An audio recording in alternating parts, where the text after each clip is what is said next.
everyone. Can you guys hear us okay? Yes, Jenny says yes. Okay. Thank you, everyone, for taking time this Friday to be with us for this annual review. This is going to be a day one, but first, we'll just do a call to order. Today is Friday, April 17th, 2026, and the time is 9:03 a.m. And the Endangered Species Recovery Committee public meeting is called to order. My name is Jason Omick, Wildlife Program Manager with the Department of Land and Natural Resources, Division of Forestry and Wildlife. I'll be today's public meeting chair. Before we get started, just a few reminders. Please note that this meeting is being streamed live on YouTube. Please do not post comments in Zoom as this is not visible to everyone that's attending the meeting today. If you'd like to provide verbal testimony, you may do so via Zoom. If you'd like to provide written comments, please email those comments to the following email address, which is dofaw, DOFAW, .hcp@hawaii.gov. Meeting materials are available online on our ESRC website under meeting archives. With me in the conference room today, I have a few of our HCP staff. They're going to go ahead and introduce themselves, starting with Kelly. Good morning, everybody. Kelly Yamaguchi, DOFA HCP staff. Aloha Kako, Jesse Adams, HCP staff. Thank you, folks. We also have State Deputy AG, Cindy Young. She's also here with us today. Cindy. Aloha, Cindy. Thank you for being with us today. Committee members, we can go ahead and introduce yourselves and state if anyone is present in the room with you. Today, all committee members, please remember to leave your cameras on during discussion. And we'll go ahead and we can start with Karen. I see you first there. Good morning, Karen Corcho representing USGS. And there's no one in the room with me today. Next, we have, sorry, I'm trying to just go off of Melissa. Good morning, I'm Melissa Price, and I am sitting in the UH seat. Thank you, Melissa. Fish and Wildlife Service. Aloha, I'm Ginny Kim, sitting in the Fish and Wildlife seat for our field supervisor. Thank you. We got Kavika here today. Hello, my kaku, Kavika Winter, sitting in the Hawaiian Knowledge seat. Nobody's in the room with me. Thank you, Kavika. And lastly, Lindsay. Aloha. Aloha, Lindsay Young, another member at large, and no one is in the room with me. Thank you all. Thank you all for being here too, also, as I mentioned earlier. So let's see here. So I'm just going to go over the order of business for this morning. We have 3 items on today's agenda. For items 2A and 2B, we'll start with Kelly, our HCP associate. She'll provide information and overview on an update on the status of the KSHCP and the IPL and the status of covered species. Next, we'll go on to item 2C through 2G. Kelly will also present on behalf of DOFA regarding the 2025 compliance status of the Kauai Seabird HCP participants. Afterwards, Kauai Seabird HCP participants will present on their compliance for 2025.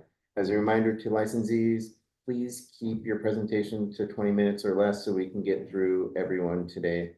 We would really appreciate that. Following each set of participant presentations, we'll open the floor to the ESRC discussion and comments as well as public comments. And then we'll move on to adjournment once we finish that. So today's day 1. We have a day 2 scheduled for other applicants, and you guys will get, everyone will get a notice on that next meeting that will be scheduled later this month. Next Friday. But I'm sorry, next month. Next Friday. Next Friday. It's next Friday, yeah. So with that being said, Excuse me, I have a few questions. Okay. There are two questions and a comment. One, a general question, which I'll start with, one about the agenda. So I heard that there's a social media post that ESRC is looking for an at-large seat. Is that true? Or DOFA is looking yes, for at-large seat for ESRC. So I don't think any of the members have heard anything about this. Could you tell us what's going on? sure. Do you guys have it? Who posted the? Do we know who posted that? Kavika, let me look into that. I know that we do have someone that's going to be timing out. I don't have the information right in front of me, and I didn't put that post out, but I can find out and follow up with you with that, so we can make sure that the committee understands whose term is terming out and why we're looking for another. Yeah, it's certainly not the kind of thing we want to hear about on social media, you know? So some communication would be nice to what's going on. So Yep. when we get asked questions, we can answer them with some level of intelligence. I just was scrolling the website and I did see that, Kavika, but I didn't see any like announcement for it. And I'm fairly new to ESRC sitting here, so but I did see that on the DOFA website, but no social media posts or announcement. Okay, well, so there wasn't sort of misunderstanding if somebody's quitting or if we're adding a seat or what's going on. So it sounds like somebody's terming out. Is that right? From what I know, I think Lisa Spain's term is going to be ending soon. I think she's actually in a holdover status at the moment. We're working with boards and commissions to find out what are the next steps. They basically said that we can start reaching out to folks to see if there's any interest. And I don't know how social media post went out there. We wouldn't normally do it in that way. So someone must have did that. It wasn't us. And so, I mean, Melissa's the one who told me about it. Melissa, can you clarify? Wasn't it on the, Yeah, I just saw a social media post. I was kind of surprised. That's all. But I don't remember who posted it. okay. yeah, well, your Anyway, guys' terms are all listed on the front of the website. So you can see of the ESRC website. So you can see everyone's terms when they'll be over. I see Lisa Spain right here, holdover 2026. So in one year from when her term ended in 2025, there needs to be a new ESRC member replaced. So yeah, not sure about the post, but for us, we would normally talk about some of those things in this type of meeting and get the word out for people to apply online through the boards and commissions website. yeah, seems like the members would be a good network to draw upon. So Of course. sounds like that's something. So if there are interested people or if we have recommendations, what's the process for doing that? These members have to go through an application process that are probably reviewed, most likely reviewed by the governor and appointed. So if there's interesting people that you may know that are interested or you think would fit the bill for this committee, I would advise to push them to fill out an application on the boards and commissions website. We can get some material ready for you, so with links and information on how to do that. It's fairly simple. On the boards and commissions website, there's a banner at the top that says apply, and you click that, and then you can search the department for what committee you'd like to apply for, and an application just prompts up, and it's an online application. Those applications go to the boards and commission, reviewed by the governor. They may talk to us a little bit about some of the application processes, applicants, and then kind of go from there, and appointments are made. So. Okay, awesome. Thank you for clarifying that. And then my other question relating to day one and day two is this has been these end reviews have been somewhat frustrating in the past because they were all over the place, and I'm pretty sure that we recommended some guidance on presentations last time. Can you clarify whether or not that guidance has been communicated to the permittees who are reporting? I would say whatever recommendations you guys provided in the last annual review were pushed to the permittees and on our side, recommendations that you made for us. And those should be addressed by DOFI HCP staff and the request that we put out to the applicants. I'm sure they addressed those same things. Any recommendations you guys are giving to us, we're pushing forward. So Yeah, I'm just trying to get clarification on if there are specific recommendations on standardizing the reports in the presentations. Hi, Kavika. Yes, all of the participants are given a PowerPoint template to follow. The template has all of the information and the order they should do it. So that's how I tried to kind of standardize it across. I think last year we used them as well. I think last year the information they presented and the order, et cetera, was a little bit better. So the PowerPoint template got a little bit of tweaking this year, but not much. So it should be pretty similar to last year. Awesome. That's great news. Hopefully everybody follows it. And then my last comment on the agenda is several of the members have repeatedly asked over and over again to always include a voting item on the agenda just in case something comes up that we can act on it. Otherwise, something comes up, we're always told we can't do that because it's not on the agenda. So I will again, for the minutes, please always include a voting item on the agenda. Thank you. That's it all. Okay, thank you.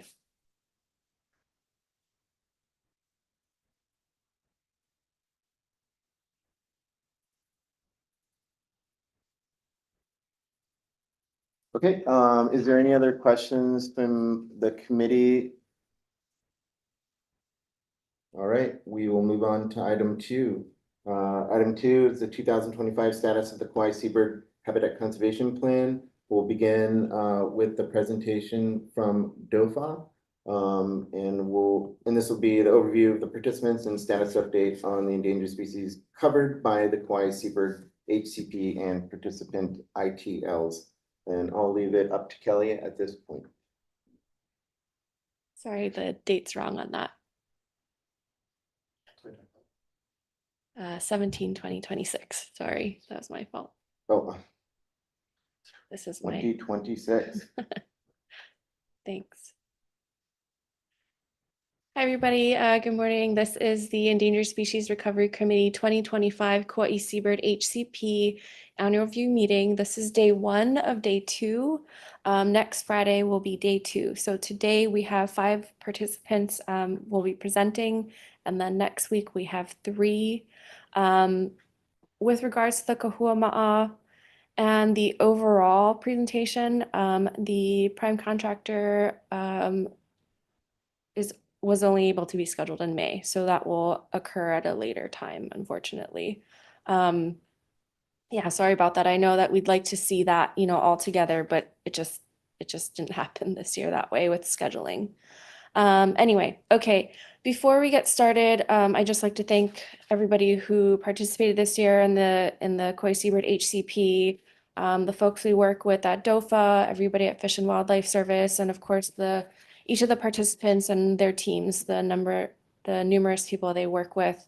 Thank you for the committee members being here today and Deputy AG as well. Okay, next slide. Okay, so as an overview, again, 8 individual participants are part of the KSHCP.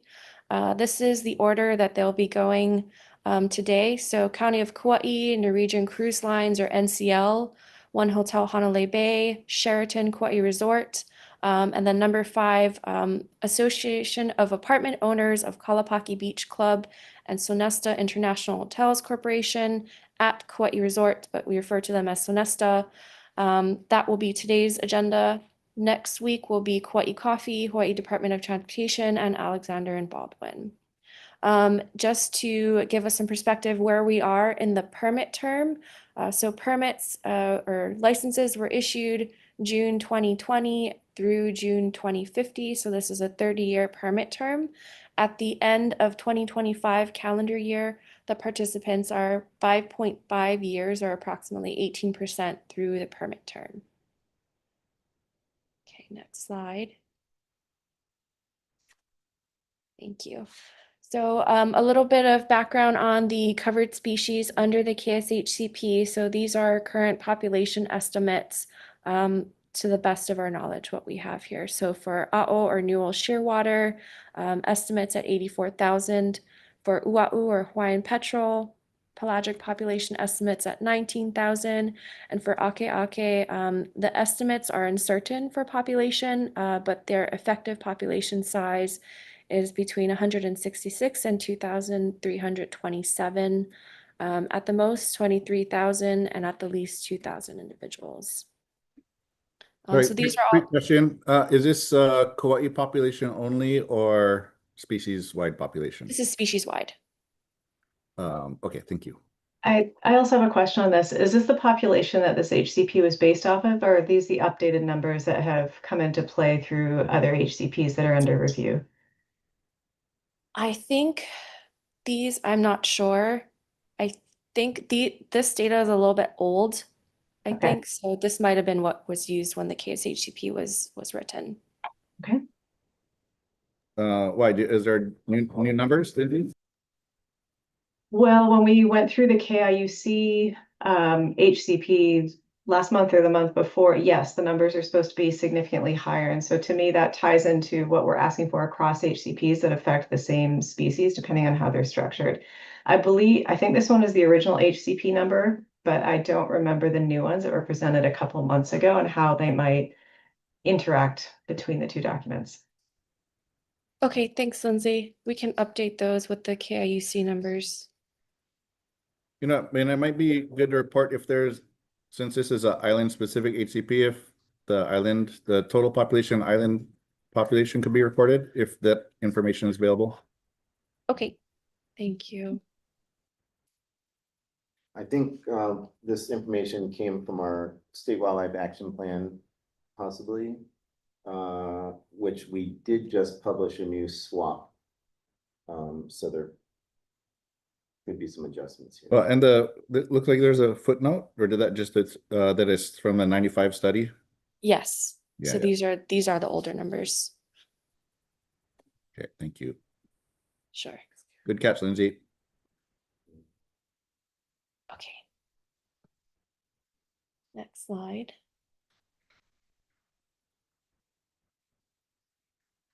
Thank you. Okay, so this is just for the KSHCP itself. The total take from permit issuance through current end of calendar 2025. So in the left side columns, we have the authorized take, the right side columns calculated take. So not just the observed data, but running through the equations and then totaling everybody's take for each species. The two left are lethal and the two right are non-lethal. So approximately for A'o, right now we have 140 or 141 calculated take, lethal calculated take, and 786 authorized take was authorized with the license. For non-lethal, calculated take of 189 and authorized take for A'o fledglings was 1,060. For Ua'u, 6 or 7 calculated take lethally, and authorized take is 39.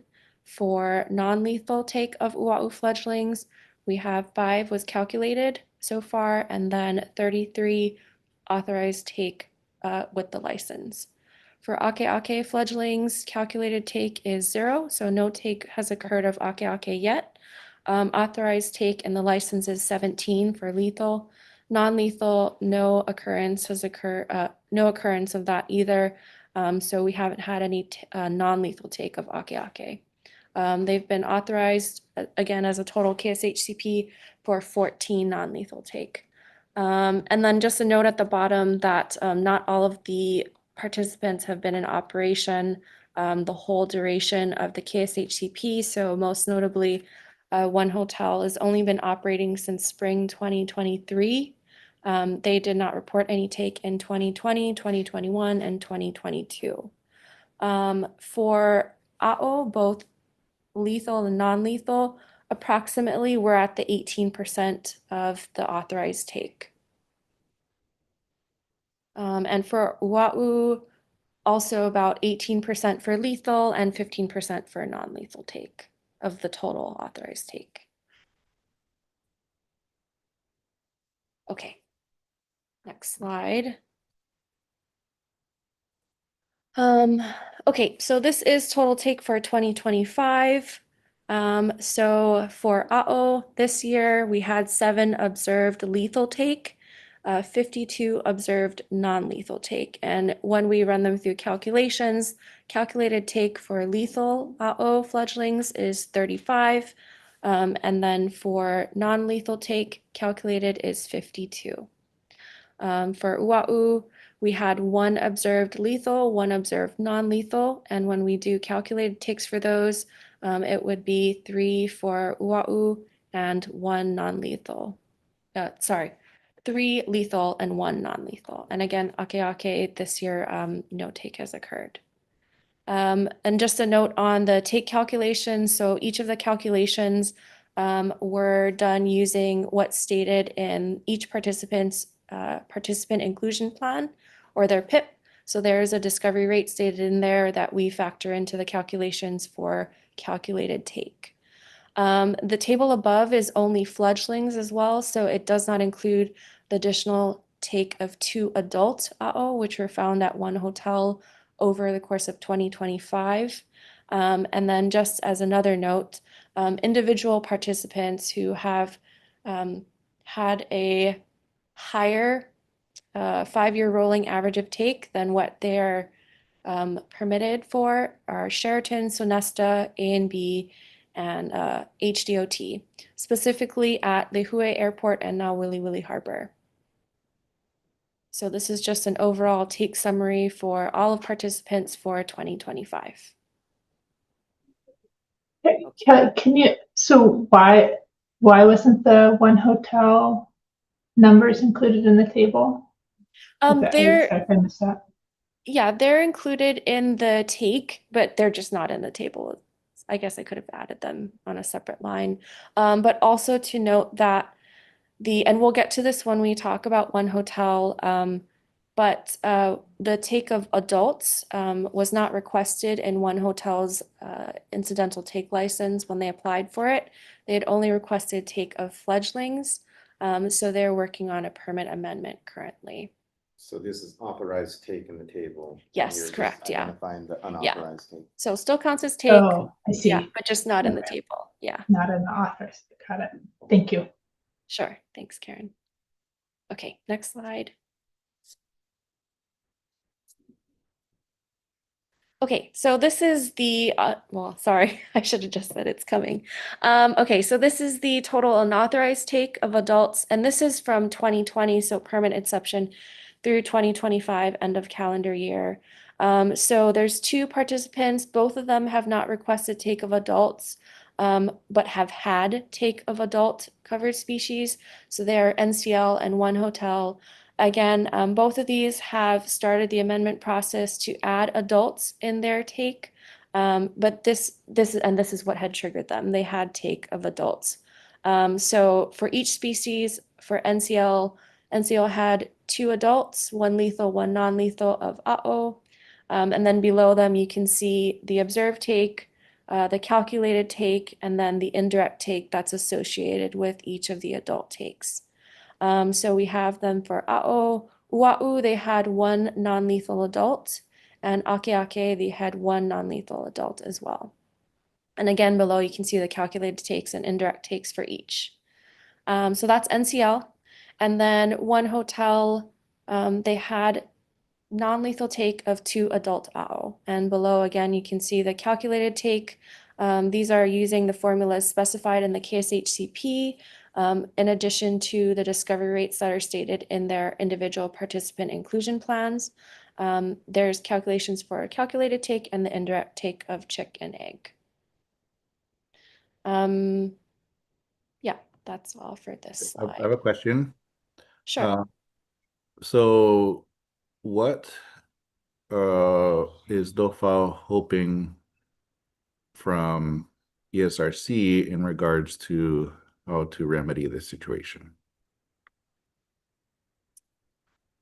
So I think the participants are already taking those steps to add this unauthorized take into their license. So they're kind of already proceeding with next steps to address it.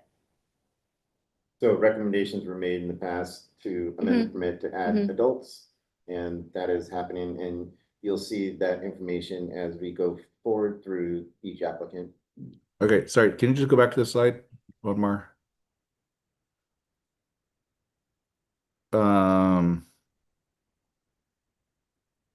just trying to digest it. So unauthorized take means either take over permitted limit or take that's not covered under the permit. Is that correct?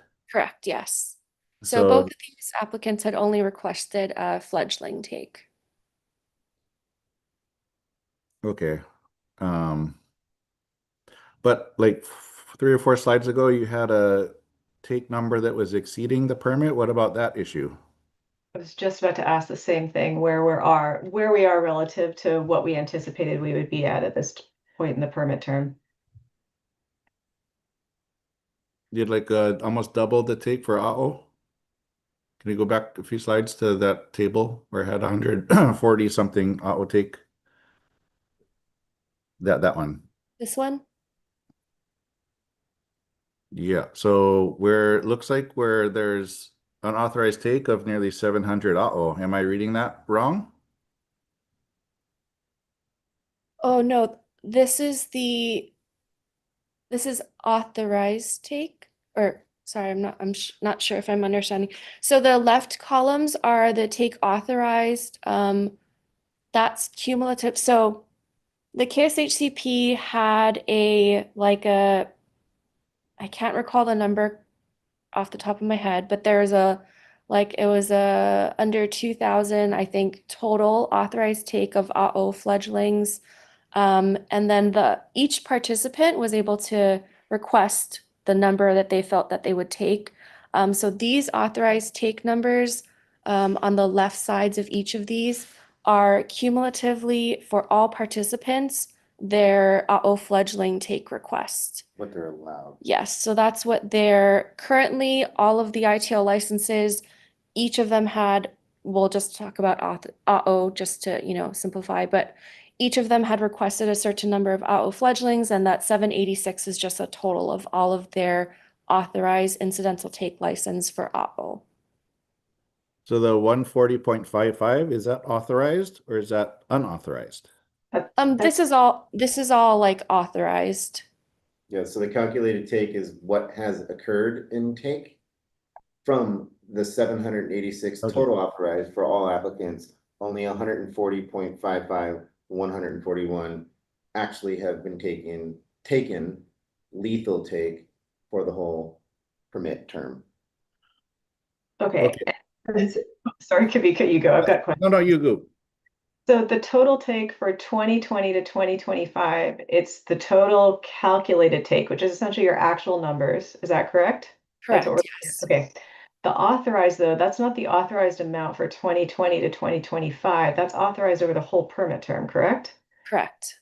Okay, so then essentially our calculated take represents a 5-year period, but that authorized represents a 30-year period. So we're way exceeding it. So our expected rate over a 5-year period, let's just look at AO fledglings. If my computer calculator pops up, it would probably be at least half of that.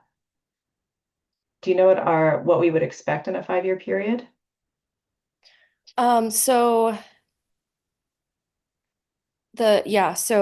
141 has the take that's occurred. And then 786 is the authorized, the total allowed. And I think it's about 18% has been taken thus far between 20 to 25. Okay, so if we essentially 1/30th of 786, so our annual take rate would be about 26 AO fledglings a year. If we multiply that by 5, we'd expect 131 over the 5-year period, and we've taken 140. So we're exceeding it. And the thing to keep in mind is that one hotel, which has, I think, the highest take rate, was not operational during the first 3 years of that. So we're really overshooting what is expected so far. Yeah, and I think as we go through each applicant, you'll see which 5-year rolling average is going above, and recommendations for them to amend their permit to increase their take limits because their 5-year rolling average is exceeding. So this is just showing that too. Yes, so each, like Jason said, each participant will have their own 5-year rolling average. And yeah, I think it was the next slide that those are the ones that are Sheraton, Sonesta, A and B, and HDOT. And I'd kind of lump in one hotel with that, are exceeding their 5-year rolling average. I think it's easier just to look at each applicant where they're at and then go back and kind of look at, you know, these tables to kind of look at the overall view. But And then and so the unauthorized take that's happened thus far never actually gets rolled back into these calculations. Is that right? I mean, that like that is it correct. never like the unauthorized take never gets like, I guess, deducted or added into the total Right. take. We note it and then recommend for, you know, the applicant to make an adjustment to their permit because there's adults being taken. So it's not included in these tables because it's not part of their authorized take. But part of, yeah. Maybe like, just overall a population comment. consideration. Yeah, just a comment on that. I think what I'm hearing you say is that the way the law is written, essentially, if it's not covered under the permit, you're not allowed to include it in the calculation. And so I think the thing that I'd like to stick a pin in for the committee is that this really highlights the importance of including these things up front in the permit when it's first approved. And so I think when we first went through this process, there was a lot of pushback on including various things. We've talked about discovery rate. This is another area where, you know, common sense would say you're going to get some adults, they should be included in the permit, and they weren't. And so I think it's an important thing to note for the future that amendments take a long time. There's a delay, and it's really important that things are included up front. So while that's neither here nor there on this particular review today, just want to emphasize the importance for future considerations, since this is the opportunity to make sure we make a note of that and do it in the future. Yeah, thank you, Melissa. Yeah, there's a lot of things we learn through these projects as they're ongoing, and we'll continue to beef everything up. And thank you for your comment with that. And then, you know, if history is any guide, we usually have public testimony on the one hotel take. But I was just looking at the agenda. I don't see an area for in the agenda for public testimony, although in the description it says it alludes to the ability to testify. So I'm curious when that's supposed to happen. Well, when we're on one hotel agenda item, we will seek comments from the public. If that's what you're asking, every agenda item we will look Okay. for. Yeah. Awesome. Thank you. Okay. I think we're on, yes, thank you. Okay, so with regards to mitigation, so mitigation per the KSHCP, the non-lethal take of fledglings of covered species, this is covered by the recovery, rehabilitation, and release of all of the down seabirds that are recovered by the participants. So that's for a non-lethal take of covered species. For the lethal take of wa'u and akeake and partially a'o, barn owl and predator control, which is occurring in Kalalau Valley, this is going to provide the in-year offset for the total lethal take for those all 3 species, except for a'o, which is a partial offset. There's an estimated benefit in the KSHCP of 15 a'o annually. So partial in-year offset. So the third point, bullet point, says a little bit more about that. So in the first 12 years of the KSHCP, there will only be a partial offset for a lethal take of a'o.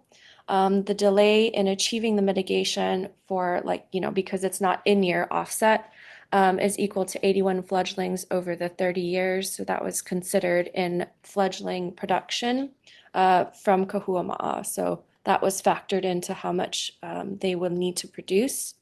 So that will cover, so there will be a delay, but it is covered with the 81 fledglings. A complete in-year offset for lethal auto take, it will be anticipated in year 13 of the Seabird Preserve, and then years 14 to 30, it's estimated to be a greater than in-year offset. So this is, of course, given that the Kahuama'a Seabird Preserve, continues on, I guess, what its planned track was in terms of production of fledglings per year. So just briefly, Kahuama'a Seabird Preserve over 2025, just one single a'o was photographed, but it visited the site. We're not sure same one or different, but on 3 nights in May 2025, a single ua'u was photographed visiting in June. And then previously in 2023, 2024, an ua'u was documented visiting on multiple nights. So no fledgling production currently at the Seabird Preserve. But again, like according to the Kahuama'a Seabird Preserve timeline, we wouldn't see fledgling production quite yet. When Eric presents, he's going to elaborate a little bit on this, but just wanted to provide that context for mitigation when we're talking about take. Okay. Next slide, thank you. So this is just an overall summary of one of the larger efforts that the participants do for predator control. And I know this is a really important component of minimization of take.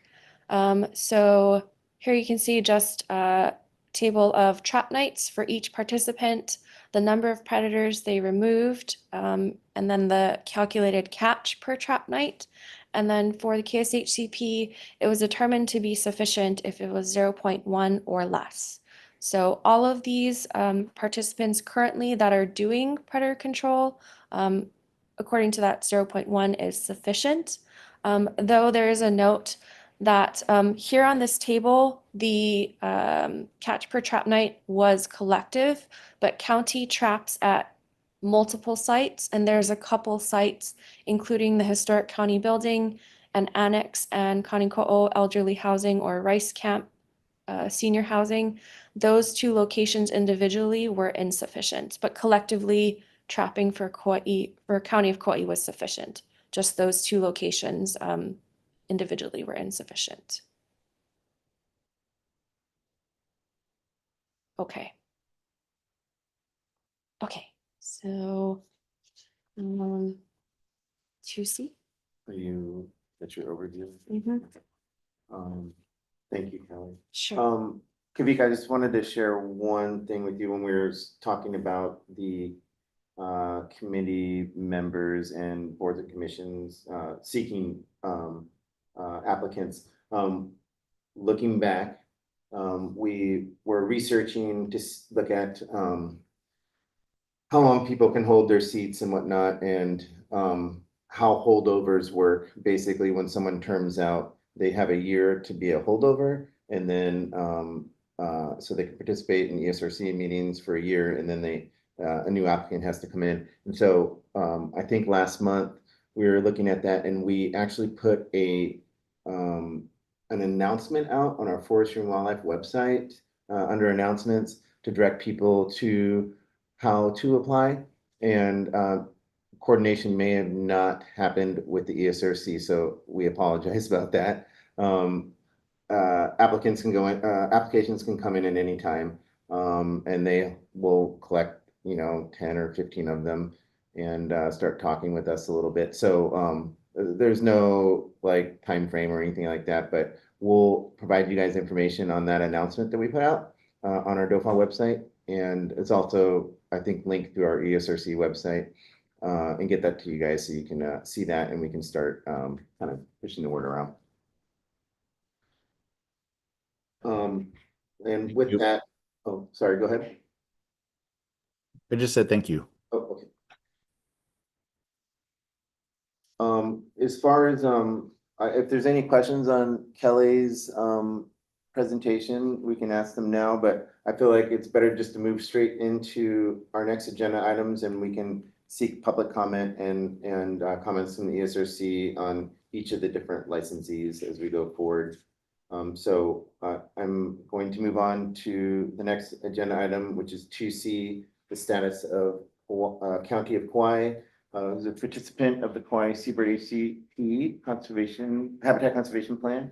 And Kelly's going to go over the data and information collected from the report from the County of Kauai at this time. Thanks, Jason.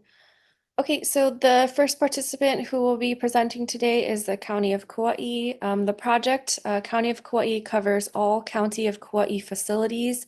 They categorize their facilities from 1 to 5. Categories 1 and 2 either have no lighting or minimal lighting. Category 3 has some lighting, and those are the sites that they focus on monitoring and predator control. Category 4 and 5, those are facilities with substantial exterior lighting. Category 5 would be like high intensity stadium lighting. So for the county, most of their category 4 and 5 are unlit during the fledgling season. When they are lit, they are monitored, and the county will talk about that. For instance, the Kauai HDOE football games. Anyway, so covers all of county facilities, but focused on those that are category 3, 4, and 5. In 2025, Kauai County had observed take of 6 non-lethal a'o. If it's calculated take, that would be 6 lethal and 6 non-lethal. To calculate this, the PIP discovery rate of 50% was used for their take calculations.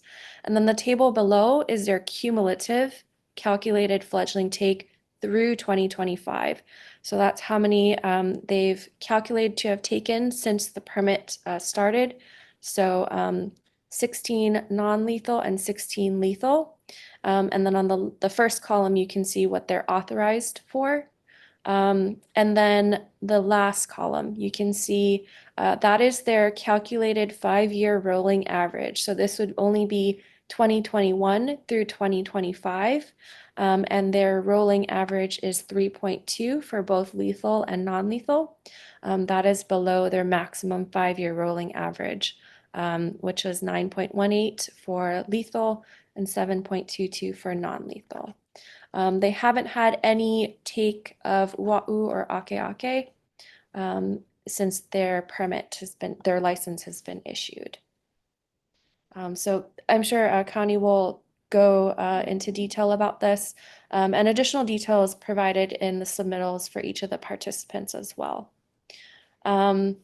So just briefly, it might be jumping ahead a little bit, and they may be addressed during the participants' presentation, but County of Kauai, they did make a lot of improvements this year. They worked to get into compliance with their PIP and improve compliance with the KSHCP. They did increase their down seabird searches and documentation. They nearly doubled their predator control efforts. They made a good effort in community outreach. So they did outreach with the football students for the high schools because of the high school football games. There were public service announcements at football games. There was a mayor's announcement as well. And in addition to like other typical outreach activities like postings on their social media, on their web pages, and then signs posted around the community, disallowing cat feeding and predator feeding, predator abandonment. They also continued to work with Kauai Endangered Seabird Recovery Project to do their training and teaching, which was really great for their county employees. And they're continuing to sponsor the SOS aid boxes at fire stations. So just wanted to highlight before we get into recommendations, the improvements that County of Kauai did do this year. So you can see the outstanding ESRC recommendations. Some of them have been partially addressed, but I still included them anyway. And these were from prior ESRC meetings, from the annual review meeting last April, and the follow-up ESRC KSHCP meeting in October. So still continuing to evaluate lighting, continuing to improve searches. Number 3, I'd like to highlight because the downed AO that were reported from county this year actually came from category 1 and 2 facilities.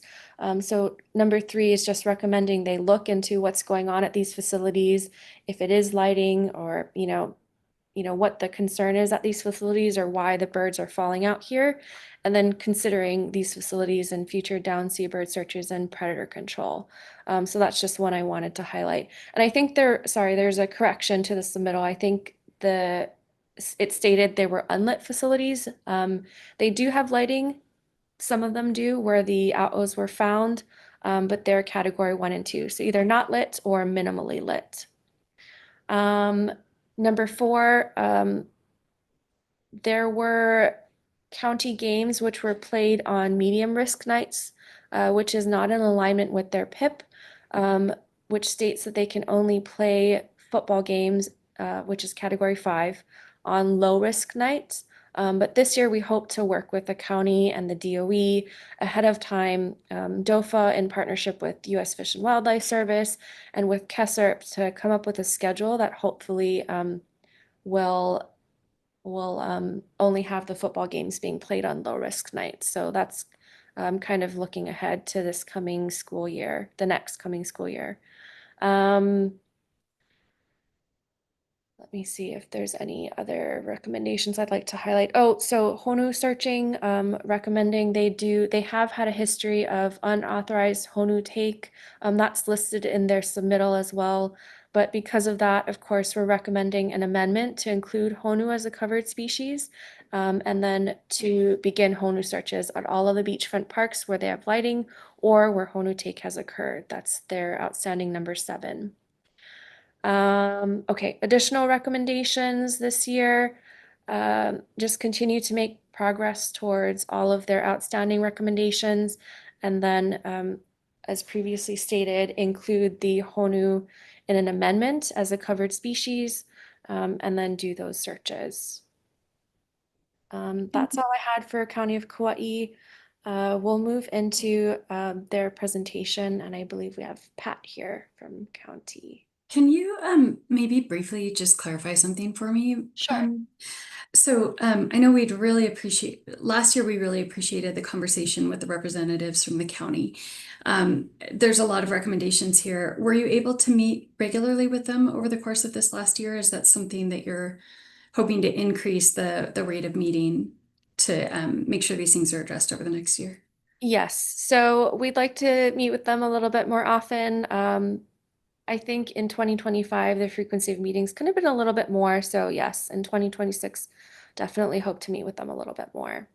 Like when you say you want the higher frequency, like just out of curiosity, how often or how many meetings took place in 2025? Sorry, I don't mean to call you out. Like No, it's okay. just rough estimate. Like when you're saying hope to meet more, I'm like, are we going from 0 to 10? Are we going from like, yeah, we met with them 5 times, so we just a slightly more frequency would be helpful. Just trying to get a gauge. Sure, yeah, thanks, Melissa. I want to say it was about 3 to 4 times we met with them last year. That's helpful. Thank you. Yeah, sure. I also should point out that in these submittals, I only included recommendations that are kind of outstanding, but in the submittals, there is a section on recommendations they've accomplished. So I just didn't include them in the slide, but they are in the submittals, acknowledging all of the recommendations that they did kind of meet and take care of. So just wanted to point that out, that they're on the submittals. Yeah. Okay, thank you. So do we have Pat here today? Right.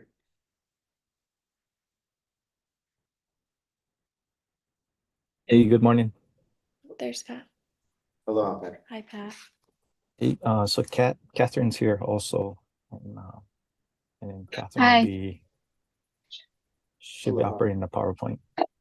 Hi, Kat. Can you guys see the PowerPoint? Yes.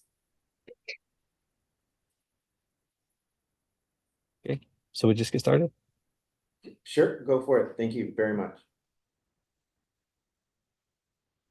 Okay, so County of Kauai, a lot of what we're gonna say today is is going to be kind of a repeat from last year. I think last year what we did a good job of was setting up the framework that we're gonna keep, for the foreseeable future on how we're addressing the issues for the county, and just kind of fine tuning that.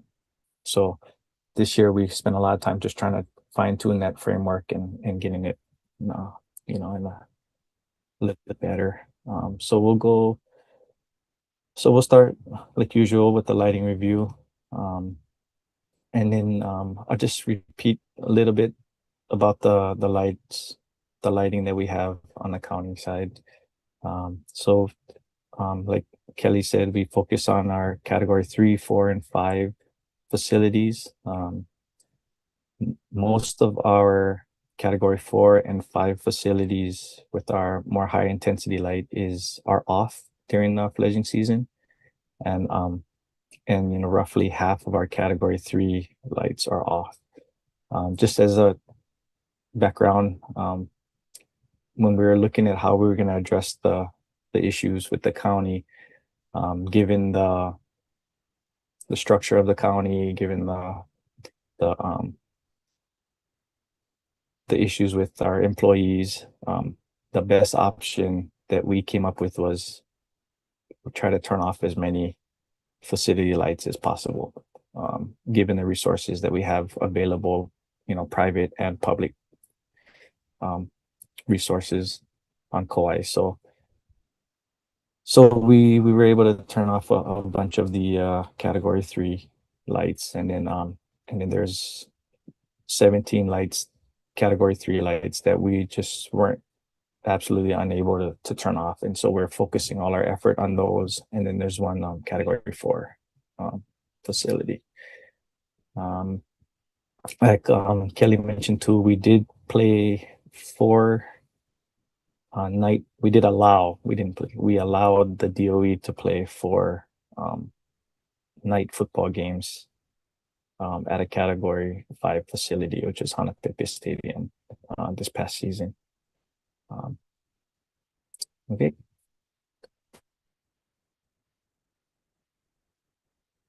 So this is a list of the sites. We don't have to go through them, but this is a list of the sites that currently have lights. Oh, go back. So currently lights off, which is mostly we were able to turn off all the lights at base yards, a lot of the parks, the wastewater facilities, the solid waste facilities. This turning off lights, the way we're set up in the county is that it's an annual discussion with the departments. So every year we reach out to Department of Public Works. We're a park, so we can make those decisions ourselves. But to speak with them and to talk to them about turning off their lights and then getting their buy-in. So that's an annual process that we do. Currently, the way it's set up to administration is that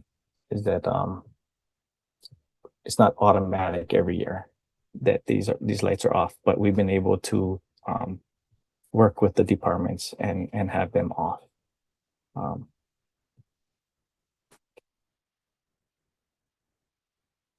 Okay, here's the category 3 lights that are left on. So which is mostly under the Parks and Rec department is campgrounds, because of the restroom facilities at the campgrounds.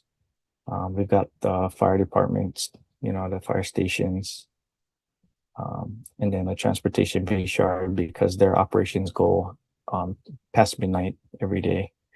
And then a big one, and it's one of our biggest challenges, is the housing developments that the county is involved with.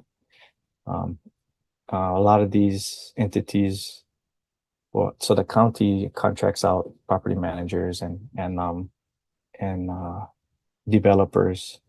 So it could be a fully privately run housing, county housing project. But since it's on county land, then it falls under our jurisdiction. So that's one of our biggest challenges is those housing developments. Okay. Here's just some pictures. We show these pictures every year of the examples of category 3.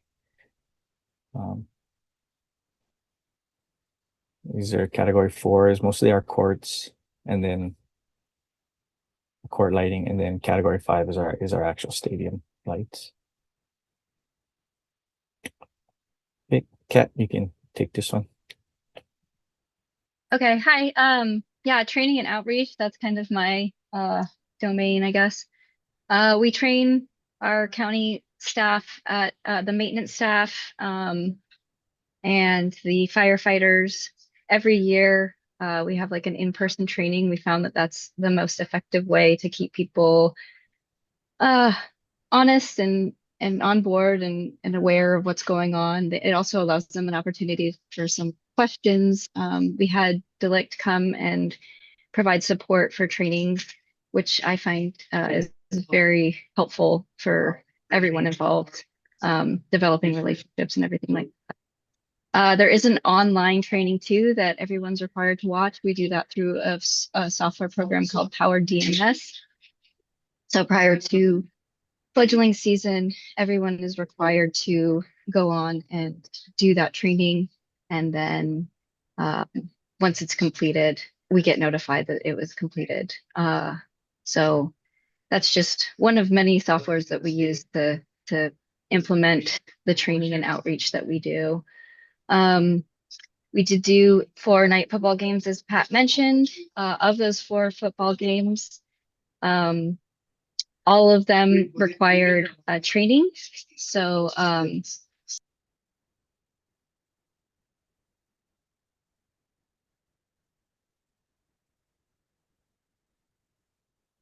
sorry, excuse me. I just needed to ask people to please keep it down. So yeah, so of those 4 high school football games, I went out to I believe it was Hawaii High School and Waimea High School.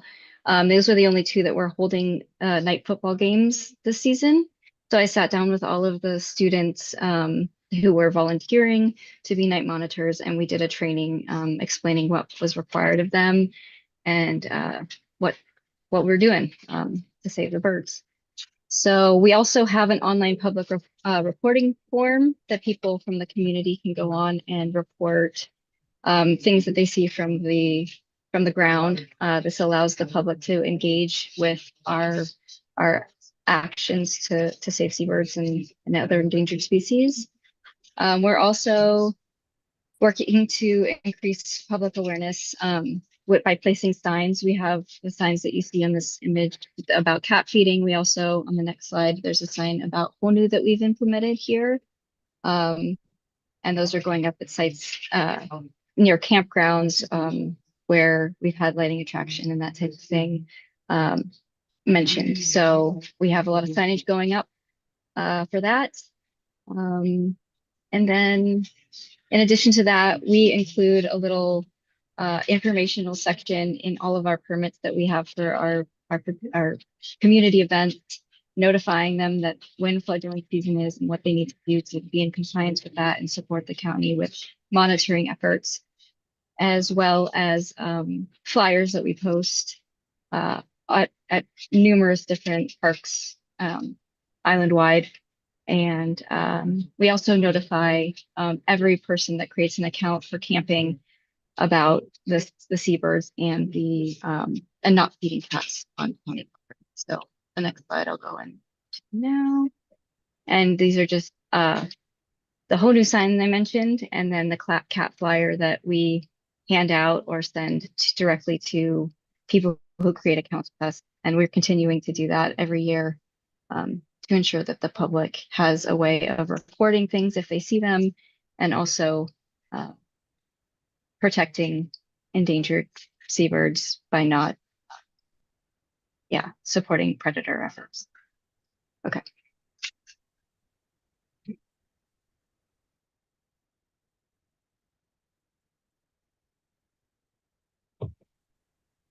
sorry, this is where are we at now? Search efforts. Oh, sorry, we're still on me. Excuse me. So Seabird searches, I give out boxes every year, or we ensure that these boxes are provided to everyone every year.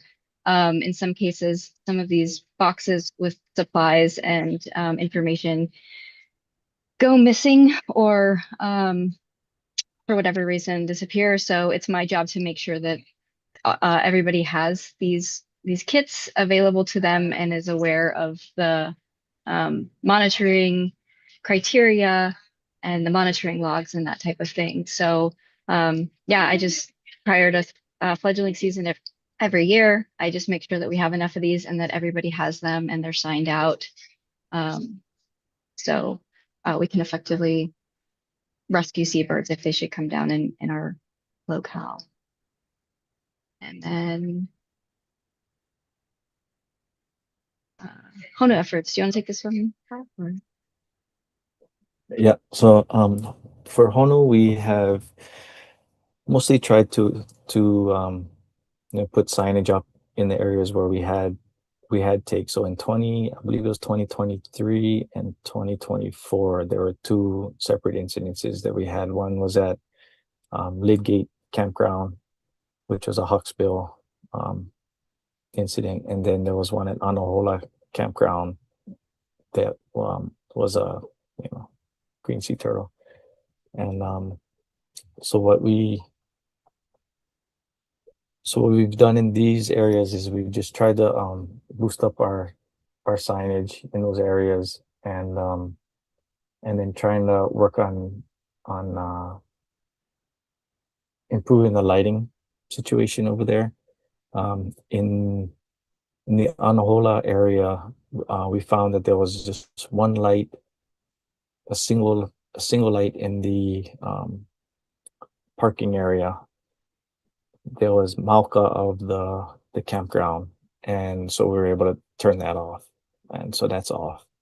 And then in the Lidgate area, we're working on ways that we can get lower intensity light. We tried. We're talking with the agencies. We tried the motion sensor lights, but we have a lot of vagrants at the Lidgate campground, and within a week it was vandalized. So we decided we're not going to pursue that option, and then we're going to try to implement some vegetation barriers along the rim of the beach as it transitions up to the campground, to try to cover some of that lighting in that area.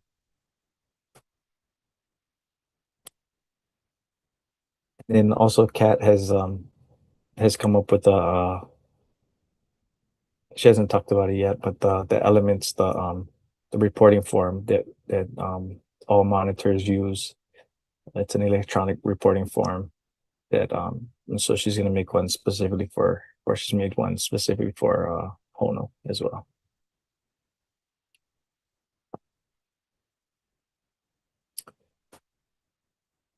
So Kat went and made maps of all the facilities that need to be monitored, and so for our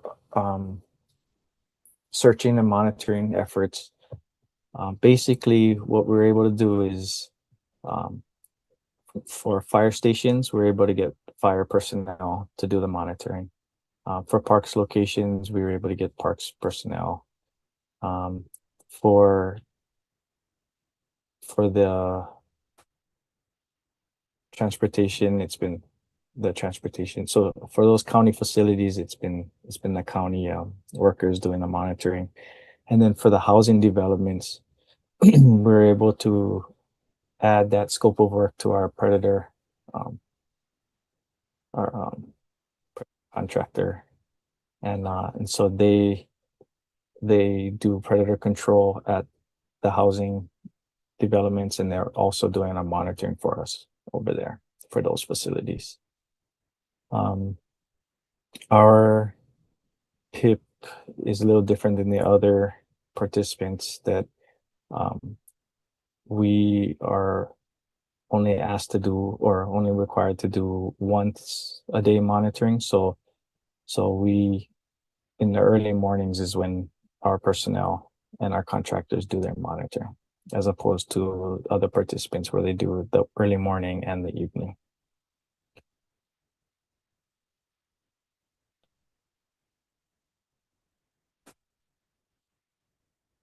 This is just the list of the aid stations at the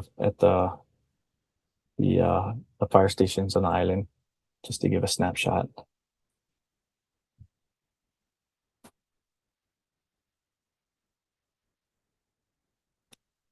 So these are the take reports from SOS that came in to their system that they and so we so Kelly mentioned that they were these takes were a few of these takes were taken at in areas with no lights on, and that's true. So on this list, Kikaha Gardens Park, Hanapepe Baseball Field, Hanapepe Park, Hanapepe Base Yard are all lights are off during the season.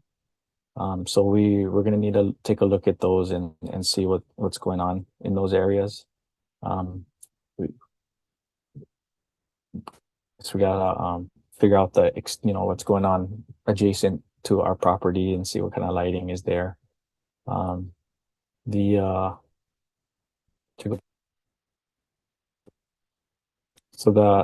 the Ele Limaola, that is one of our housing developments that category 3 that does have lights on.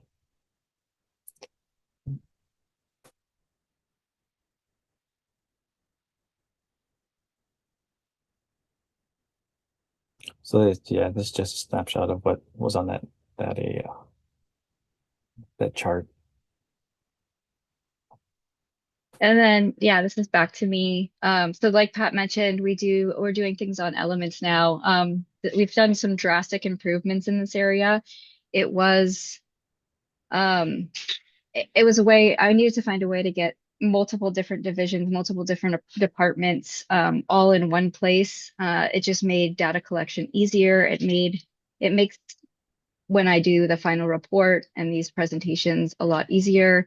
So I've utilized the software Elements XS is what it's called, and developed a number of different ways for both the public to report information to us online, as well as our staff to record their monitoring duties. We have gotten, I'd say, probably a good 90% of county employees doing it this way. So fire department participates in this way, our maintenance staff, and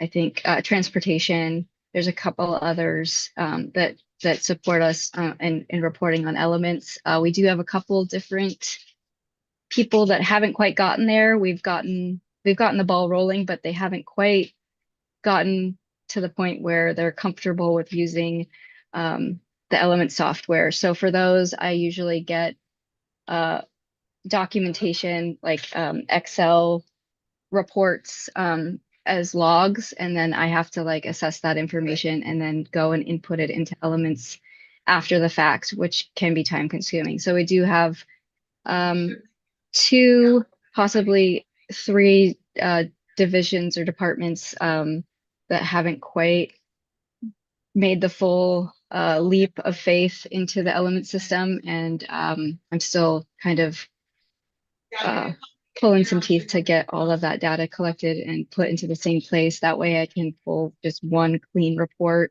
with all of that information. So it doesn't come in looking like different things. It's just a cleaner version of reporting. So yeah, as Pat mentioned, it did improve. We've gotten most people on board this year, and I suspect that by next year I'll have everybody doing their logs on elements, and that way it's just a one real quick report printout situation that I can cleanly and effectively do.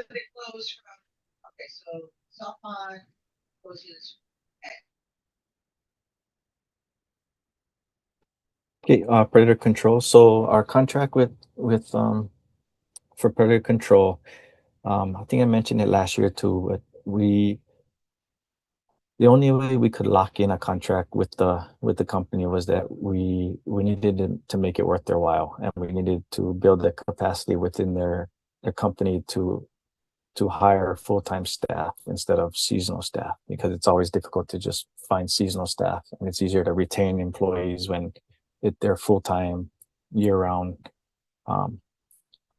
with benefits type of employment. So what we did was we made our predator control contract a year-round contract. So we have trapping going on throughout the entire year, and so not just the fledging season.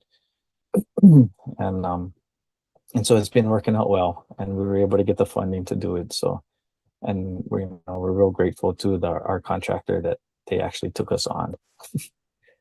So so basically what we do is during the fledging season, we prioritize the 18 locations that have lights on, and then throughout the rest of the non-season, they will go trap at the other category 3 and as well as the 18.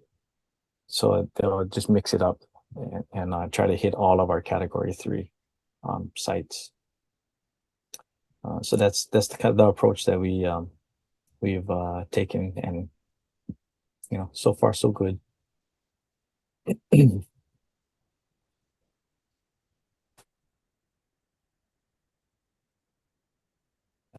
Just says that what I was talking, and then so basically 105 predators removed from county locations this past year.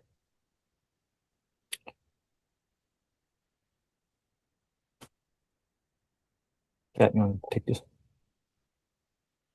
Yeah, this is just what the annual report was submitted to Pacific Rim, I believe on February 6th, 2026. We've had discussions with agencies and participants and many different people to assess the take numbers and potential issues identified. We have definitely accepted, listened to that feedback, and we are working very, very hard to work together to improve situations, and sometimes even going above and beyond in situations to add additional support. The main objective is the seabirds, and we try to keep that at our focused goal. Again, digital monitoring logs for assigned monitors has greatly improved in 2025. We do understand and identify that there are areas that it can be improved even more, and we are striving to do that. So yeah, that's pretty much the reporting situation. And we are still reconciling the monitoring forms. So in our annual report, the monitoring side was still needed to be worked on. So we're working on that, and it'll be ready for the final report.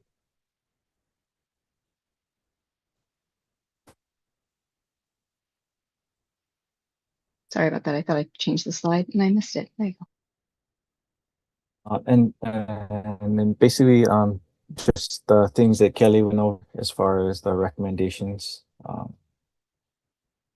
That's pretty much all we have left. Thank you, Pat. You went over your time, but not too bad. Just kidding. Great. Is there, okay, that's, thank you.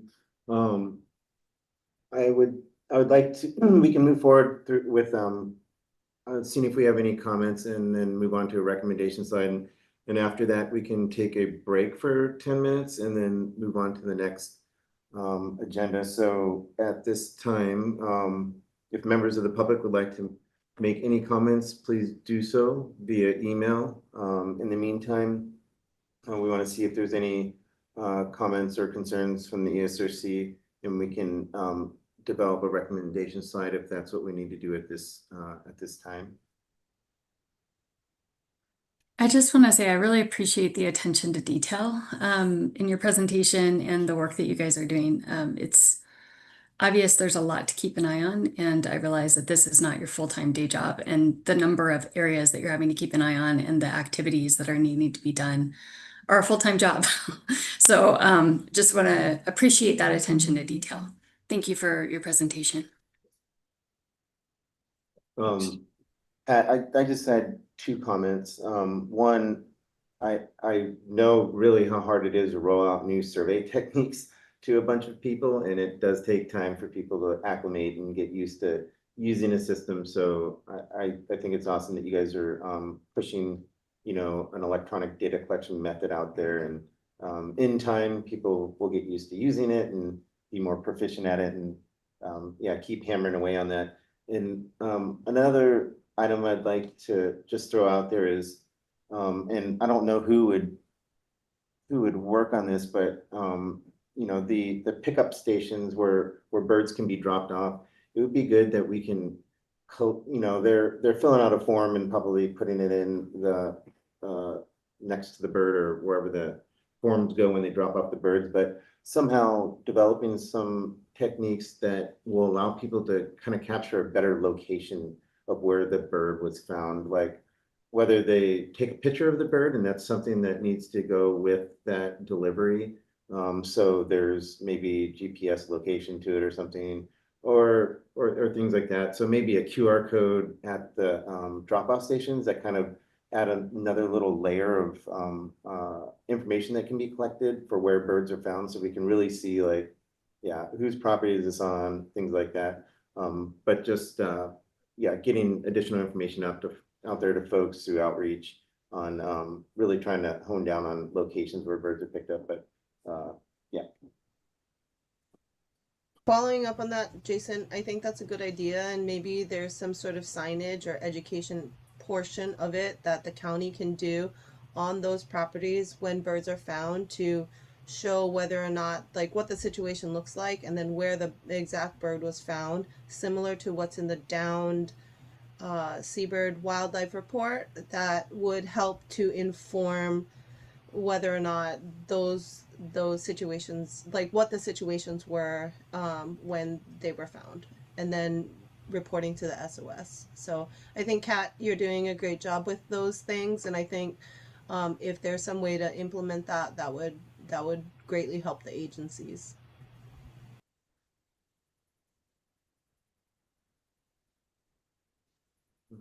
Do we have any other comments from the ESRC or recommendations we can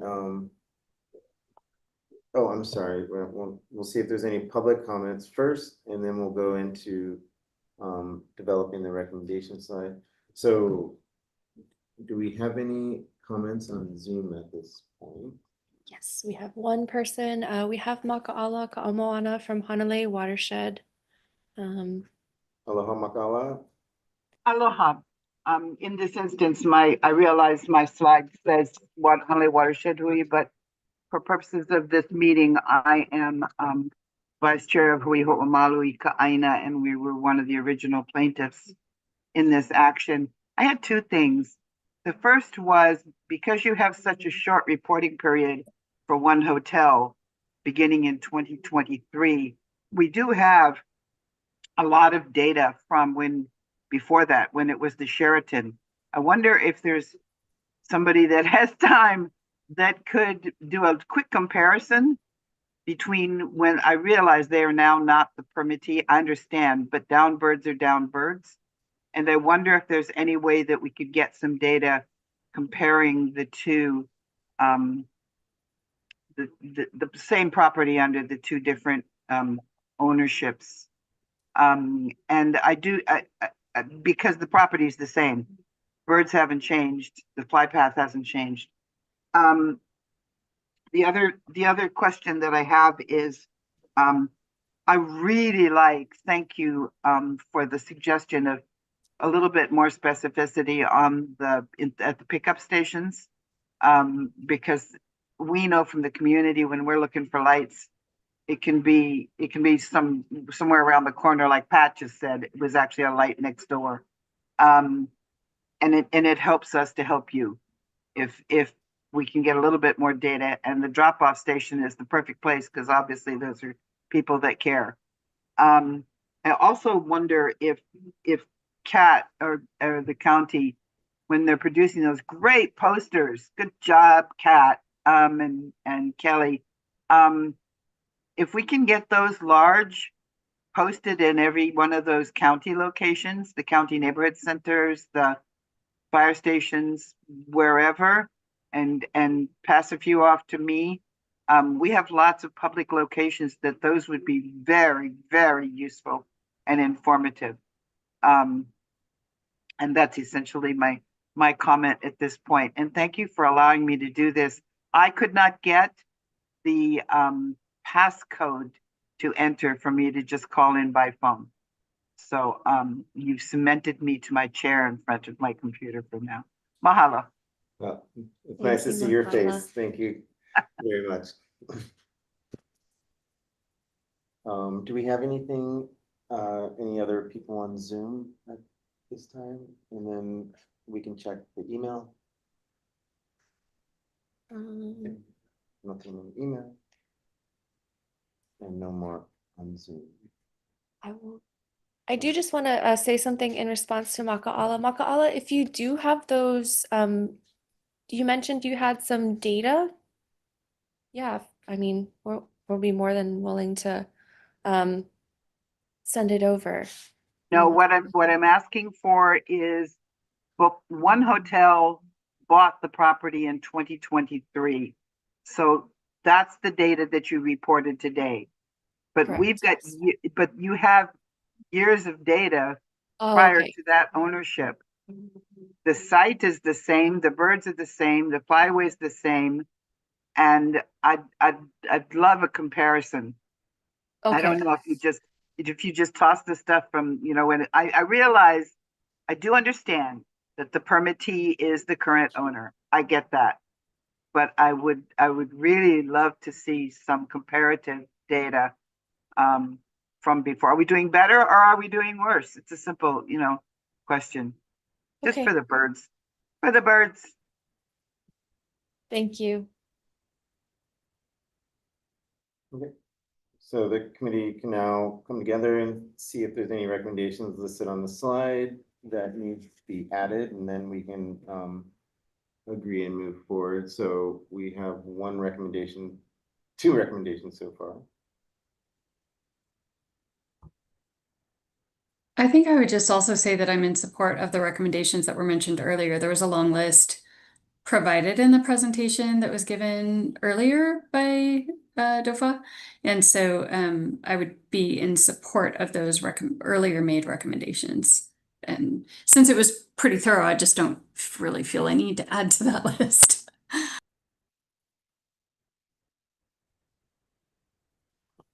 Thank you, Melissa.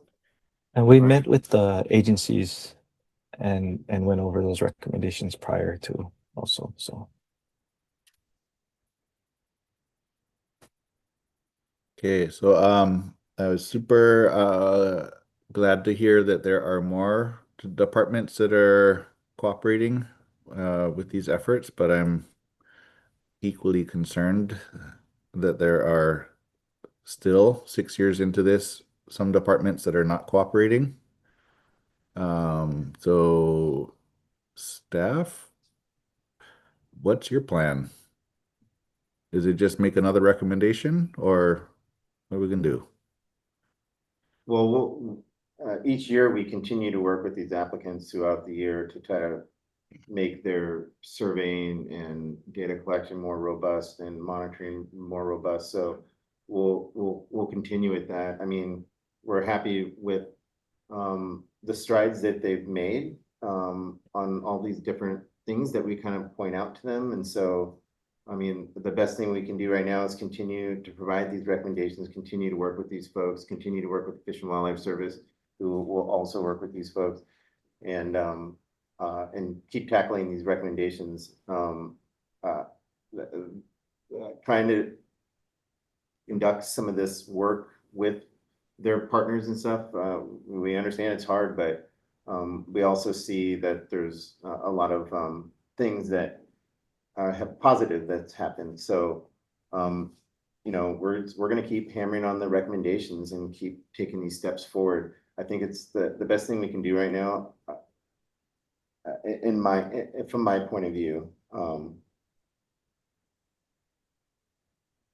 Okay, I mean, forward progress is good, and I don't mean to take away from forward progress, but this is all supposed to be happening on year one and not still trying to get it done in year 6. So I'm just really concerned about that. Pat, is there anything we can do to help you out to get full compliance on your end or cooperation, whatever the right word is? So a couple thoughts. So for the locations that we have lights on and the departments that are associated with those areas, we're getting good compliance with them.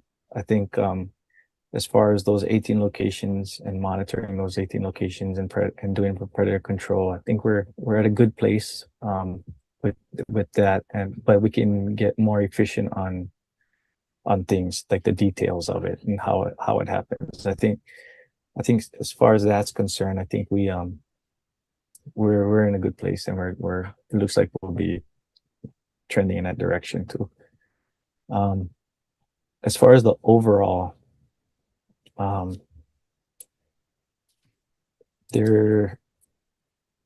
so there's a lot of talk about the you know, amending the PIP and things like that, with all the participants, you know, and the county is no different. I think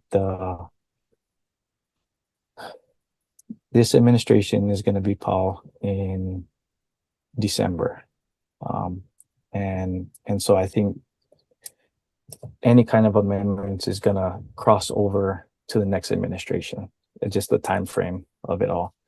I think, you know, at Jason guys and with Jenny folks, I think they're gonna be on us for this next remainder of this term, and then into the next. We had a lot of discussions on how we're going to transition this into the next administration, and the education that we're going to have to give the new administration coming in, and the importance of all of this, because every time there's a change in the guard, there's a huge amount of education that goes along with that, just to get them up to speed. You know, when you're not in this world, you know, it's hard for people to grasp it, you know. And so I think those are things that we're looking at moving forward with, you know, for the next, you know, half a year into the next administration. So, and that's a little bit bigger than what you're asking. No, that's that was kind of great. where Actually, our, I'm glad you pointed out that there's going to be a change in administration, and maybe this is an opportunity to get everybody on board. So gives me some hope. Yeah. Thank you for everything you guys are doing.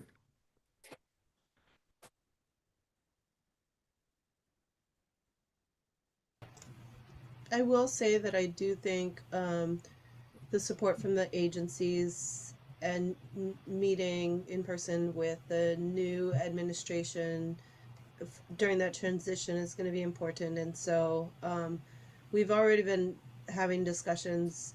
Elise in our office has already been discussing with Pat about that. And I think that the work that Pat and Kat have done over the years are important, and solidifying that in some way will help with the transition. And so we're hopeful, and I think that they've made great strides for what they can do, and a lot of it is just political, which for HCP it shouldn't be, but I think that working through the adaptive management process, the county has been receptive, and so we're continuing to engage.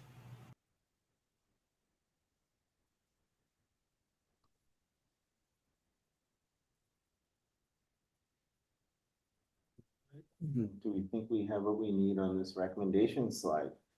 And number 3 is the previous recommendations from DOFA. And so I think our recommendations that are in this middle kind of covers a lot of this too. And yeah, oh, maybe the amendment for the PIP to include HANU. And yeah, so I think we have I feel like we have a good recommendation slide here that's kind of covering everything that we want the county to address. Do I have support from everyone else in the committee on this recommendation slide? I will put my hand up. Okay, okay. Yeah, I think I can see everybody. All right, Yes. so it looks like we have consensus. So we'll save that. Thank you, Pat. Thank you, Kat. I really appreciate your time today. We're gonna take a break if that's okay with everyone in the ESRC. If you guys can just, someone, or you guys okay to take a 10-minute break? Okay. All right, it is 10:33. We'll be back here at 10:43. Thank you, everyone. Thank you for your Thanks time. all. Thank you. Thanks, Pat and Kat. Okay, thank you all.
Aloha, everyone. We're back. I'll just wait until I see some cameras come on and then we can begin.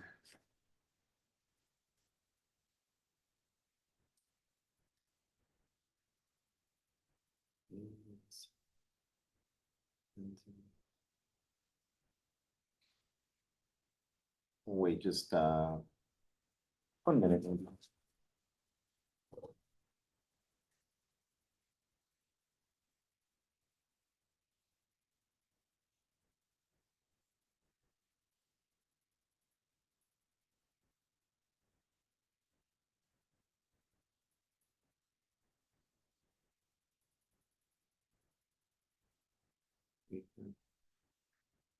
All right, I think we can move on to our next agenda item, which is 2D, the status of Norwegian Cruise Lines NCL, a participant in the Kauai Seabird Habitat Conservation Plan. We'll first start off with the presentation from DOFA, which will be led by Kelly again. Thank you, Kelly. Okay.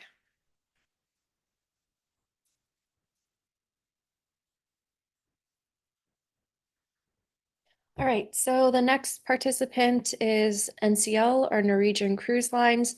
Their project covers Pride of America, which is continuously in Hawaiian waters, and any other cruise ships or vessels which operate in Hawaiian waters. So this year they had a few come through Norwegian Sun and Oceania Regatta. 2 ships were in Hawaiian waters outside of fledgling season this year, the Oceania Nautica and Oceania Insignia. The status of their incidental take license number 27 in 2025, they had no reported take of any of the covered species. They did have take of 45 non-listed species. So 45 non-listed species were recovered through the same down wildlife protocols as they would follow for covered species. Briefly, I think predominantly they were, I think 15 wedge-tail shearwaters. There was 9 Kuaikea, 9 leeches, 4 sooty terns, and those are the the most frequent ones. But in this middle, there's a more complete list of the species that came down on NCL ships this year. Of course, again, these are non-listed species, but just wanted to make a note that a lot of seabirds do come down on the ships. So the table below shows their current cumulative calculated fledgling take for their covered species through 2025. So since their permit began in 2020 through the end of calendar 2025, they are authorized for AO for the take of 30 lethal, 30 non-lethal. Currently, they've had the take of 2 lethal and 2 non-lethal. Their actual 5-year rolling average is 0.4 for each, and that is under their maximum 5-year rolling average of 1 per year. They have had in the past the take of 2 lethal and 2 non-lethal ua'u. They are authorized for 6 lethal and 6 non-lethal. So there's no rolling average for ua'u and akeake, but that is, of course, a third of their requested take already. So just something to note. They have not had any take of the akeake. They are authorized for take lethal 2 and non-lethal 2. And then as in prior slides, there's a note below. The NCL PIP discovery rate is considered to be 100%. That's what's in their participant inclusion plan. So this is what's used to calculate their take. And then again, this table does not include the unauthorized observed take of those 2 adult AO, 1 adult akeake, and 1 ua'u. That was listed in the prior slide in the beginning of today's meeting, and the associated indirect take of eggs and chicks. So again, to address this, NCL has submitted a amendment, a draft amendment, and we've been meeting with them to process that amendment. Okay, next slide, please. So here are the recommendations for NCL. Before I jump into the recommendations, again, I do want to acknowledge the actions they have taken in 2025. So they did continue to do lighting assessments aboard their ships, and to continue to further reduce lighting where they're possible aboard the ships. And then they did do increased, so a lot of the non-listed species and actually the covered species come down on passenger balconies. And we had talked about this in prior ESRC meetings. So our request to them was try and figure out a way to, more passenger or guest education about, closing blinds on balconies, checking balconies, and reporting any downed wildlife or downed birds to ship staff. So to address that, this past year, NCL created a short animated video. The video is played on their TV screens in the guest cabins. It's set to the cabin stewards set it to the station, and so when it's first turned on, this is like their TV info and safety station. For newer TVs, the guest isn't able to change the channel without watching these videos first.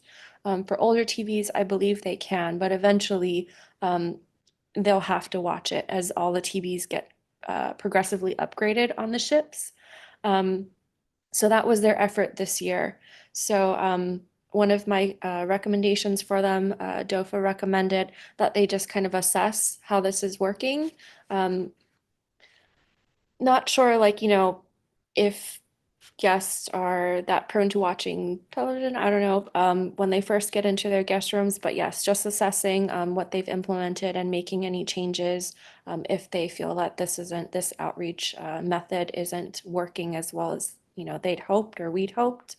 And then, of course, because they have had take of adult covered species in addition to non-listed species, recommendation to have the seabird lighting protocol, so decrease lighting from March all the way through December instead of just fledgling season, September through December, to minimize light attraction aboard the ships. And then also to continue to assess lighting, through the ships. The ships are all a little different, and they all will go in for a large maintenance. I think it's called dry dock. They go into dry dock for, upgrades and maintenance. So when those opportunities present to, that's the time when they can make changes to lighting and equipment, et cetera. So just as long as they continue to assess lighting, that they take that opportunity when ships go into dry dock to make those changes. And I'm sure NCL will address some of these in their presentation. And today I believe we have Lauren from ABR here presenting for NCL. You have Adrian from ABR presenting for NCL. Hi, Adrian. Hi everyone. It's nice to see you all again, and thank you to the ESRC for sitting in the seats that you do and doing all of the reading that you do. you get sent a lot of things to read, and I know this is a big ask of your time, so thank you for that. Let me see if I can find my little share button here and get us going. So my name's Adrienne Gall. I'm an environmental consultant. I've been working with NCL for about 3 years now, helping them with their compliance with this permit. The license holder is Norwegian Cruise Lines, and their permit numbers are there on the screen. Sarah Ferguson Brown is their primary contact. She's on the line today, as is Paige Golombeski, who also does a great job helping us execute this permit. As Kelly mentioned, there were 5 ships in Hawaiian waters for NCL in 2025, and 3 of those ships were in Hawaiian waters during the fledgling season. Each ship has environmental officers on board, and they are the ones that are primarily responsible for recovering birds and transferring them to the rehabilitators. So there's the names of each of the environmental officers. We also instituted the chain of custody form kind of late in 2024 and kept using it through 2025 to just add another layer of documentation, because sometimes the ships just have to go. And we wanted to make sure we had very clear documentation of the handoff and custody of the bird until it reached a rehabilitator or other entity approved to handle them on the shore side. As Kelly mentioned, we did submit an updated participant inclusion plan in November, seeking permit amendment for adult take. And that is still currently under review. When NCL requested take in 2020, it was really much higher than the take that was expected on the ships. So there's kind of enough space within the take so far that I don't think we need to ask for additional take, but that is something that we're in conversations with the agencies about right now. Another thing that was made official that had been kind of in conversations, but was sort of made official in 2025 was identifying Maui Nui Seabird Recovery Project as the first responder primary contact on Maui. And so all birds recovered from the NCL ships were handed to Maui Nui for assessment and release. These were the 3 ships that were in Hawaiian waters. The Pride of America is typically in Hawaiian waters all year long. The dry dock that Kelly mentioned, where they get pulled once every 5 years for kind of maintenance and upgrades, that happened in the month of May. So the Pride was not in Hawaiian waters for the month of May, but other than that, it was in Hawaiian waters all year long. And then the Norwegian Sun and Oceania Regatta made shorter visits. These were the 2 ships that were present prior to fledgling season. They're much smaller than the Pride. We did lighting reviews on the vessels. So I reviewed the Norwegian Sun in 2025. When we do that, we identify what lights we're going to turn off when the boat's in Hawaiian waters during fledgling season. So we identify things like floodlights. And these are just a couple of the photos are just a couple of the examples. The complete list is in the annual report. Pride of America has been reviewed many times by both agency personnel and by us. They have a well-established lighting protocol to engage for fledgling season. There was a change made to the vessel when it went to dry dock, where they converted what had formerly been an open area into staterooms. In the process of doing that, there was sort of a net loss of lights. There's 10 fewer externally facing lights than there were before. And you can see that some of the lights were converted to amber.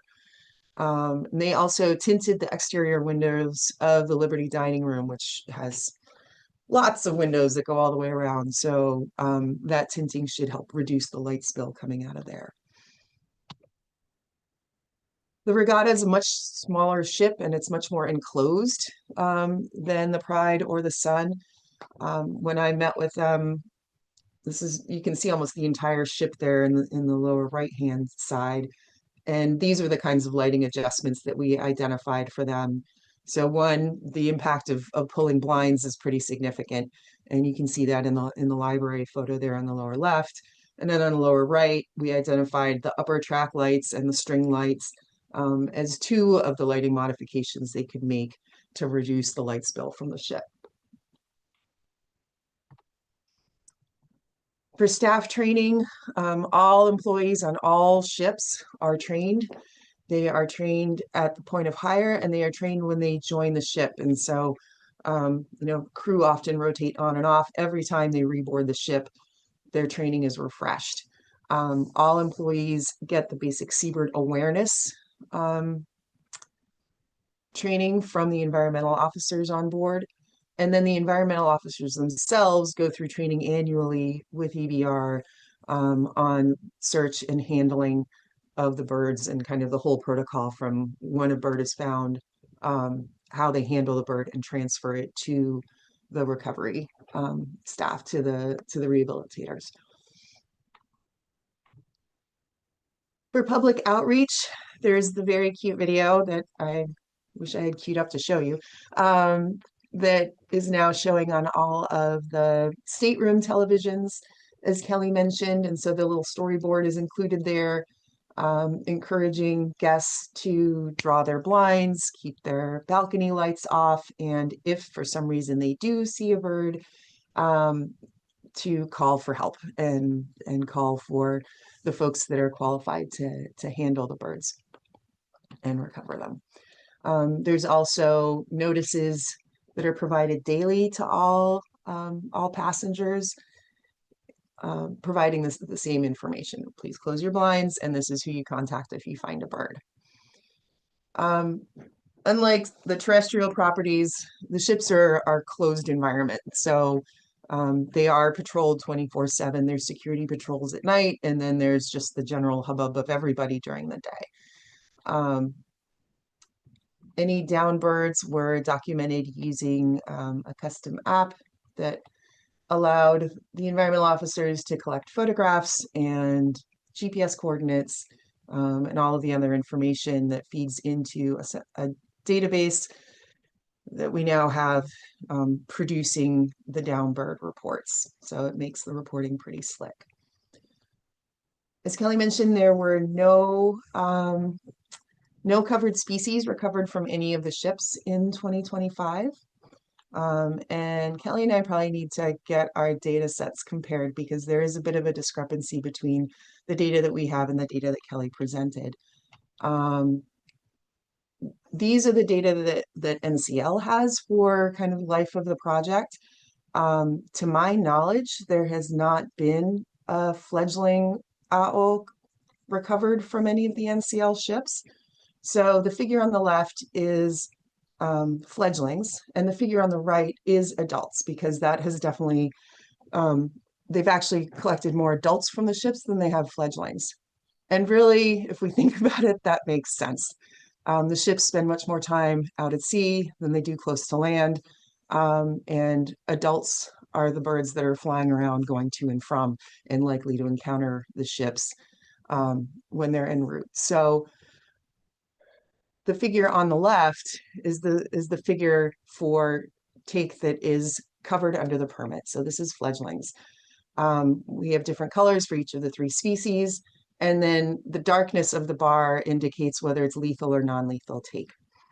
So the one take of fledglings that we had was a single uau that was recovered in 2024, and it died. So that's the one take that we have. The blue dotted line indicates the 5-year rolling average for owl. And then the co-located pink and green lines at the very top at the number 12, that indicates the total take allowed for uau and akeake over 30 years. So that's just kind of your barometers of what take is permitted. On the right, we have the adults that have been recovered. All the adults that have been recovered on the ships were released successfully, so we haven't had any lethal take of adults on the ships. There were 2 adults recovered in 2022 and 2 adults recovered in 2023. So the 5-year rolling average, as far as the data I have, is 0, because no owl fledglings have been recovered to my knowledge. So that's where Kelly and I need to get together and maybe reconcile our data sets. As Kelly mentioned, plenty of other birds have been recovered from the vessels. Again, slight discrepancy in our numbers. We have 41 birds for 2025. And here's the breakdown by vessel. So 29 on the Pride, 11 on Norwegian Sun, and 1 on the Insignia. And this is a decrease from last year, so that's good. I think we had 51 birds on the Pride last year and 23, I believe, don't quote me on that, I'd have to look, on the Norwegian Sun. But I remember it being roughly 10 fewer on each of those ships, so I'm hoping that that's a trend we can continue. As far as what we've done this past year, what we continue to do is look for opportunities to reduce lighting, to improve our outreach, to train the crews on any ships that have not been to Hawaiian waters before, and even those that have, making those annual visits to the ships and touching base with the environmental officers and making sure that they know how to safely handle birds and which rescue organizations to contact on each island at each port. We are including that seabird information on screens in public spaces and in the cabins, including running the little video, making that available. And we have initiated the permit amendment to include take of adult birds. So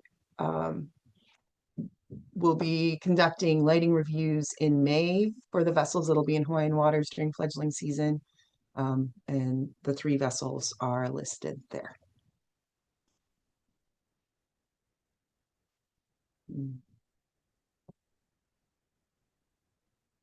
I guess with that, I can take any questions.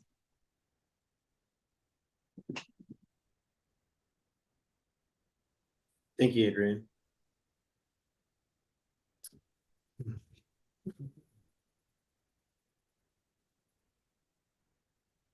All right, okay.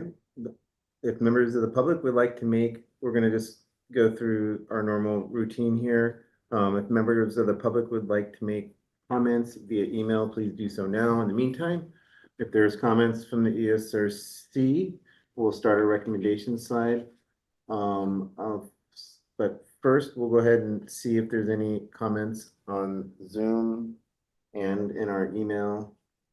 And then we'll go back to the recommendation slide. We do have one comment on Zoom from David Henkin.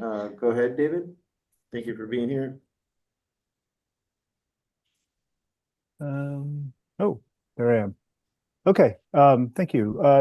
Just one question. I'm curious, and maybe this is not timely, but I'm surprised that the discovery rate is assumed to be 100%.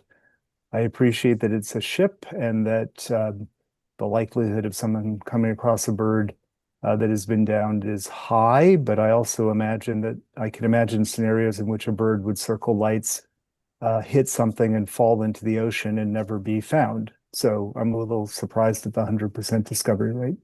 That's what occurred to me.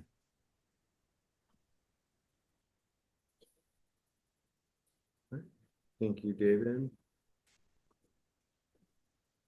Do we have anybody else on Zoom? Nobody else on Zoom. I do want to just say, Adrian, I did double check. You're correct. I had the wrong numbers. Yes, your take for AO is 0. Lethal, non-lethal. Thanks.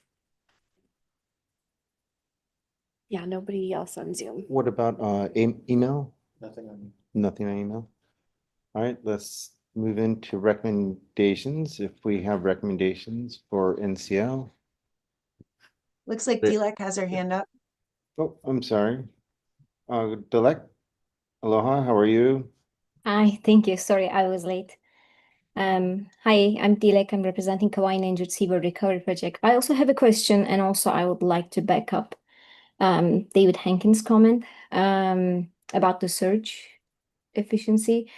And my question is, I don't know if it's the place to talk about it, but I was wondering if there are any details about the lethal adult take of newels. Like, do we know the mechanism, or did we address the lights, or because it sounds like it's a big deal to me? Thank you. The only lethal take was one uau, and it was alive when it was recovered by the environmental officers, but it was in pretty sad shape and it died shortly thereafter. It was a fledgling. Okay, maybe I misunderstood because I thought I saw lethal adult take in Kelly's initial presentation in NCL. Maybe it wasn't from this year then.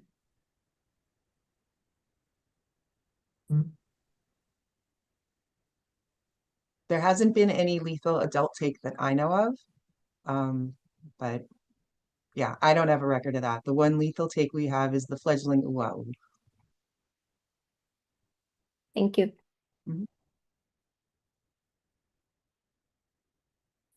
Okay.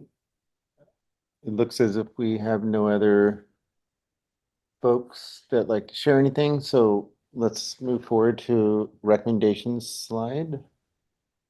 Well, just to follow up with public comments, I was wondering if HCP staff had any thoughts on about claiming 100% search efficiency when there's a high likelihood that some birds will fall into the ocean.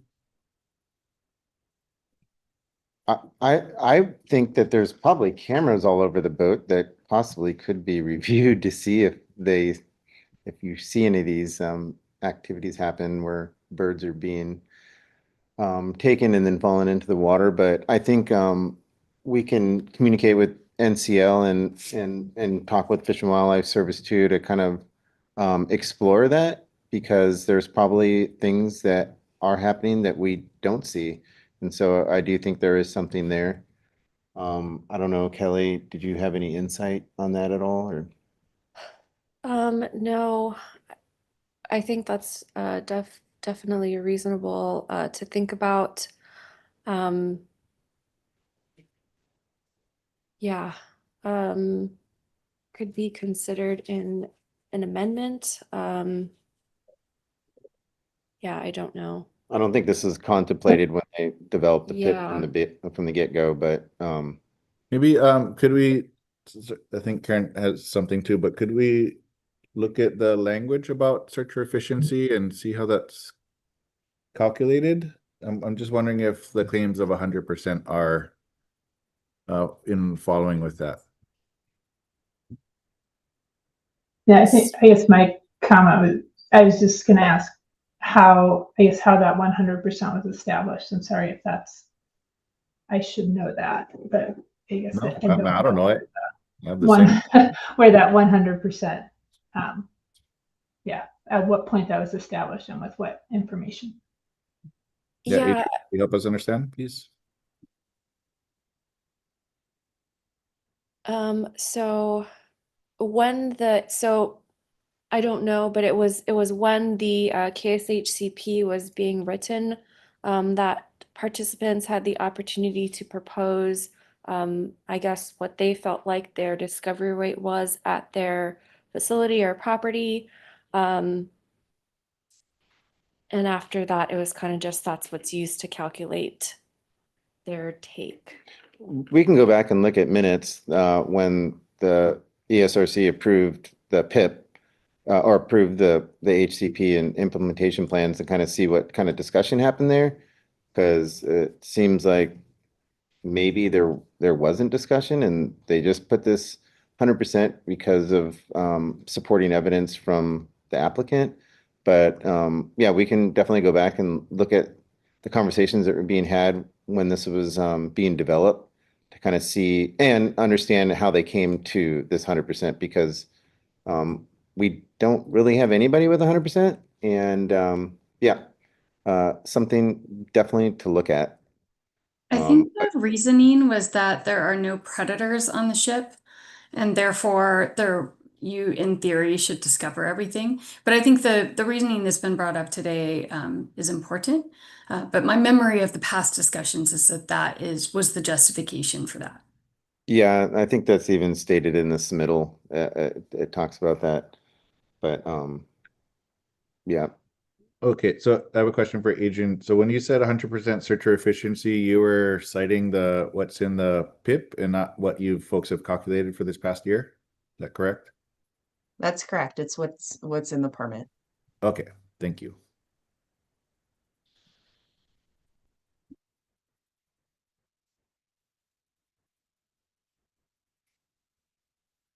Anyone else have any comments or recommendations So- besides?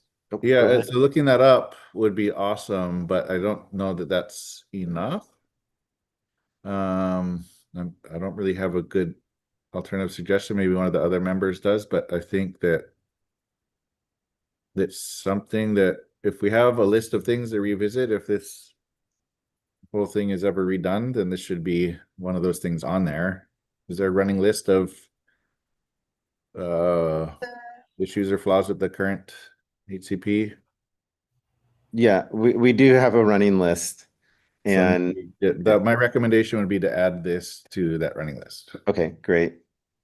I think at the time Reggie Reggie was a contractor for NCL and had done extensive seabird observations and tours just in his personal and professional life, and had stated that there were no birds that collided with the ship due to some, I don't remember the terminology he used, but we had, like Melissa said, anticipated that because there were staff on the ship and everything that would be documented on the ship would be found. We didn't know what would have been attracted to the ship and then fallen out in the water, and we had assumed that any birds that were in the water were not, were okay based on what Reggie had documented. So the agencies, I think, during license and permit issuance or evaluation had considered that factor. But I think we could look into it. I'm just not sure what capability there is for cruise ships to be searching for birds constantly flying around that would have documented in order to inform what the take was.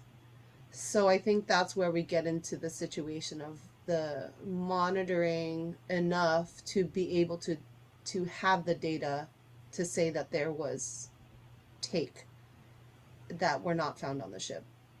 So I think we can explore it. I'm not sure what the best way to do it is. I'm open to discussion.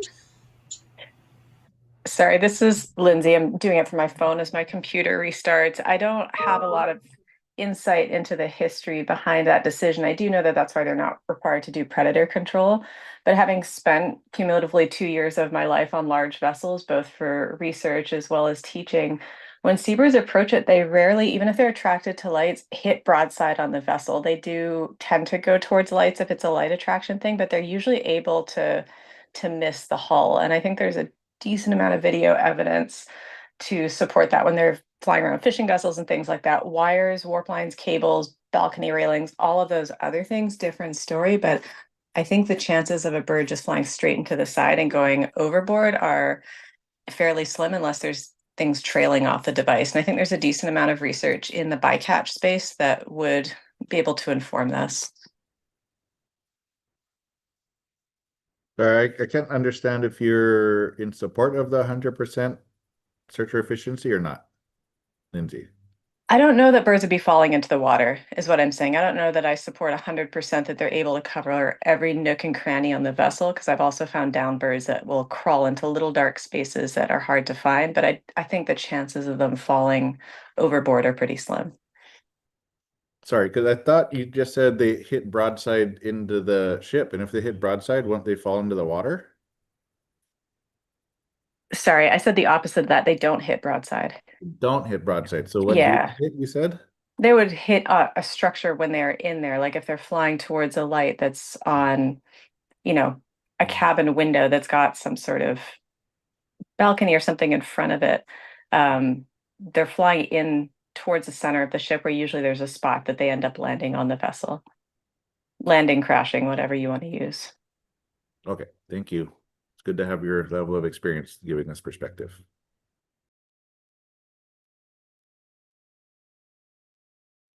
Okay, so we have one recommendation here to, Yes. what's that? Sorry, we have another comment Oh, another comment here. on Zoom. Oh, I'm sorry. Lisa, you have a comment? Sure. First of all, happy to sit down with Adrian and whoever from the agencies want to discuss this, but also to give people assurance, this 100% number came out of the product of several years of discussions between Reg David and Adam Griesmer of Fish and Wildlife Service. It was then rigorously reviewed during our permit approval process and actively debated. I specifically remember ESRC meetings with comments from Jim Jacoby about this very comment about birds that, might be going on over the edge and not be seen. So just to assure everybody, this was part of the permit issuance process. It was debated and discussed before this 100% number was arrived at, and happy to sit down and review that history with whoever from the agencies would like to be part of that after this meeting. Thank you, Lisa, for your insight to that.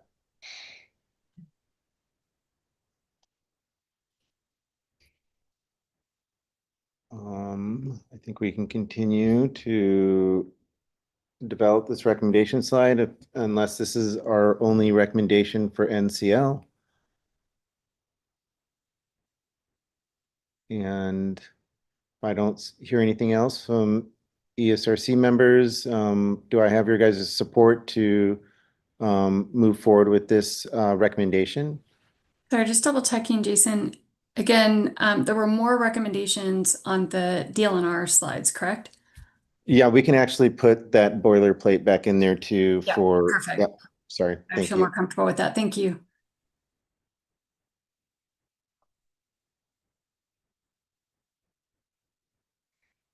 Great. Okay. Do we have a consensus from everyone on this recommendation slide?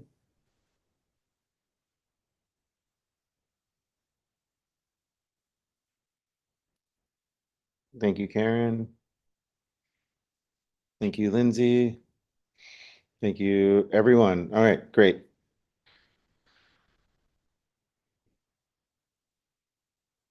All right, we can move forward. You got this saved there. All right. Okay, moving forward, on to our next agenda item, which is item 2E, status of One Hotel Honolulu Bay, a participant in the HCP, KSHCP. And we'll go ahead with a short presentation from staff and then a 20-minute presentation, if we can keep it to 20 minutes or under, for the applicant. We'll start with DOFA. Thank you, Kelly. Okay, so next participant is One Hotel Honolulu.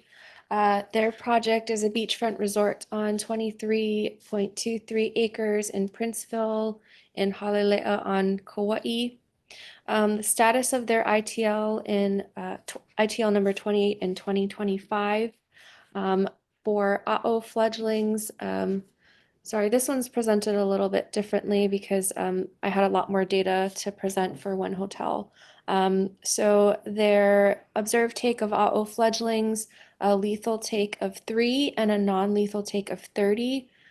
Sorry, I just want to back up and say the corrections, there's corrections from the submittal. The corrections are in bold on this slide. So a little bit of difference. I think it's just one different than what was in the submittal. Anyway, so AO fledglings, lethal 3, non-lethal 30. And for AO adults, they had 2 non-lethal take. This again was not authorized under their current ITL, but they are pursuing an amendment to include adult take of AO. For Oahu fledglings, they had the lethal take of 1. With these observed take, we calculated using the 90% discovery rate again from the participant inclusion plan, and that would calculate to the lethal take of 6.67 or 7 AO and non-lethal take of 30. For Oahu, it's 1.11 for lethal take and non-lethal is 0. Just for reference, that's the 90% participant inclusion plan discovery rate. But I did also calculate using the 50% discovery rate, which the participant will be amending their discovery rate to. And this was also found in the Kauai Endangered Seabird Recovery Project's 2024 Searcher Efficacy Trial. This was done by Kessler last season. So if we use this to calculate their take from the observed take, we will calculate AO fledglings lethal 36 and non-lethal 30, Oahu fledglings lethal 2, non-lethal 0.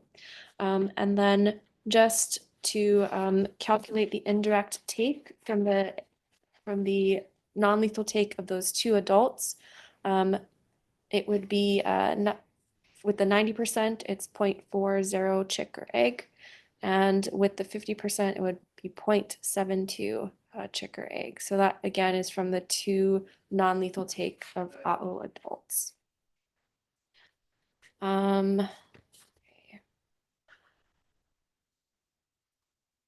I should also mention the amendment that's been received. The participant is currently looking to increase their take of AO as well. So currently they're looking at options for mitigating for that, as it would exceed the take that's allowed in the entire KSHCP. Again, just a note that there are corrections from the submittal. The corrections are in bold on this slide. So this slide is looking at cumulative calculated take. So since the permit was issued, and also noting though that operations for one hotel began in March 2023. So currently their cumulative calculated take is 13.11, lethal take for AO, non-lethal take of 78. The column to the left of that, you can see their current authorized fledgling AO take. And then their 5-year rolling average is 2.62 for lethal and 15.6 for non-lethal. And that currently is below their maximum 5-year rolling average. Though again, I'm going to restate the caveat that they have not been in operation for 5 years. So this is really over just 3 years. So below, just have a note that this doesn't include the take of the 2 adult AO and the associated indirect take of egg and chick. And then also again, that note that this 5-year rolling average is an underestimation because they've only been operating over 3 fledgling seasons or 3 years of operation. And I recalculated what that would be over 3 years. So it would actually be an average of 4.04 lethal take and 26.33 non-lethal take.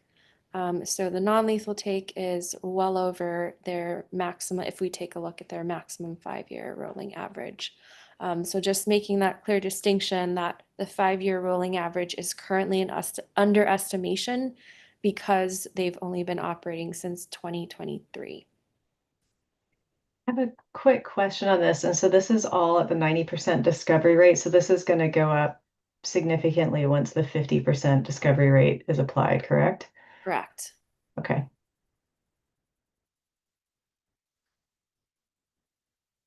Okay. Oh, I'm sorry, Lindsay. I'm not sure if the 50% would be retroactive or not. Is that what you're meaning? No, I think that was answered at a previous meeting. I just Okay, wanted to make sure this was 90%. So it's already exceeding that based on the 90%, which means it's going to get significantly worse once it's at 50%. Correct, yes. Okay, thanks. I just want to make sure I answered. Okay, so first, before we get into recommendations for one hotel, again, want to highlight the measures that one hotel did implement during 2025. They continue to assess their lighting on property and work to further reduce property lighting. So specifics of the lights they did reduce on property are in the submittal, but additional changes were made. They did increase their predator control as well. So they're now trapping year round, and they also have increased the number of traps on property. That they did start to utilize decoys in 2025. That was kind of like a practice run. So in 2026, they're hoping to use those results to kind of better inform like how their searchers are doing and real time assess how their searchers are doing so they can make adjustments to training or anything if they need to. And I do want to make a note that one of the changes that were implemented by one hotel was to address Maka'ala's prior comments about screens on the Walina Terrace. So they are partially drawing screens, and this is per the applicant. They're partially drawing the screens during service and then fully closing them during cleaning, which is when they flick on all the lights and they clean in after service is concluded. So just wanted to, again, note the changes that One Hotel did do this year. So for recommendations for One Hotel, the first section again are ESRC prior recommendations that the licensee is either in the process of addressing or is still outstanding. So continuing to reduce lighting, continuing to look at lighting versus where birds are found down. The pool, I think, is somewhere that lighting can be further minimized. And then still considering pursuing conservation dogs' use on property to help find down birds more efficiently. And then additional recommendations, of course, to continue to work towards those prior ESRC recommendations. And then because they are asking for adult take to implement seabird lighting protocols and like the seabird program at One Hotel beginning March 1st to minimize the take of adult covered species. And then just continuing to, assess the property, identify and implement additional adaptive management measures to really try and bring down their AO take. And then this has already been addressed, number 4, with the participant, but I just wanted to mark it here for the record. But they're searching for Honu really early in the morning. They were doing searches, but quite early in the morning. So the recommendation was just to shift after sunlight so you can better see the Honu tracks. And the participant, I think, has agreed to try and do that this year. That's all the recommendations I had for One Hotel, and I think we will have Adrian again presenting for them.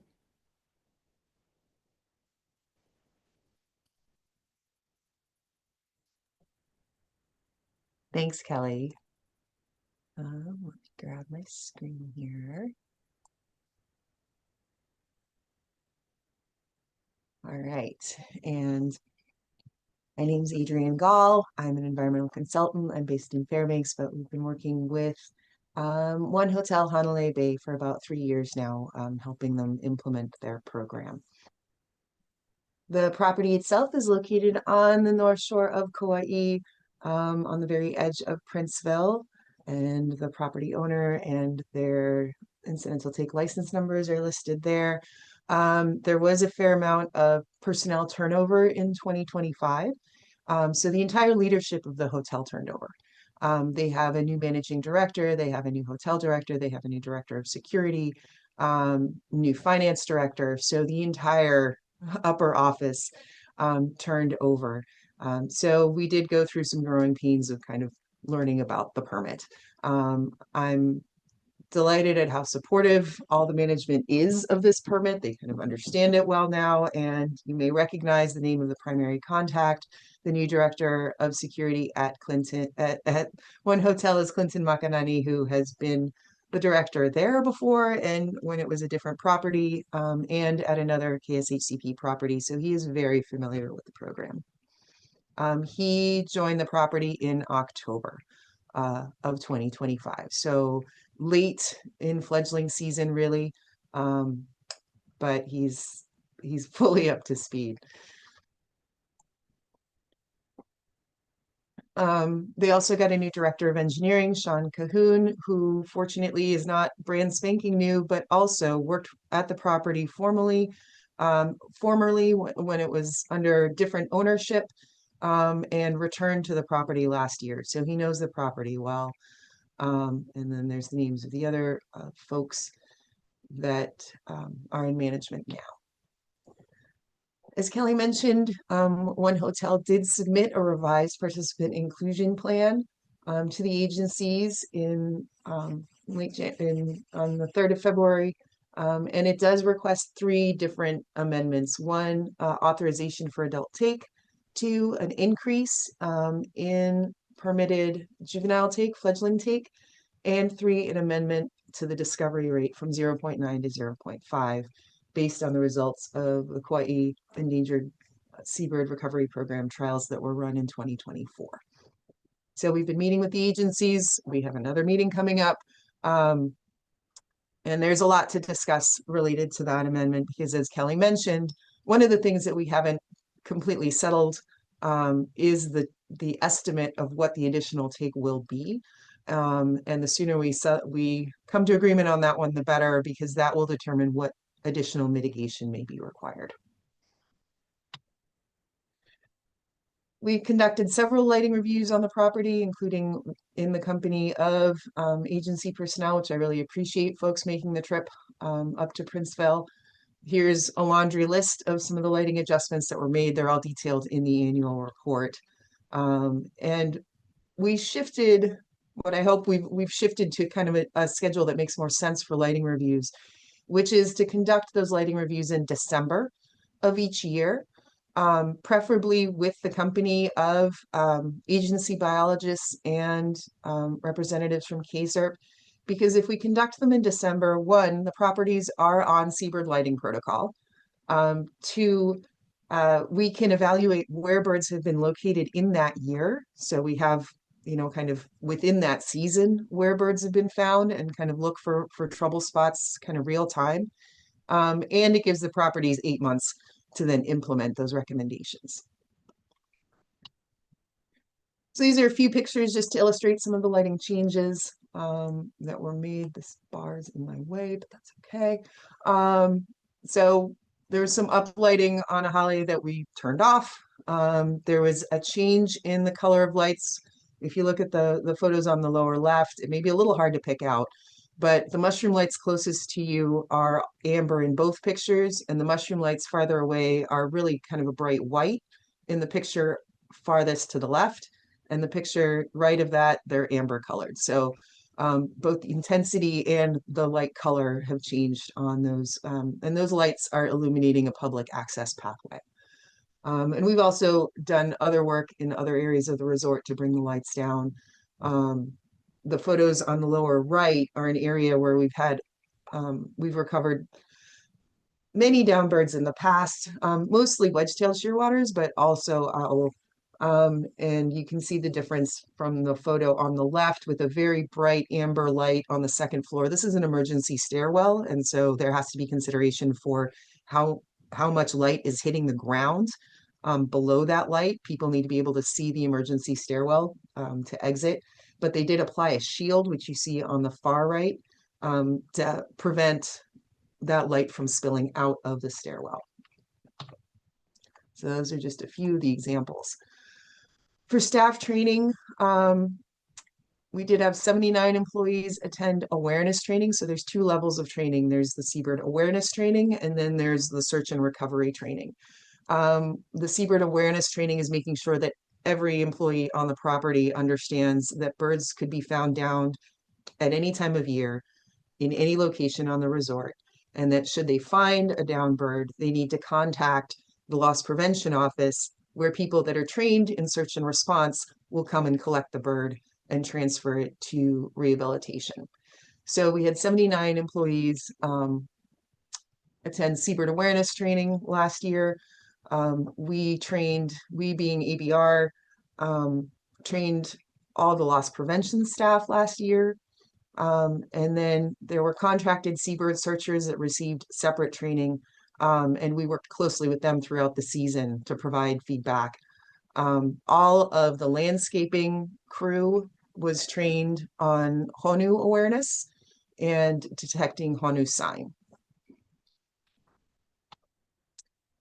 We also conducted internal decoy trials for the first time. We had designated members of the security team that were not doing any of the decoy searching, deploying the decoys. And then we had the search team recovering. Based on those deployments that we did in-house, we got a searcher efficiency of 58%. And this is a map of where the decoys were deployed throughout the property. The white diamonds indicate decoys that were located by searchers within 12 hours of deployment. So the decoys were generally deployed between 6 and 8 p.m., getting them deployed before the search teams arrived so that there would be no chance of searchers seeing where decoys had been deployed. And then the location of the decoys was assessed within 12 hours, usually around 7 a.m.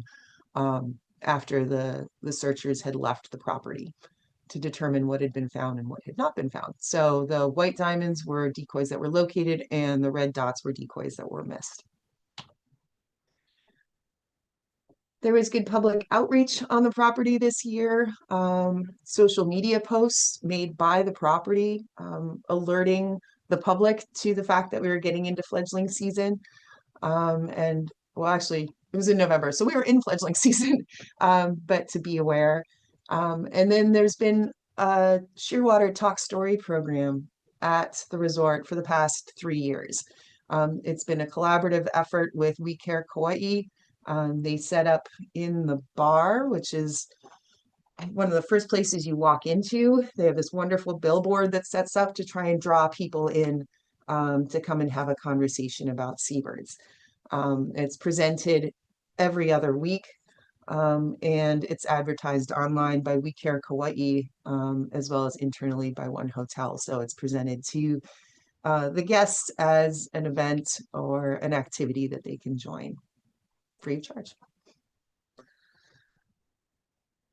There's also some beautiful cards that get distributed to each one of the rooms, encouraging people to draw their blinds. There's also turn down service. So every evening, staff go through all of the rooms and shut all of the blinds. So there's a big effort there to keep blinds shut during fledgling season. There's also outreach posters placed in the employee areas, the walk-in to the employee cafeteria and lounges, to help remind employees about the expectations with seabird season as well. Search effort, 2 searches every 24 hours, 1 after sunset. Those searches actually usually start around 8 p.m. And then another one before sunrise, right up until about 6:30. And it's teams of 2 people searching the property that are dedicated seabird searchers, in addition to the loss prevention staff that are doing security rounds. So we have 2 dedicated seabird searchers on each of the evening and the morning shifts, doing those searches in addition to security staff. The searcher efficiency rate that was conducted by KSHCP was produced a searcher efficiency estimate of 50%.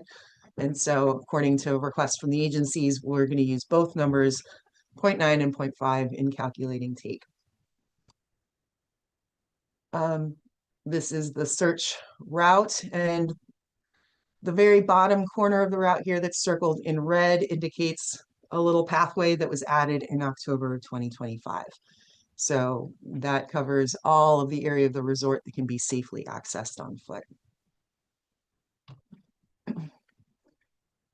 Honu searches were conducted daily on Pu'upo'a Beach. Again, a slight difference from what Kelly said. The searches at One Hotel are conducted between 6 and 6:30 in the morning when there's enough daylight. The issue that we had at the property this year is that they surveyed 160 of 215 days. So we did miss 55 days of officially documented survey. And it's not that people weren't looking at the beaches, because as we've said, all of the landscaping, all of the people that rake the beaches, that tend to the beaches, are trained to look for signs of Honu. It was a staffing issue and a bit of a training issue, and having people be diligent about recording their searches. So we're working to address that. We did address that, which is why we had very consistent search records and search efforts later in the season. This is a map that shows where the Honu searches are. It's that bright pink bar down kind of in the lower left of the map. It's a short beach. Folks walk it back and forth. All right, so looking at our take for this year, As Kelly mentioned, there were 35 owl recovered on the property, 33 were fledglings. 30 of them were successfully released by SOS, 2 were dead on arrival, and 1 was seen on the property, but it dove down into a massive naupaka, and the searchers spent 30 minutes trying to find it in the massive naupaka, and finally called off the search. And so that bird, it was documented with photographs and video, so there's no doubt it was an owl, but because it was not captured, we assumed it, we included it as lethal take. We recovered 1 fledgling uau that was dead on arrival, and there was an additional shearwater that was seen fleetingly as it jumped into thorn bushes and off over an edge. So we did not get any kind of photographic evidence or definitive identification of its species. There were also 50 uaukani that were recovered from the property, 48 were released, and 2 did not make it. This is a map of where they were all found. So the blue triangles are wedge-tailed shearwaters, uaukani. The green diamonds are ao, and the 1 yellow star is the uau. One of the ESRC recommendations or requests was that we show down birds and lights. So this is the map that shows you down birds and lights. All the little tiny pink squares are every single individual outdoor light on the property. And then again, the blue diamonds are uaukani, the green, sorry, blue triangles, uaukani, green diamonds are the ao, and the 1 uau is the yellow star. Hey, Adrian, sorry, I mean, this is very helpful. Thank you for making these adjustments. I just want to point out that the searcher route, although indicated in the key, is not on here. And I think that would be helpful to see. It gets pretty busy, but sure.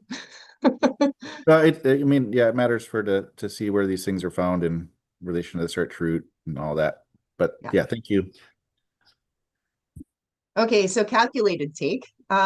Here we have take calculated using 0.9, which is what is currently in the permit, in the license as the approved searcher discovery or searcher efficiency rate, and then also the searcher efficiency rate that resulted from the trials run by KSHCP in 2024. So there's no adjustments to non-lethal take. That is what it is.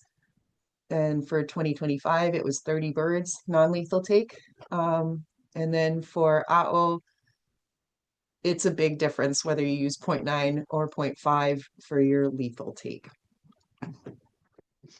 And as the only uau fledgling was recovered dead, then there was no non-lethal take, it was all lethal take. Adrian, I'm sorry, 1 point of clarification that I think we struggled with a little bit in previous years.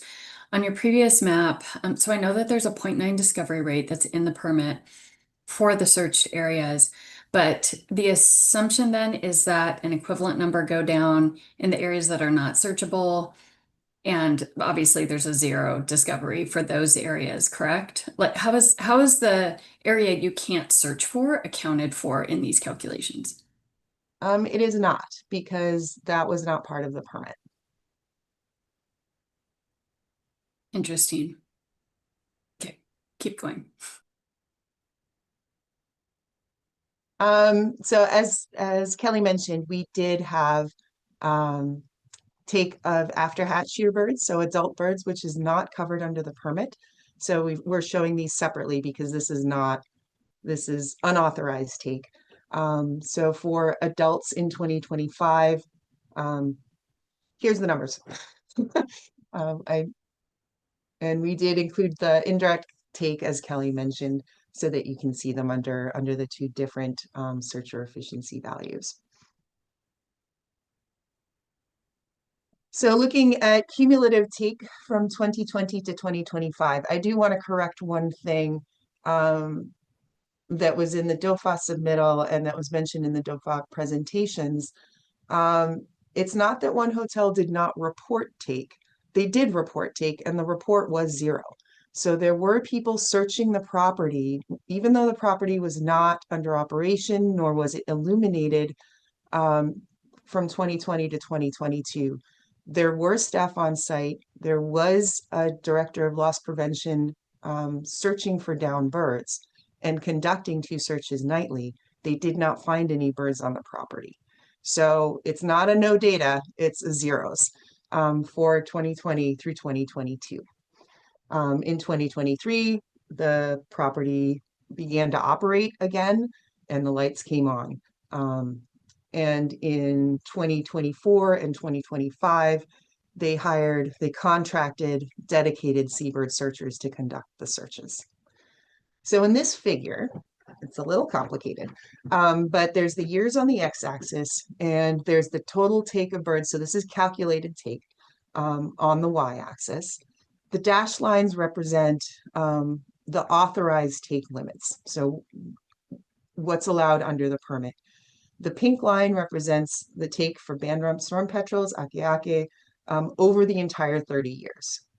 The green line represents the total take allowed for Oahu Hawaiian petrels for 30 years. The blue dashed line represents the 5-year rolling average for A'o fledglings. So if the bars are below that line, then we are below the permitted take. And if the bars are above that line, then we are exceeding the 5-year rolling average for A'o. So looking at this figure, you see that for 2023, 24, and 25, take, even when calculated at 0.9, is exceeding the 5-year rolling average. And then you see the light blue bars for 2024 and 2025 representing the 2 Oahu that were recovered dead. And so this is a side-by-side comparison of the take when calculated using 0.9 and take when calculated using 0.5. And for the take calculated in 2023, we actually used 0.35, which was the result of the KSHCP trial that year. They did a subsequent trial in 2024 where the searcher efficiency came up to 0.5. And as I said before, that was the year where we contracted dedicated seabird searchers and have continued to do so. So these are the 5-year rolling average numbers, which I think match Kelly's. I hope match Kelly's, with the confidence intervals included, because I think confidence intervals are important. Predator control, predator observation surveys are conducted by the seabird search team. So not the predator control team, but the folks that are looking for downed seabirds are also recording predators as they go. And there were 43 predators observed, and this is the locations. Each little yellow triangle indicates a location where predators were observed, and they are scaled to size for the number of predators seen. This is over the entire season, so the giant triangle that shows 4 predators doesn't mean that they saw 4 cats at once. It was that 4 cats were seen in that spot over the course of the season, or that there were 4 observations of predators over the entire season. So again, the predators are not identified individually. So this is 43 observations, not necessarily 43 individual predators. For trapping, here's the stats on the trapping. It's also presented in the annual report. In the interest of time, I'm not going to read through the whole slide, but here's what we've got. And then this is a visual for a comparison between the surveys and the trapping. In this figure, we have the months across the x-axis and the number of predators on the y-axis. The gray shading, which I hope comes through for your screen, indicates days when there were traps deployed. The blue bars indicate when predators were observed, and the red dots indicate when predators were captured in traps. So this shows you kind of the timing of predator observations and trapping success.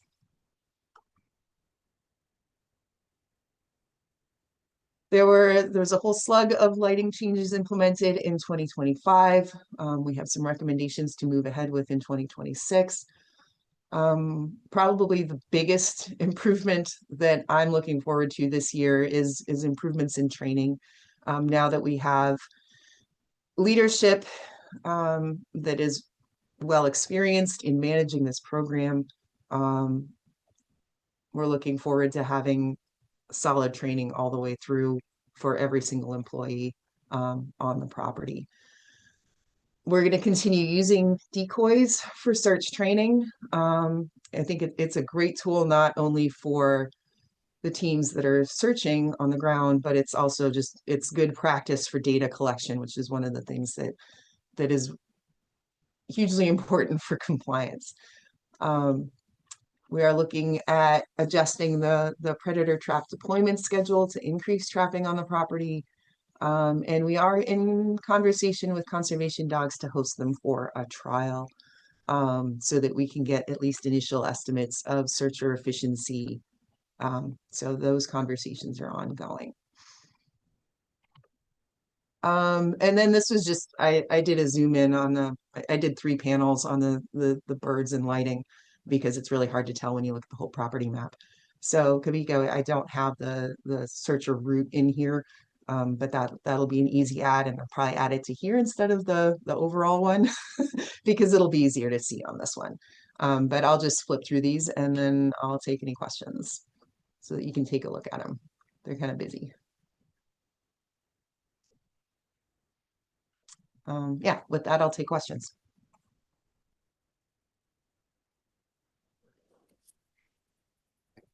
Thank you, Adrian.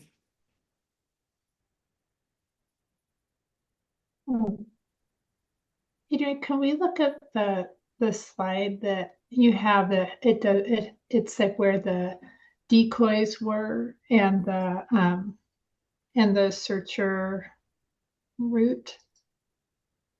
I have I don't know what slide number it was. Not this guy. It's a little bit of a ways back. Yeah, hang on. I'm just trying to get out of this thing. There we go. That's what I'm trying to do. So sorry, Karen, which one? I was like, I took a screenshot of it. Let me see what the title. It's like it's the one that has the searcher trial, the route, and where the efficacy trial. Oh, the decoy one? Decoys are like the found, not found. Yeah, that one. Okay. And I guess, I was just trying to look at it more carefully, and I'm wondering if you guys have looked at this to consider redoing your route or adding portions of the route. I mean, it looks like there's decoys in places that could be included on the route that weren't found. And are you guys doing that evaluation? Yeah, and I mean, a note about the route, it is notional, right? The searchers are weaving back and forth over the property. They're not following a GPS straight line. They are working their way across the property. So the routes are intended to give you kind of a visual and give them a visual of like how to move through the property. But it's not expected that they walk these straight lines. It's interesting to me to compare the decoy trial map with where birds were actually recovered. Because a lot of birds were recovered in places where decoys were missed. And so it just makes the point that like finding birds and finding decoys is different. But this is the best tool we have to assess. But yes, this is very much an important part of training, an important part of improving kind of the way that people search a property. And so it's really helpful. That's why we've deployed many more decoys than are deployed with the KSHCP trials. It's one of the advantages of doing in-house trials, is that KSHCP's limited in how many decoys they can put on a property. It takes time, it takes effort. And by having an in-house program, we're able to assess the teams real time during the season on where decoys are being deployed, where they're being missed, and be able to give them that feedback in real time. And that's certainly the intent. This is the first year we've tried it, and it points to a lot of possible improvements in the process. But I'm excited to have it kind of going full bore next season.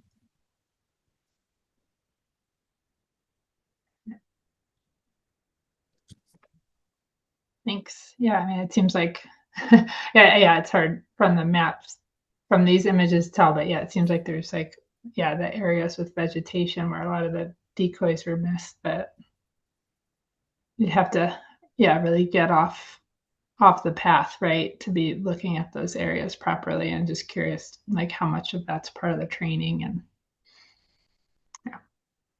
But, yeah, glad you guys are working to improve it. You have any other questions from the committee? I'm just appreciative that you folks included that trail down to the by the wetland. Thank you for doing that. It is dark and scary down there, so we actually had to change the way that the searchers operate to cover that area. So they go down in a pair because it's out of cell phone range. Like there's no way to call for help from down there. So they go down as a pair, they search that area first, and then they split up and one does the low area and one does the upper area. Okay, well, thank you for making that adjustment. Yeah. All right, I do see one comment, Makaala.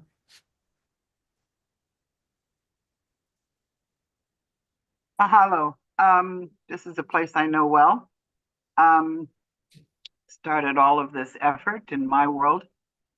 Thank you all for the work, and frankly, the change in administration is a welcome report.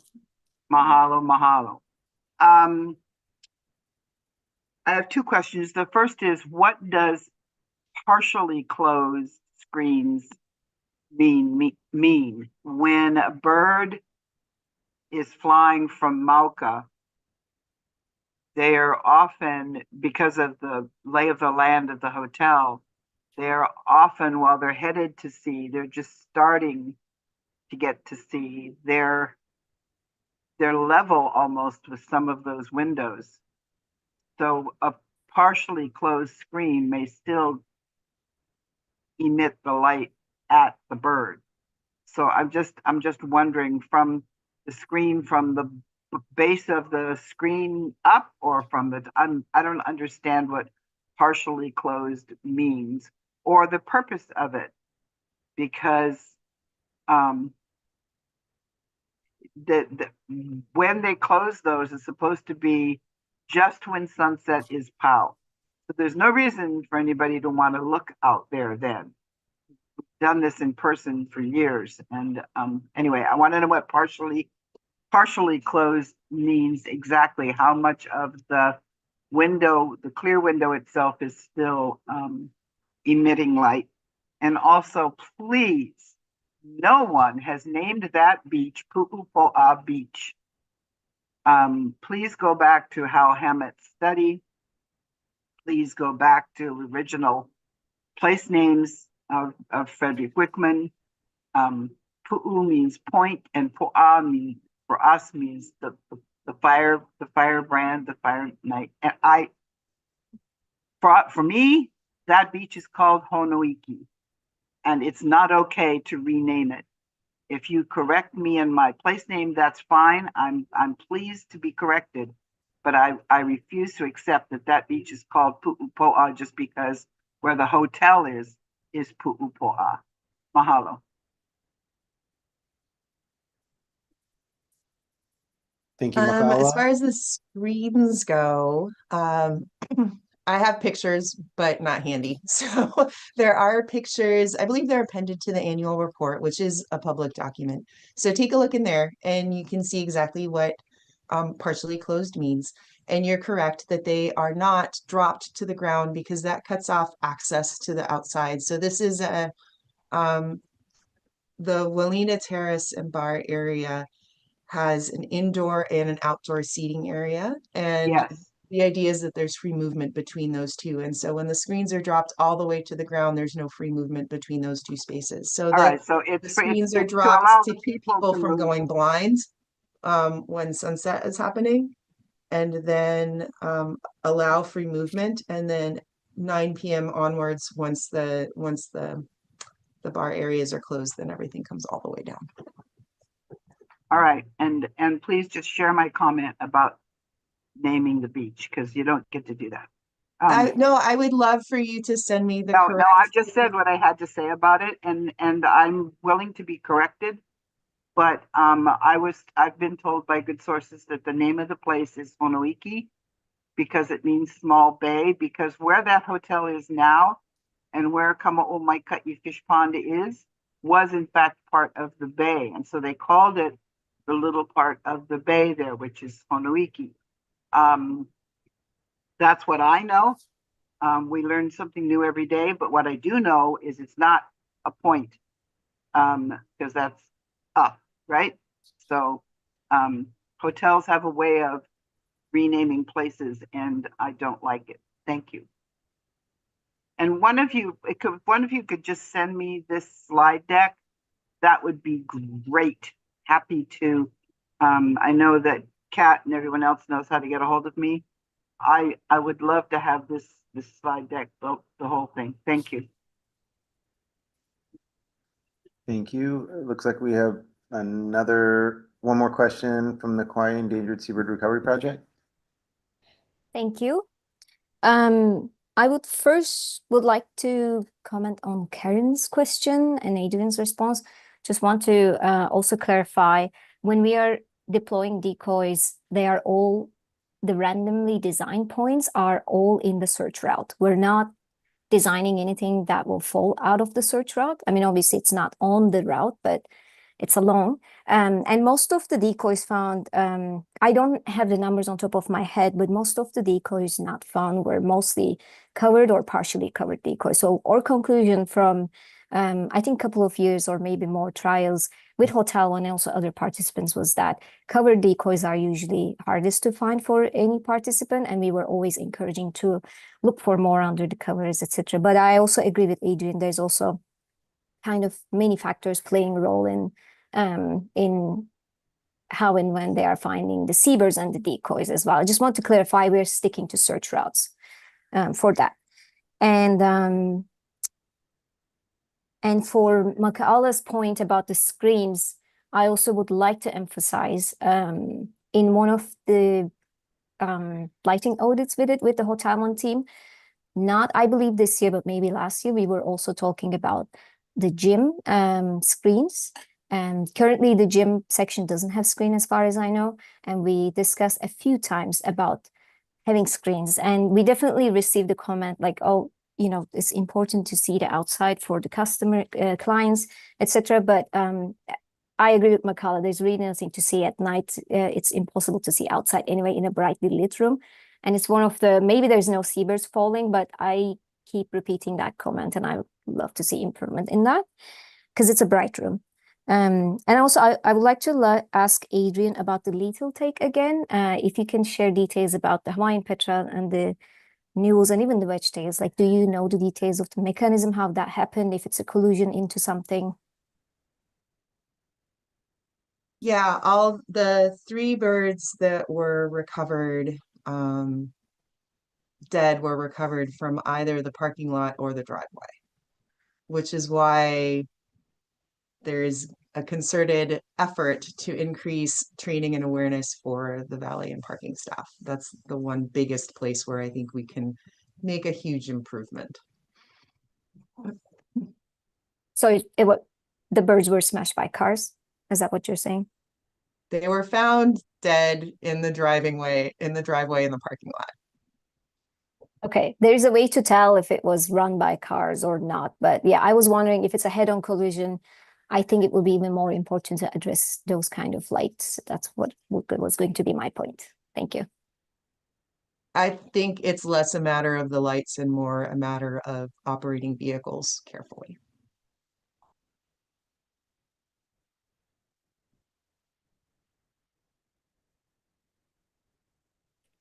I actually, to follow up on Dilek's point about the random placement of decoys, we were not as nice as Dilek, and we randomized the locations of the decoys to be kind of anywhere on the property that is considered safe for people to walk.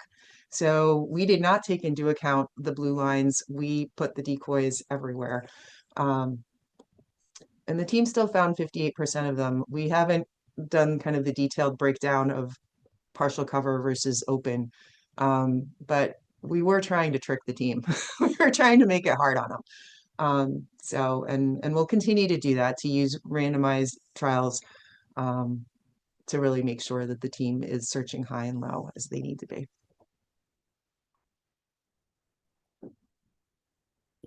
I had a question for Dilek. Dilek, can you come back, please?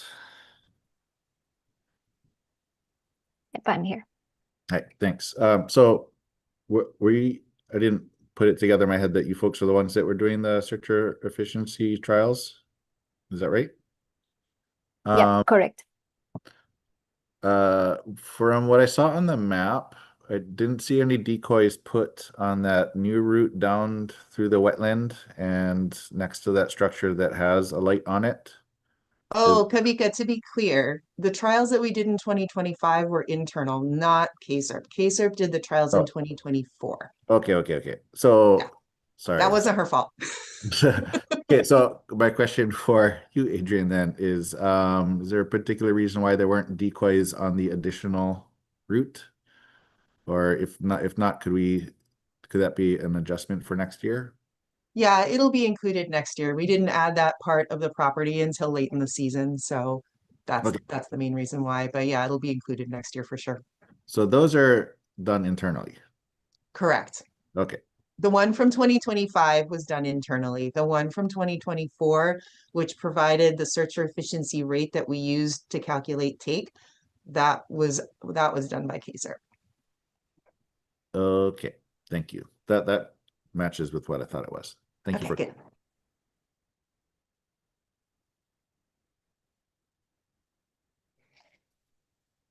Okay, we're going to continue to move forward. I just wanted to let folks know we're gonna try to look for comments from the public and then develop a recommendation slide. And then we're a little bit after noon. So I was thinking once we have our recommendation slide developed for one hotel, we can break for lunch and then come back and finish our last two items, if that's okay with everyone.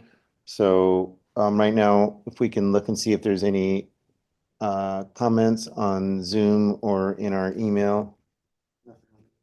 Nothing None on email, Zoom. nothing on Zoom. So if it's okay with everyone, we can go ahead and work on a recommendation slide. And we already have our boilerplate one. So the one I just said about adding decoys on the newly added searcher route going down through the wetland and to the structure that has lights on it.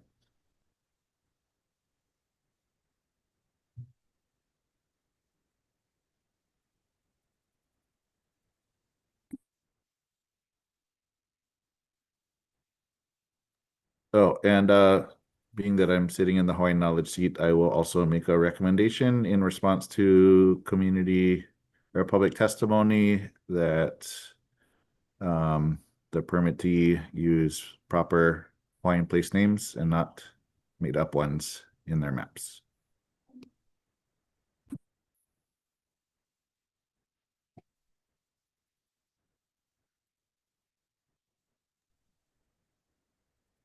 I'll appreciate any source you can provide, because in my defense, I used a very poor source, which is Google Maps. And when you zoom in on Google Maps, that's what it calls that beach. And so I deeply apologize and I humbly accept any corrections. Thank you. Okay. Call it the beach for right now until no. Kavika, in regard to this bullet, do you think that you can reach out to the agencies to provide documentation that we can search up, or recommendations for that specifically?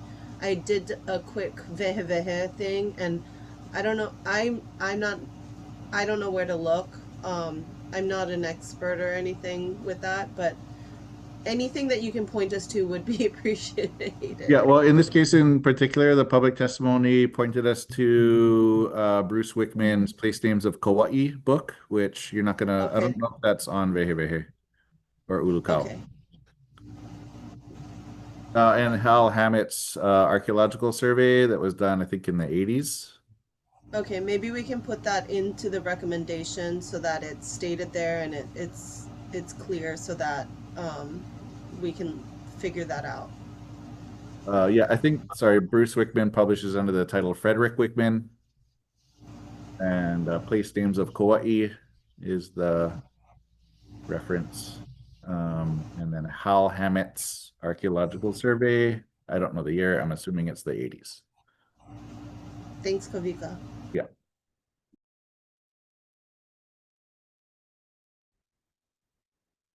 And he's still alive, so you can call him.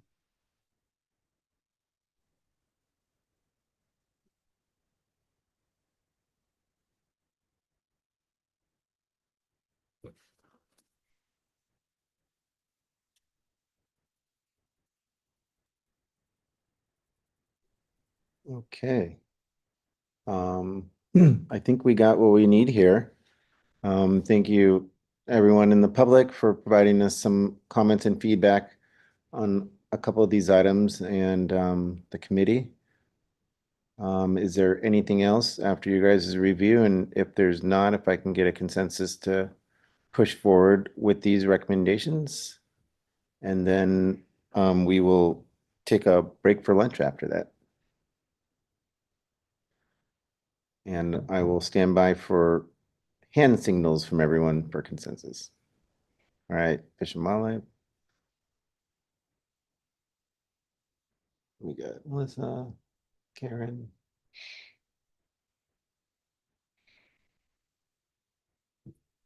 Kavika, are you okay with what we have here? Okay, great. Seems like we are good to go with this. So thank you, everyone. That was good. At this time, we'll go ahead and do you guys want to break for half an hour? Or do you need a little bit longer than that? I can do half an hour. Okay. Okay, so it's Jason, just a heads up. I have a 12:30 to 1 p.m. Conflict. okay. So I'll be back at soon after 1. Okay, sounds good. We'll be back at 12:45, everyone else. And then we can go from there. We should still have quorum to continue forward. Okay, thank you. Thank you.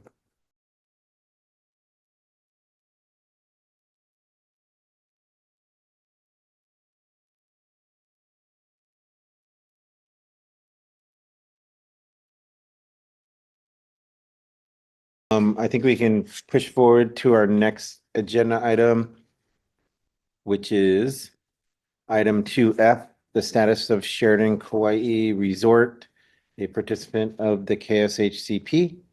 And we'll go ahead with DOFA presentation with Kelly will do that here and we'll move forward there.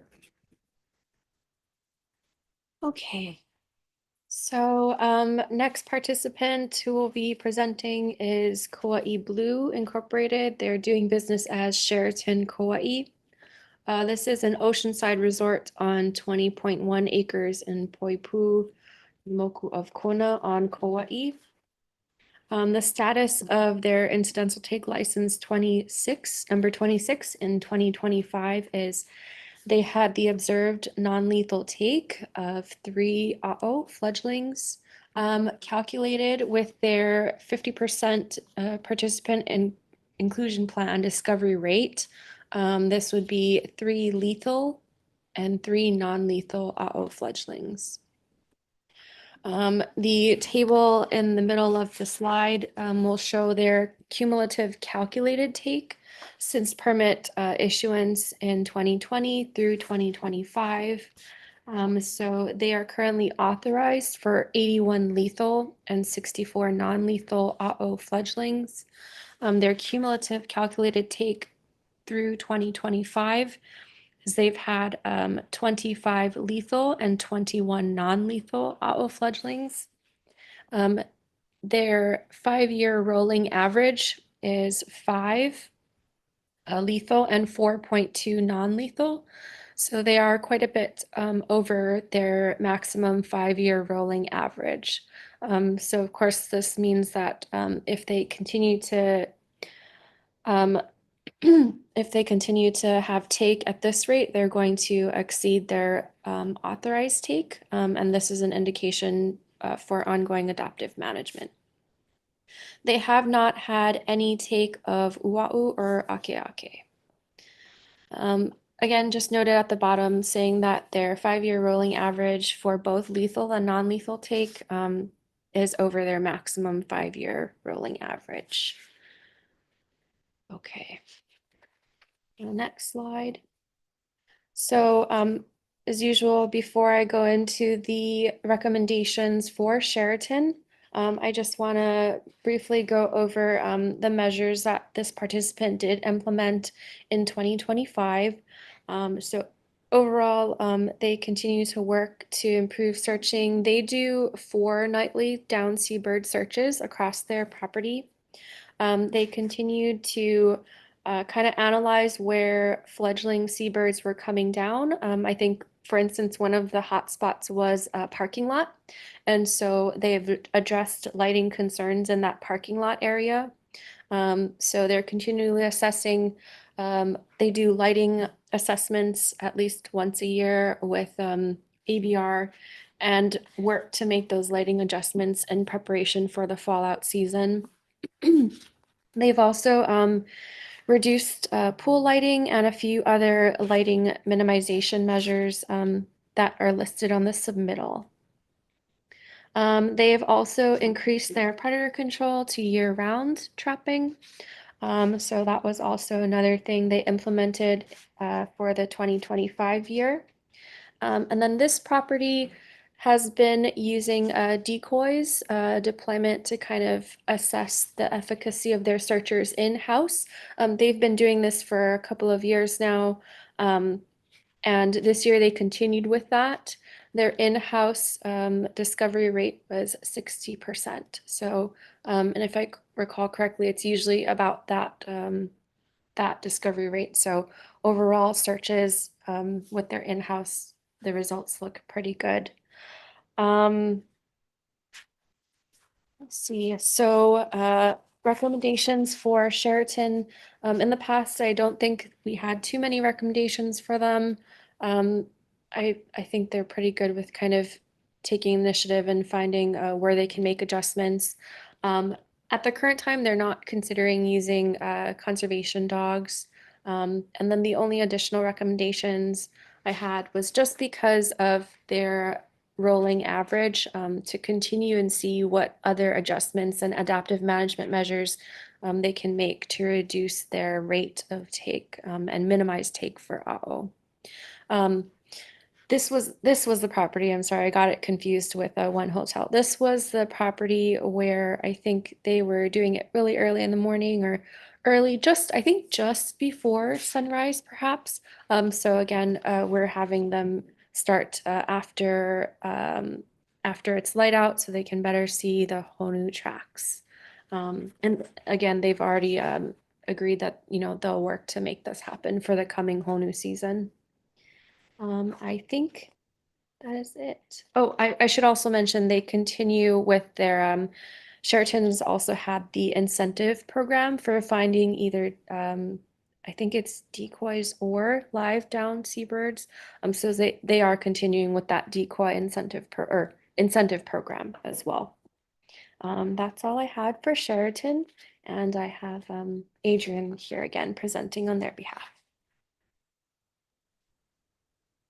Thank you, Kelly, and thank you, ESRC, for coming back from lunch and for being here with us today. Let me get this thing going to you. Okay. So my name is Adrienne Gall. I'm an environmental consultant based in Fairbanks, Alaska, and I've been working with Sheraton for Kauai Resort for the past 3 years, assisting them in their compliance. They need very little from me because Dan Sheldon, who's the director of security there, runs a wonderful program and does an incredible job, and the whole staff has buy-in on it. So that makes my job really easy and kind of minimal.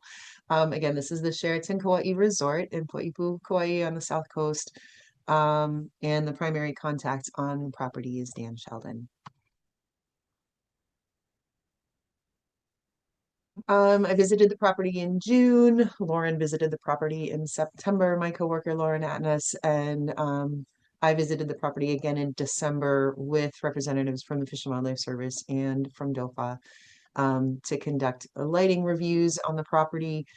Here's some photos there on the bottom of the slide showing some of the lighting reductions that have been done.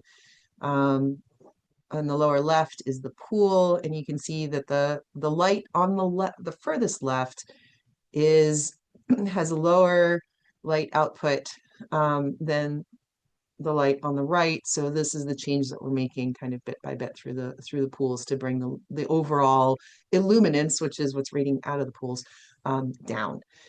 We also removed the spotlights from the top of the lava restaurant, and there have been other kind of isolated spotlights throughout the property that have been either turned down or turned off in response to these lighting reviews. So we got a couple more recommendations in December 2025 that we'll implement in 2026. For public outreach, these Protect Our Shearwater flyers are distributed throughout the rooms. There's educational posters along the walkways, because if you have been on the public walkway that goes in front of the Sheraton Kauai Resort during fledgling season, you probably had a really scary walk because they turn all the lights off, like offity off, all the lights along the public walkway. So it is quite dark. And so we try and warn people why this is. And what good is coming of these actions. So there are these signs along the beach walkway.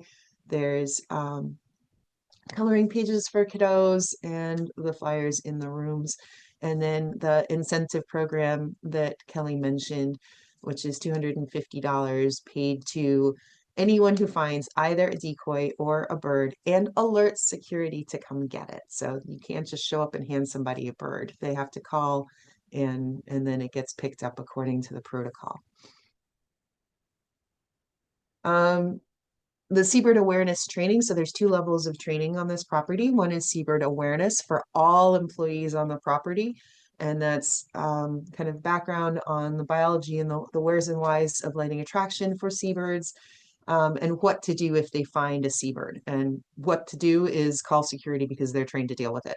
The second level of training is for the security staff that actually handle the birds. So it's safe handling, it's data collection, so how to properly document a down bird, and then get that bird transferred to save our shearwaters.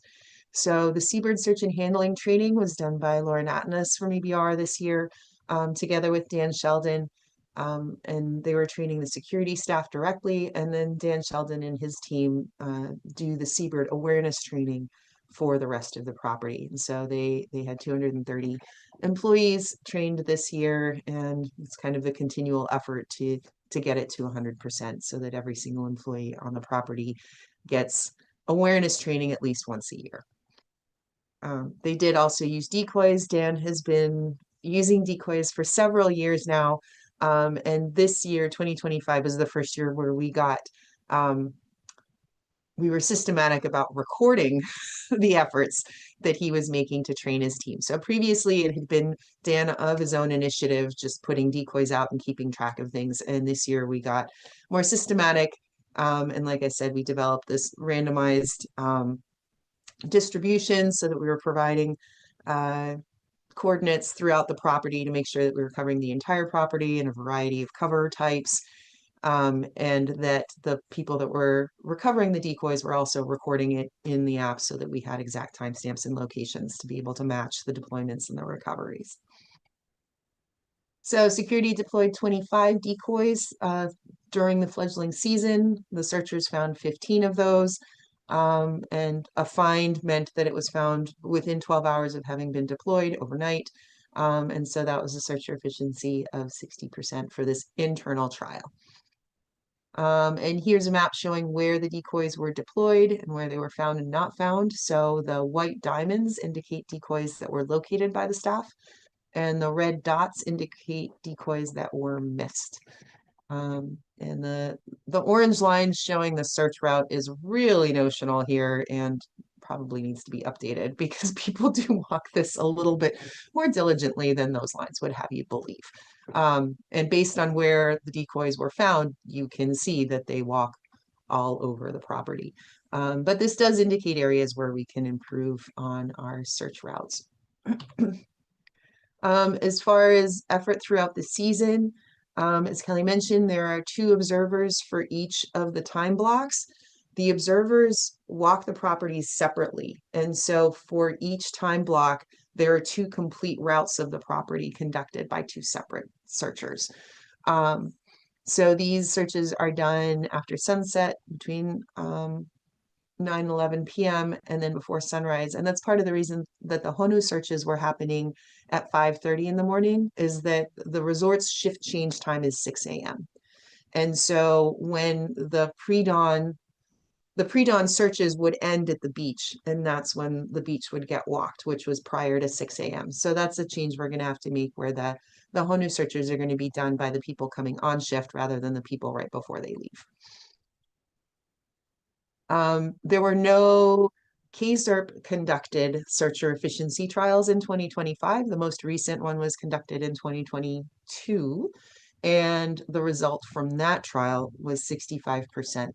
The agencies requested that we calculate take using both the searcher efficiency that is in the PIP and the searcher efficiency from the most recent trial. So you'll see those in the upcoming slides. Again, this is the search route map, and I owe Sheraton an apology because it is not a great representation of what they actually do. They cover the property in much more detail than these orange lines would have you believe. But what it does do is outline the properties for you. So you can see that there's 2 sides to the property on either side of the road. The Honu searches, kind of discussed those already, so I'll just pop through here. They do use the Fish and Wildlife Service Survey 123 app to document their search effort. And there have been turtles seen on these properties on the beach before, so there is the potential to see them again. It's usually about 5 or 6 years, maybe longer in between observations, but the team knows how important it is to stay vigilant. And that shows the search route on the beach. It should actually probably be a little bit more closer to the sand there, but they are walking from the top so that they can see the full length of the beach. And actually that beach varies a lot by tide level. So, but that's the Honu search is down here. Seabird take overview. The team recovered 3 AO fledglings this year, and that was it for covered species. And then 2 Wa'ukani and 1 red-footed booby were recovered on the property as well. These are the locations where the birds were recovered. So the 3 AO, 2 over here by this building, 1 down by the beach. The 2 Wa'ukani were by the pool. And then that poor little red-footed booby was way in the back parking lot. And that bird had been, it has a story. I shouldn't tell you the story because I don't know it completely, but it had already been through SOS once, and it had been released from them not too long before it was found here. So it wasn't doing so hot. It was released and they felt it had reached release criteria, but it came back and it came back to land and it didn't survive. Here's the calculated take for Sheraton. So again, calculated under the permit column represents the calculations using the searcher efficiency that's in their PIP, which is 0.5. And then based on their most recent trial, it's 0.65 for their searcher efficiency. And again, that affects the lethal take, but not the non-lethal take. Non-lethal take always equals the observed non-lethal take. So looking at their take over the past 6 years since the start of the permit, no birds no covered species were recovered from the property in 2020. Starting in 2021, they were recovering birds. So years on the x-axis, total take of birds, this is calculated take, is on the y-axis. The green dashed line represents the total take allowed for Ua'u for Hawaiian petrels over 30 years. The blue dashed line, is right below 5, represents the total calculated take. Sorry, the 5-year rolling average for A'o. And then the pink line represents the total 30-year take for Akeake, for band-run storm petrels. No Ua'u or Akeake have been recovered from the property in the past 6 years. It's all been Newell Shearwaters or A'o. And looking back, there were 2 big years there in 2022 and 2023. And all years except for those 2, they've been, well, I should say 21 and 24, they were under the rolling average. This past year in 25, a little bit above the rolling average, if you're using 0.5. And then we had those kind of 2 big years. There were some significant lighting adjustments made after 22 and 23. So I'm hopeful that that's part of the reason that we're seeing this lower take in 24 and 25. So there was an effort made to turn off like every other light in the open hallways. And they did a lot of effort for lighting reduction after those 2 years. So this slide compares the permit value of 0.5 to the most recent KSHCP trial value of 0.65. If we calculate take using that most recent value, then they're actually under their rolling average for all but those 2 years, 22 and 23.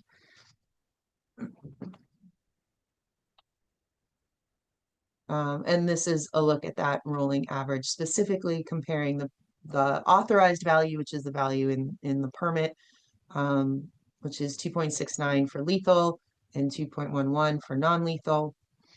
And looking at that, actually we are, yeah, the 5-year rolling average is still a little bit above, and it's mostly due to those to 22 and 23. The predator observation surveys are conducted by the search team themselves. So the security team does the seabird searching and records predator observations. They use the ADR app to do that, to record their predator observations. And then those predator observations are relayed to the predator control contractor so that they can adjust their trapping effort. This map shows where predators were observed on the property. So each orange triangle represents an individual observation of a predator. It doesn't mean that they saw 35 individual predators. It means that they saw predators 35 times. So some of those may have been the same individual in different places on the property.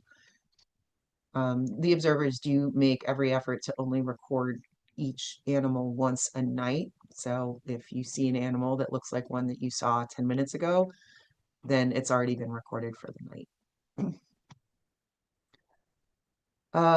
For predator control, the contractor was deploying 10 traps year round in 2025, nightly. So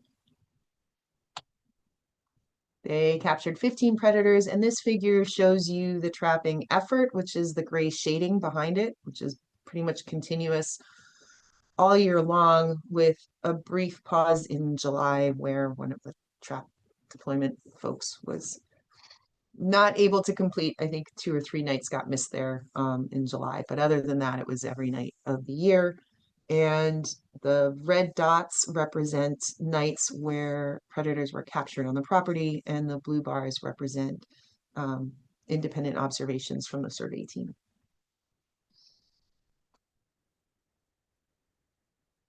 So Sheraton kept going with their trials. We're continuing to identify and implement lighting reduction where we can. It's getting pretty dark on that property, but they're gonna keep going.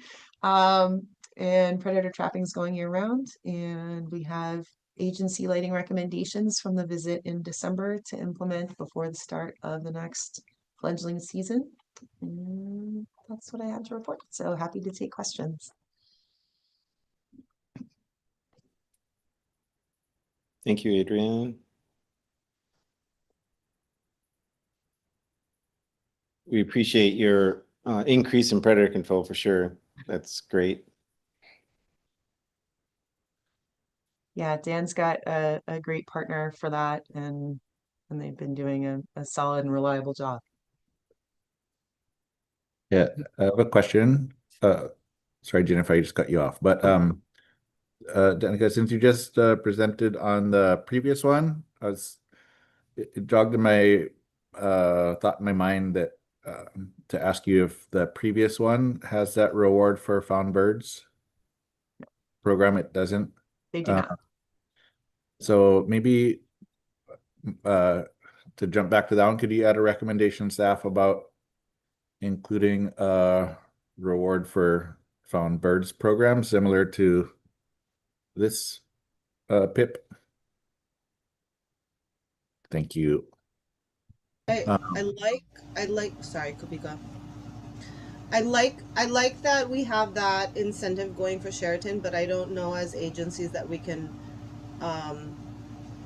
have them do that. I think that it's on the participants, but it's a great incentive program, and I think it increasing the education and awareness and some sort of rewards for whatever entity is in the KSHCP is valuable. So I don't know how we can That's phrase a really that. good point. And maybe you could word it such as, given the lower searcher efficiency rates, we suggest that you consider ways to improve it, such as implementing a rewards program similar to blah, blah, blah, blah, blah, blah.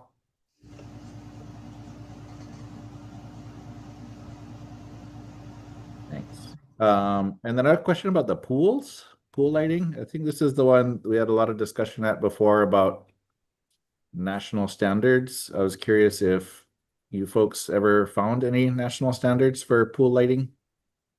Yeah, we did, and we shared it with the agencies. It's like 10-foot candles to the bottom.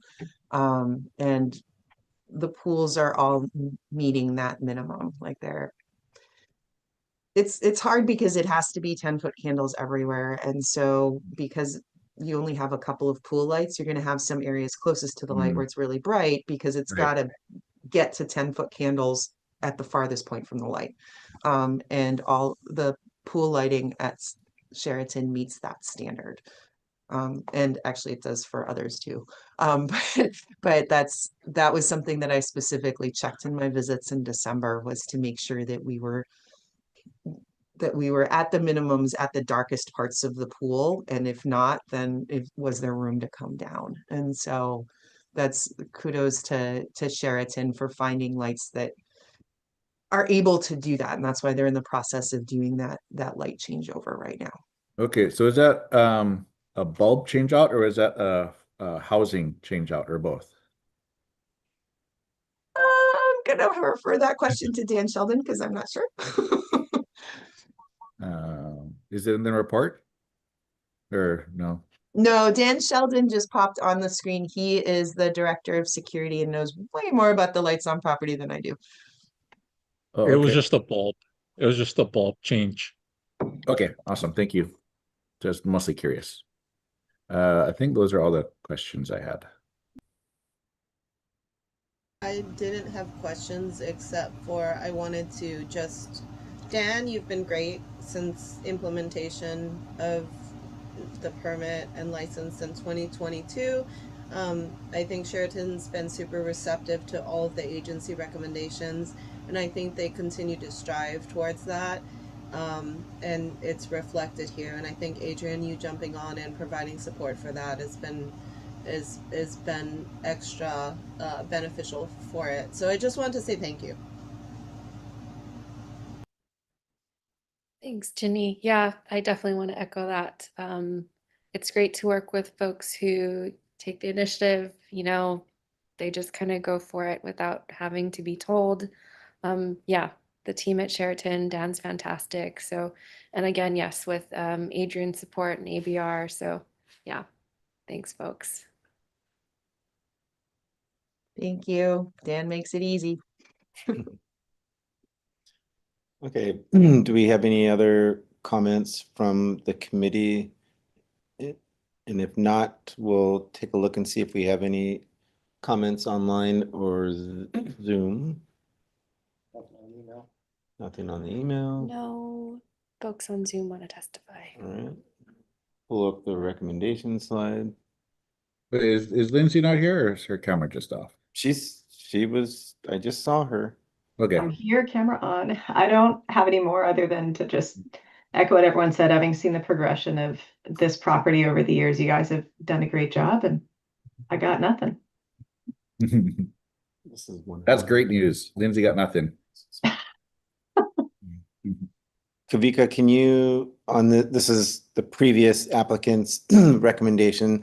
We just want to make sure that this highlighted sentence is matching what you. Yes, that works. Thank you. I think we should insert something about increasing education and awareness in addition to the rewards program. It's like something that's like the rewards program is one piece of improving. So instead of it, let's say, given the lower searcher efficiency rates of this property, consider additional right mechanisms for improving that Right, include. such as a rewards program or something like that, right, Karen? Yeah. Was that what you're trying to capture, Kavika?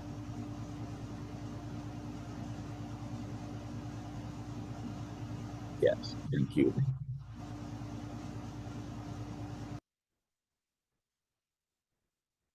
Cool. Okay. And so.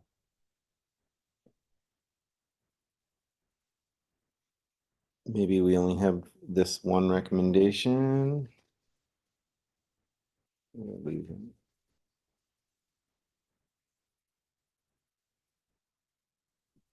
Okay, do we have any other recommendations for Sheridan Kauai? If not, do I have a consensus on pushing forward with this recommendation? Thank you, Melissa, and everyone else. Awesome. Thank you, guys.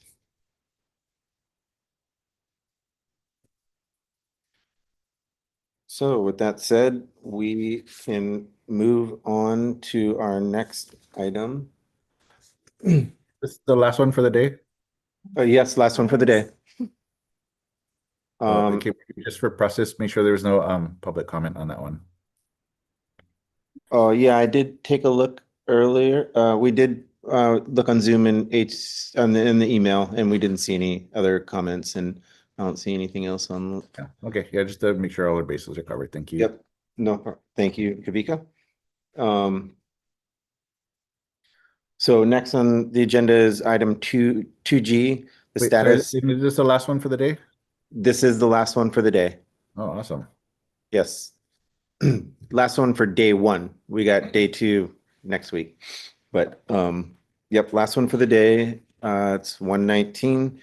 So status of the Association of Apartment Owners of Kalapaki Beach Club and Kauai Resort, the Royal Sonesta Kauai, a participant of the Kauai Seabird Habitat Conservation Plan. We'll go forward with our DOFA staff presentation at this time. Thank you, Kelly. Okay, this will be our last participant presenting for today.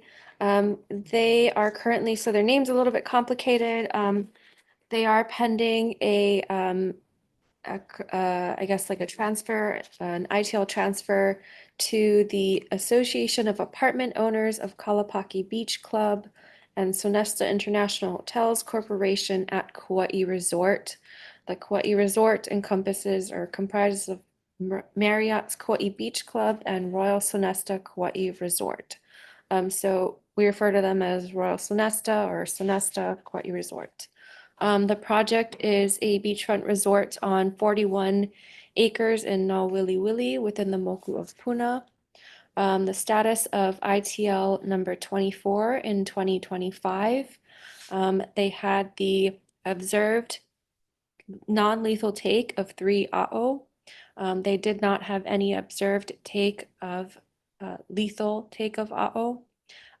With their 50% discovery rate, which is stated in their participant inclusion plan, their calculated take for AO is 3 lethal and 3 non-lethal.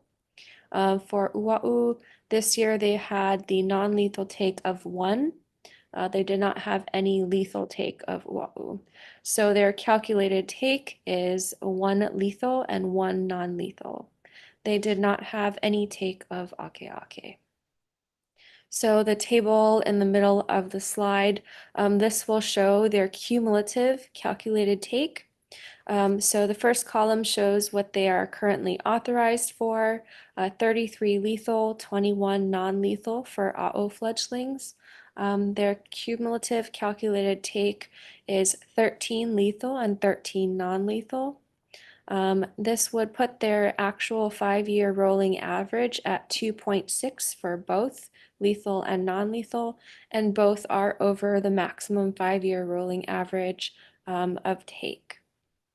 For Ua'u, they're authorized for 1 lethal and 1 non-lethal. So with the 1 non-lethal that was observed this year, they've actually met their covered take for Ua'u for both lethal and non-lethal.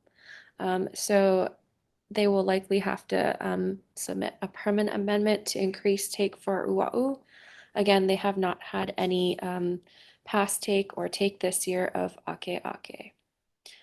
Oh yeah, so those notes are included at the bottom that they're currently over their 5-year rolling average for lethal and non-lethal take of AO, and they're at the current maximum authorized take for Ua'u, both lethal and non-lethal as well. Okay, next slide. So before we go into the recommendations we have for Sonesta, just highlighting some of the things that they did this year. They continued to assess lighting on their property, and a lot of lighting changes were made at the Haupu Tower area. So this tower has a elevator landings at the end of their tower, and so it was all glass. So you would just see one kind of lit glass elevator stack. So a lot of work to minimize lighting was done in the Ho'opo'o Tower elevator areas. They did tinting, curtains, and turning off lights on those landings. They also included outreach and education signs telling the guests, what the purpose of reducing lighting in the tower elevator landings was. They also increased their predator control. They utilized decoys in 2025 for the first time, just to kind of get that started. And again, was kind of like a starting trial run. In 2026, they hope to have this a little bit more ironed out. So they'll have a lot good data to kind of assess how their searchers are doing and to make any in-season adjustments if they identify any issues. Royal Sonesta has also recently implemented incentives for finding downed birds. So they are one of the properties that recently did this. So that was included in changes in 2025. I think that's all for improvements. With regards to recommendations for Sonesta, I'm not sure, and Adrian will probably address this. I'm not sure if they've included the grassy area in a section of the property, but that was a prior recommendation. And then this was another property where conservation dogs, we recommended they contemplate this. This again is also under consideration. And Adrian will probably give an update on that as well. Additional recommendations for Sonesta address any outstanding ESRC recommendations. We did provide them with lighting recommendations from our site visit, from the agency site visit in December. So implementing those are listed in the submittal. Identify and implement any additional measures because of their A'o and Wa'u take. So continuing to just find any ways that they can minimize the effects on fledgling seabirds on their property. And then to, of course, pursue an amendment to request the additional take of fledgling Wa'u since they have reached their authorized take, and potentially A'o if they feel like they should. And then performing whole new searches after sunrise. I think this was another one of those properties that was having the early security crew do the surveys. So just again, doing it after it's light out to be able to visibly see tracks on the beach. And that was all the recommendations for Sonesta. We'll have Adrian again presenting for them. Thank you.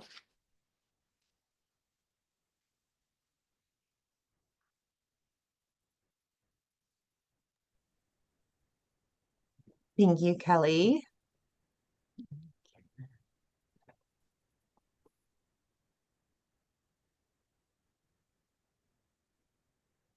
All right, my name's Adrian Gall. I'm an environmental consultant based in Fairbanks, Alaska, and it's been my pleasure to work with Sonesta for the past 3 years to assist them in their compliance activities. And it's not just me, I have a team of folks, and Lauren Atnas, who's also on the call, and a bunch of folks that help us keep the data straight. So it's been a good partnership, and we appreciate Sonesta's efforts on the ground. The name is a complicated situation, so Kelly described it well, and I will be sticking with the term Sonesta to mean this entire property. They do have the incidental take license number 24, and the primary contact is Hannah Taito, and she is on the call as well. So the updates for the property, there is this license transfer in progress. It's been coming for the past 4 years, but I think we're finally getting there. So hopefully that'll be completed this year. And 2025 was a year of a lot of staff turnover for Sonesta. So that did challenge, I think, some of the performance on the property as well. They were without a director of security for pretty much the entire down bird season, or sorry, fledgling season. And so they were at a disadvantage there. And it wasn't only the director of security, they were looking to fill many positions within the security department. And so they were short-staffed through a lot of that period. They've gotten some great folks in now. And so I'm excited to work with this team now that, again, they're gelling, they're settled, they're getting trained in. Timothy Baliaris is the new director of security, and he's got a great group to work with.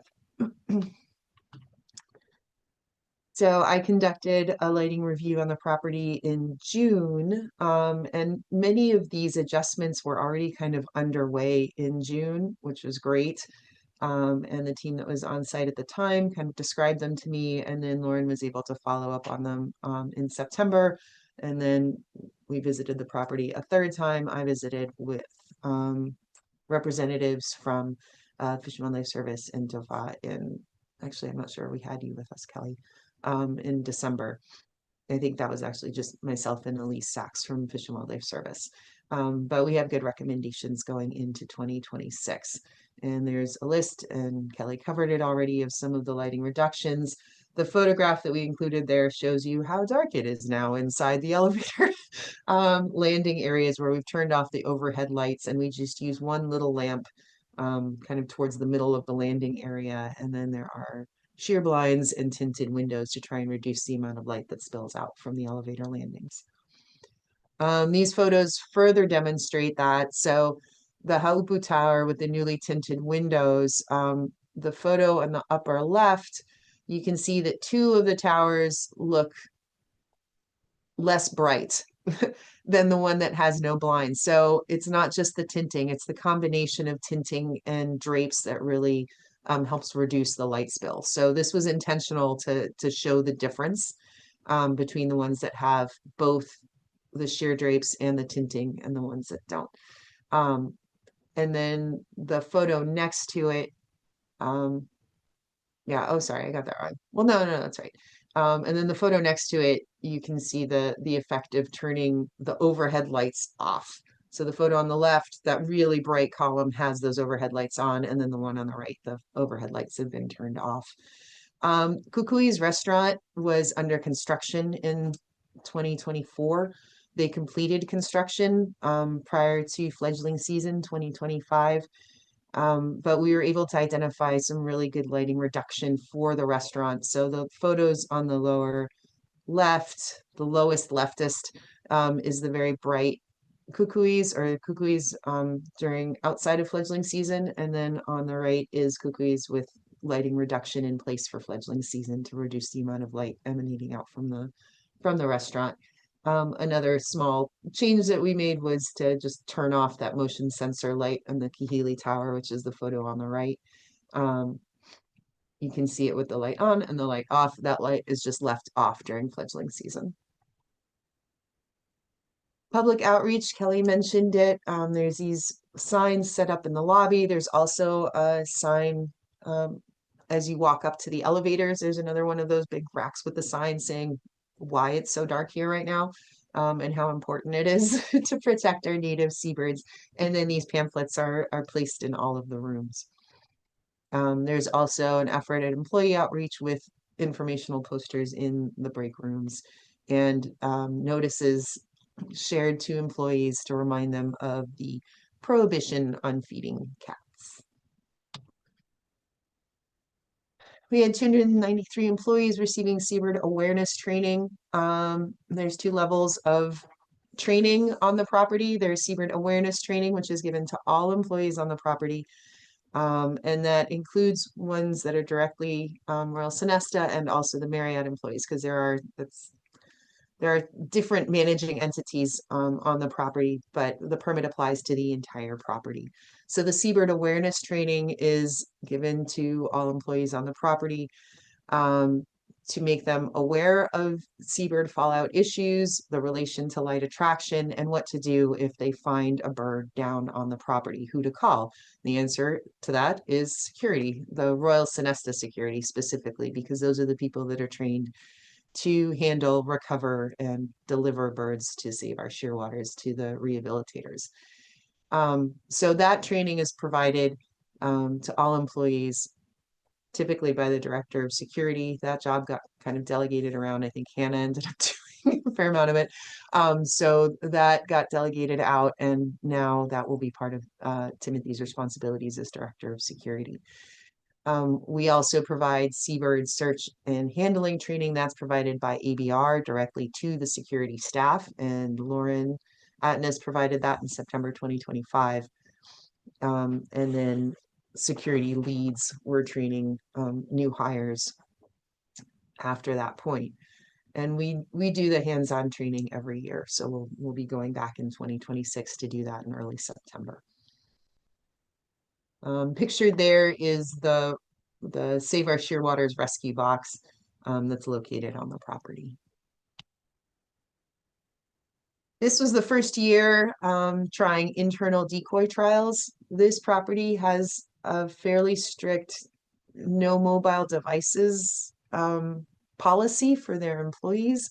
So the data collection's been a little bit more challenging on this property than it is for some others, where cell phones are an incredibly easy way to collect data because you have your GPS in your phone and everything right then and there.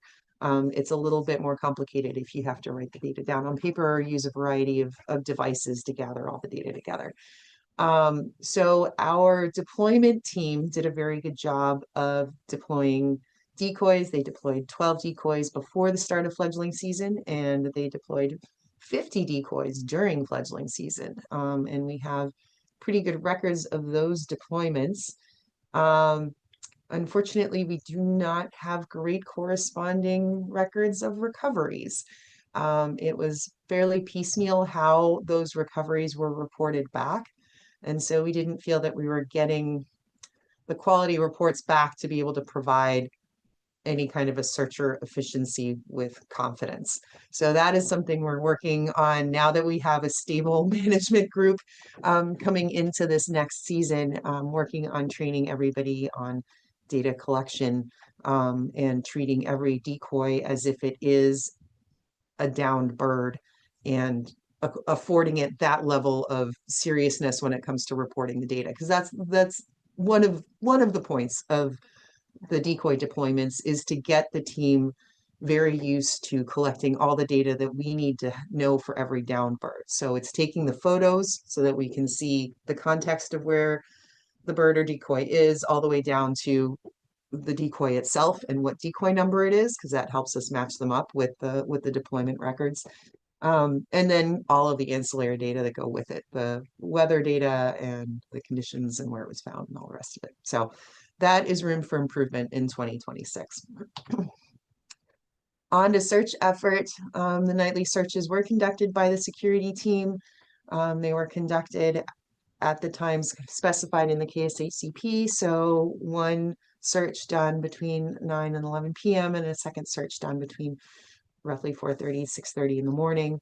And it was done by the security staff. And they documented their searches on their Excel logs. KSERP did run the most recent searcher efficiency trial. Official searcher efficiency trial was done by KSERP in 2024. And it yielded an efficiency rate of 30%. And so that's the number that we will be using for the take calculations that you'll see on later slides. This is a look at the search route, and this one probably is fairly representative of what the search route looks like. So they're weaving back and forth all over the property. There's a bit of a dotted line here for this helicopter landing pad grassy area. That area is regularly patrolled by security, but we made it explicitly part of the search pattern in October to make sure there were people going every night, twice a night up there to search as well. So that was added in October of 2025. Officially, it was already being searched unofficially. For Honu search, there are daily searches of Kalapaki Beach, as Kelly mentioned, maybe a little earlier in the morning than we want them to be. So moving that responsibility from night crew to day crew will help address that. And I think it also addresses some of the security and safety concerns. That beach is, technically the beach is not part of the hotel property. So it's not the hotel's, like, there's some liability issues and concerns and worries on the part of the hotel for having employees go down and walk the beach. But they can walk right on the edge. And so doing it in daylight is going to be better for all of those things, for not just for human safety, but also increases the probability of detecting the turtle tracks that they're looking for. So that will be done in 2026. There was no Honu sign seen in 2025. There have been Honu on this property as recently as 2021, so the staff understands the importance of maintaining vigilance. That's a map that shows the search route right there, kind of right up against the lawn and looking down across Kalapaki Beach. In 2025, they recovered 3 fledgling ao from the property. All of them were successfully released by SOS.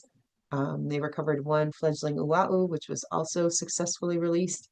And then for non-TES species, they found 5 fledgling uau kani, which were all recovered alive and successfully released by SOS.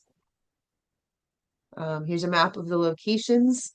The blue triangles are uau kani. The green diamonds are ao.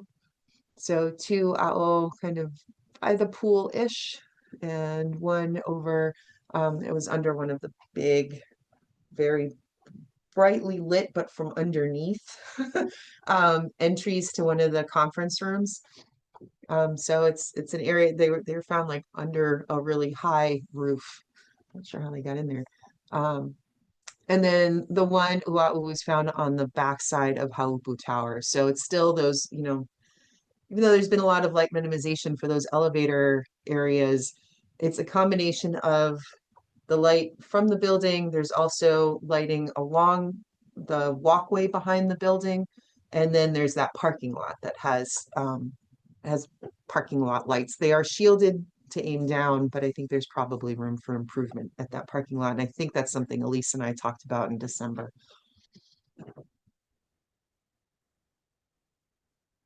For calculated take, these were calculated, the searcher efficiency value in their participant inclusion plan is 0.5. From the most recent trial, it was 0.3. So we calculated it using both of those values. Again, non-lethal take doesn't change depending on what your searcher efficiency is. But for 2025, there is, it nearly doubles when you drop the searcher efficiency from 0.5 to 0.3. More than doubles. Did I say more than doubles? That's what I meant. To look at this graphically, since the beginning of the permit in 2020, the years on the y-axis and the total calculated take is on the said it backwards. Sorry, fourth presentation. Okay. The year is on the x-axis and the total calculated take is on the y-axis. The dotted lines represent the maximum take allowed under the permit. So the green lines correspond to Ua'u Hawaiian petrel. That's the maximum take allowed over 30 years. The pink line is for band rump storm petrels, Ake Ake. That's maximum take allowed over 30 years. And then the blue dotted line is the 5-year rolling average for A'u, for Newell Shearwaters. So looking across, you see the blue bars are the actual calculated take for A'u, for Newell Shearwater. And you do see those bars rising above the 5-year rolling average in 2022, 2023, and 2025. And like just by a hair in 24 as well. And then for Hawaiian petrels or Ua'u, they are in green, and you see them hitting that maximum take for 30 years line in 2025 with the one fledgling that was recovered. The dark parts of the bars are the non-lethal take, and then the lighter shading is lethal take. If we compare the permitted rate of 0.5 to the most recent measured rate of 0.3, you see that the bars get a lot taller with 0.3. So the property understands, Sonesta understands the importance of bringing that permitted rate up, bringing their searcher efficiency rate up to 0.5. And even then acknowledging that at the moment, the current 5-year rolling average indicates that they are going to exceed their permitted take. And that's what this slide says again. So under lethal take, the permitted take is 1.1. That's under the authorized column. If you look at their 5-year rolling average using the searcher efficiency value in their permit, in their PIP, they are about double the rate. And if you use the searcher efficiency number from the most recent searcher efficiency trials, then it's 4 times that. So that's something that needs addressing. Predator control, the predator observations are conducted by the security and search team, so separate from the predator control trapping team. The security team looks for predators when they are conducting their searches. Those observations are then relayed to the predator control contractor that does the trapping so that they can be responsive and adaptive in their trapping strategy. There were 3 predators observed in 2025. And so this shows the observations, and those predators were observed way out in the parking lots rather than in the main part of the resort.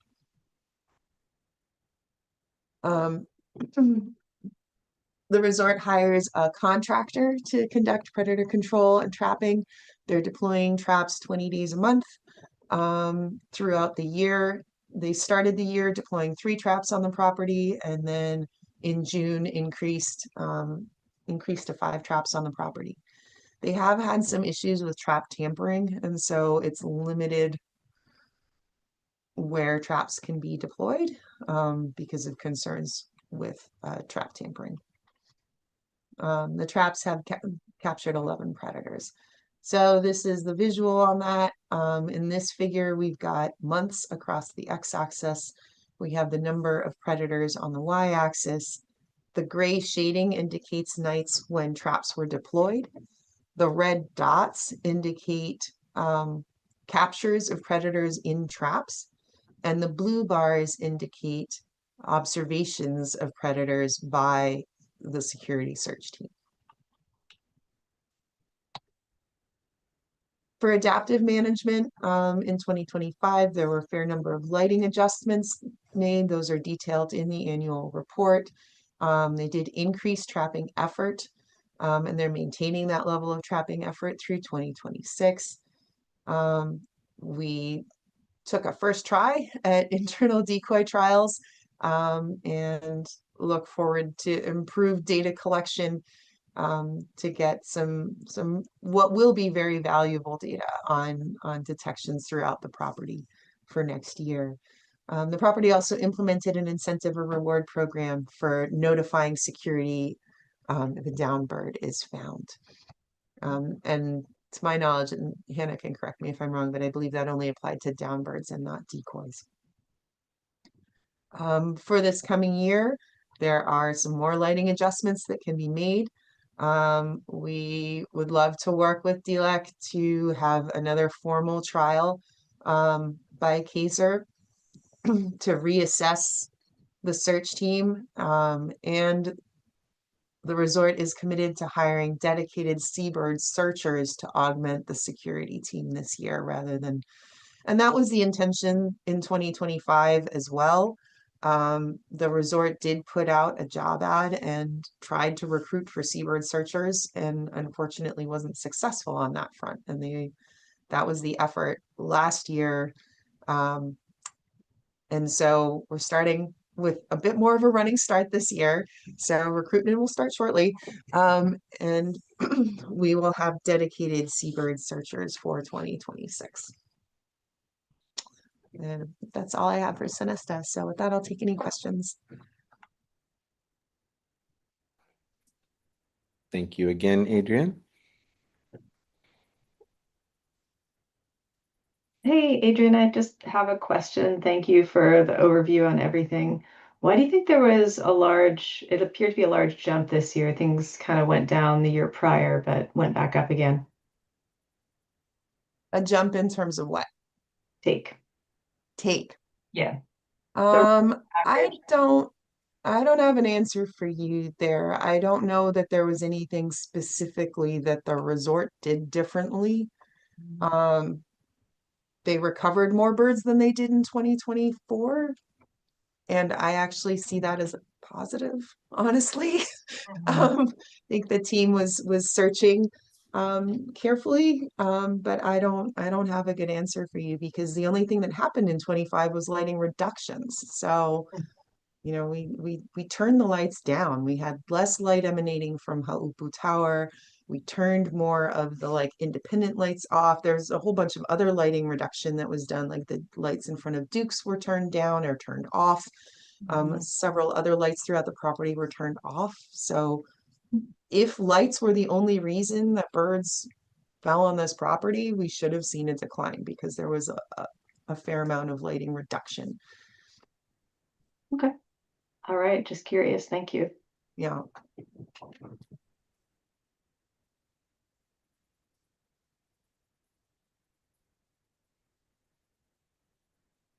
Okay.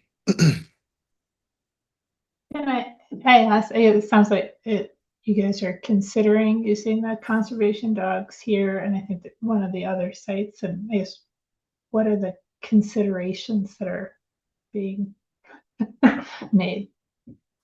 Well, part of it is that there isn't really a precedent or a protocol for using the dogs. So we're trying to figure out like what's even feasible. And step one is determining if the dogs can actually improve searcher efficiency on the property. So step one is setting up a trial to see if dogs even make a difference. I mean, there's an assumption that they would, and it's a fair assumption, but it's untested. It's completely untested. There are no certified seabird search dogs on Kauai. There are 8 teams on Oahu. And so there's also a question of capacity and cost and availability.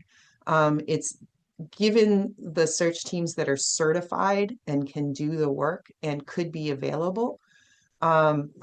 It's not feasible to have like dogs replace people. There's just, it's not possible at the moment. And so how could we best deploy dogs to improve searcher efficiency? Really what we're trying to do is rescue more birds, right? Is like how can we best deploy dogs to recover the maximum number of birds possible on a property, make sure we're missing as few of them as we can. So first we need to determine whether or not dogs can do that. Like, can dogs do better than 50% or 60%, where we seem to have an effective human searching team can get to 60-65%. And so we'd like to, 1, get the human teams on Sonesta up to that level, and then 2, determine whether or not dogs can push that number above 60%. So if we add dogs in, can we get to 70%, 80%, 90%? Regardless, we're not going to be using dogs for 90 days. So then there has to be the conversation with the agencies about how do we best deploy dogs, and then how do we account for that when we're calculating take, because you're not going to all of a sudden have a 90% searcher efficiency for 90 days if you're only using dogs for 16 days, which is probably what's reasonable. So we're thinking about using dogs right around new moon, when it's darkest, when the fallout rates tend to be highest, and when we kind of get the most bang for the buck of rescuing the most birds. So then how do we start to work that through the take calculations? Like all of that, those are all considerations. But all of those considerations come after step 1, which is, do the dogs actually improve searcher efficiency on property? So that's the step we're at right now, is talking with Kyoko Johnson about when we can have those trials, especially given that the dogs, some of the dogs might not be certified yet. So we don't want to run the trials during fledgling season when they might actually encounter real fledglings. We're trying to get those trials figured out prior to the start of fledgling season for this year. So those are the considerations and conversations that are happening right now.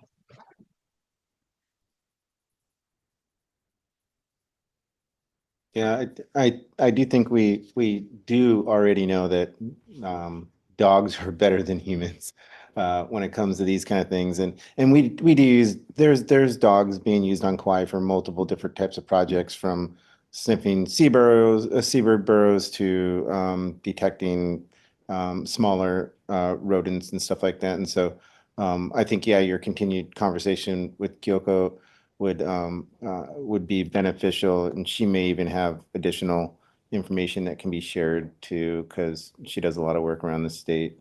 But that's great that you guys are looking into that. As far as validation processes too, we've talked about this in the past, and I plan to help fund the Kauai Seabird program to do validations this next year.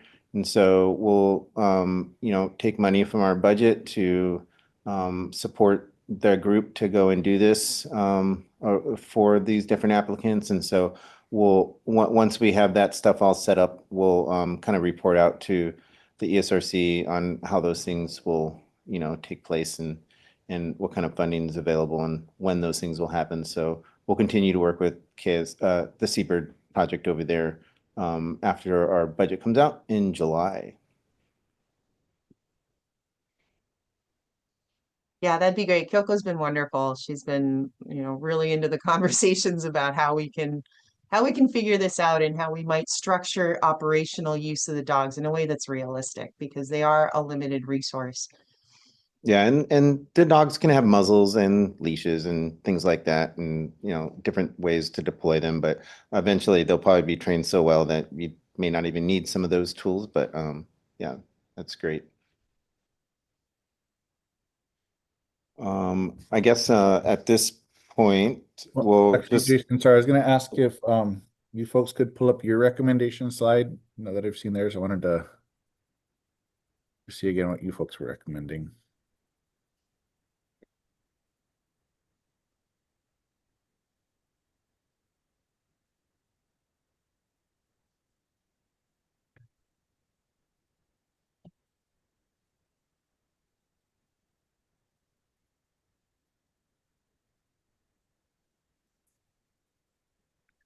Yeah, thank you. I'm taking a look. Kavika, while you're taking a look, can I just jump in here real quick? Right. Just want to thank Adrian for representing all the properties, not necessarily for representing all the properties, but for presenting on behalf of all the properties and sitting with us all day today. And I think it was really helpful that you followed all the templates that the ESRC had recommended and that adhered or incorporated all the recommendations for additional data that the ESRC had wanted to see in the presentation. So thank you for that. I'm gonna go off camera now, but I'm still here. Thanks, Kimmy. Sorry, Jenny, that means a lot. Thank you. Yeah. Okay. So, I'm obviously concerned about the speed at which some of these things are being taken and projected to exceed 30-year limit before the 30 years. So staff, do you folks have a recommendation about addressing that specifically, or how are these how are you seeing this all working together? You can. Kavika, I did not catch that. Can you repeat what you said? I'm Oh, sorry. yeah, I'm concerned about the rate at which some of these are being taken and projected to hit the 30-year limit before 30 years is up. So I'm curious about what specific recommendations you folks might have to address that, or if it was a few of these working in concert, but I just wanted to get your thoughts on that.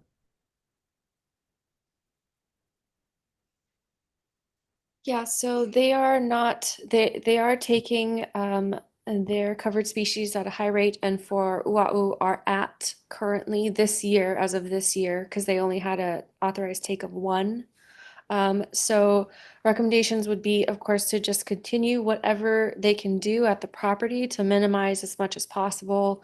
All of those things that are recommended for all of the licensees, like continuing to assess and minimize lighting, increase predator control, or, continue with year-round predator control, outreach and education, and then, of course, the recommendation then this year, because they hit that, one would be to do the amendment. They'd have to seek an amendment to request additional take of Wa'o because they've hit that this year. And then I said potentially A'o because of the rate at which they're taking. Okay. And I can't remember, we've talked about this so many times, I can't remember where we landed about the ability to amend a single PIP. There's a clear pathway for that to happen now? It's really tricky. That's still something I'm discussing with the deputy AG. This HCP is really complicated and it wasn't clearly laid out quite what exactly needs to happen for a minor versus a major amendment, how quickly those can happen, and if it can be one at a time, or if if you can just you can do just a PIP amendment, but how that affects the rest of the entire KSHCP, yeah, there's still questions that I'm working out with the AG. Okay. Well, it's good to know my thinking on it was right where it is. I'm wondering if for next Friday's meeting, if in the staff presentation at the beginning, you could give us at least a current understanding of it so we know how to frame our recommendations. Okay. To address that, I know this is a state process, but for the Fish and Wildlife, we view it as individual permits under this umbrella KSHCP. And so we, on our end, are able to address it individually as each separate entity. I'm not sure what the state process is, but I just wanted to put that in this conversation for context, that I don't know what it is for the state process, but we view it as individual permits.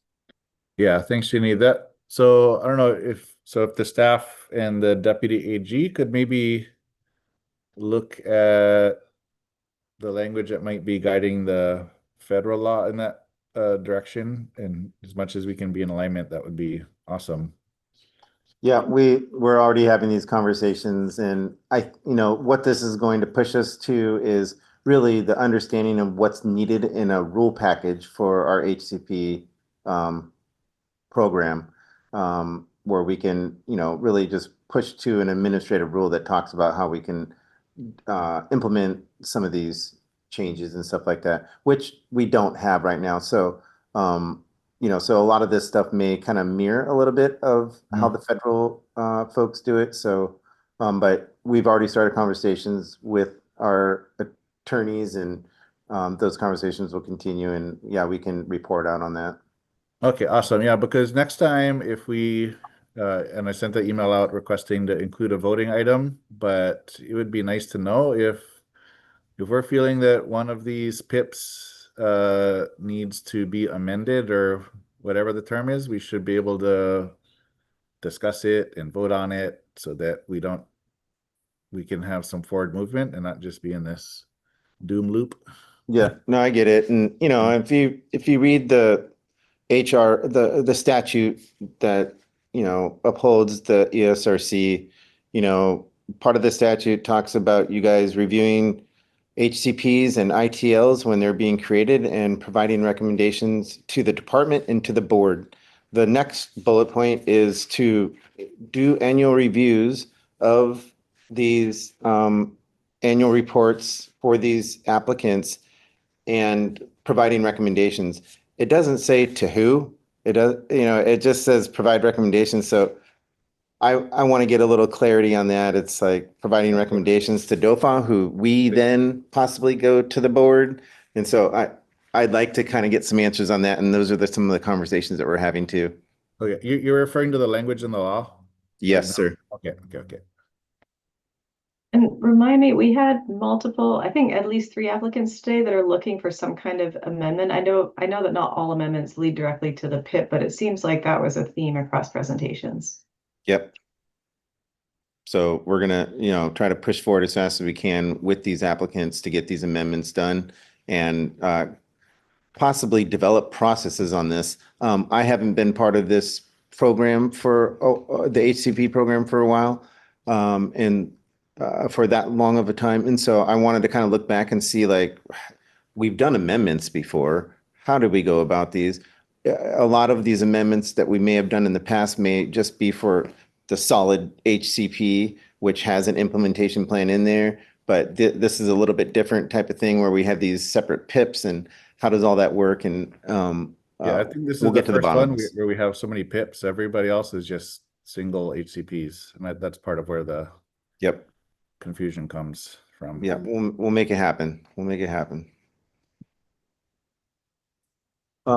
Before we continue on, I just wanted to see if there's public comment or testimony on Zoom or in our email, and then we can finish our recommendation slide.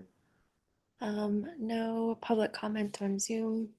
All right, nothing in both of those areas, so we'll go ahead and continue with our recommendation slide.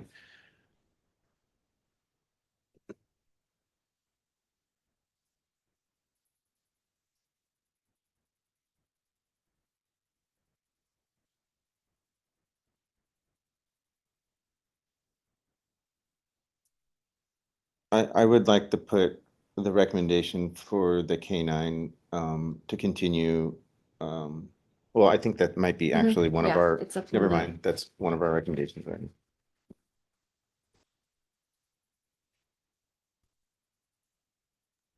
Yeah, I'm wondering about the minimization.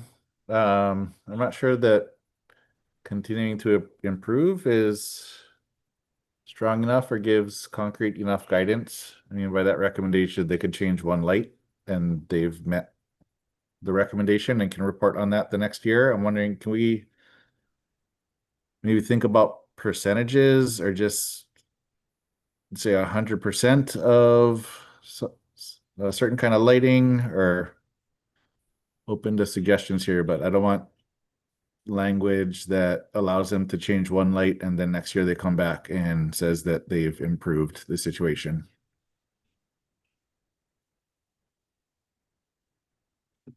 Maybe can we ask Adrian, what's a realistic goal that you think could be implemented?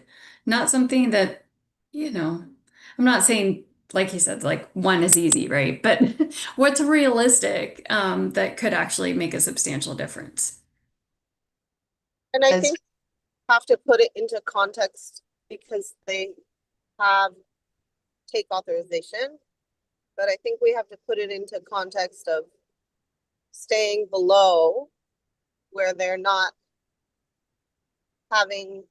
exceeding their existing take, and then minimizing to the extent that they can, right? So to the maximum extent practicable is what the law says.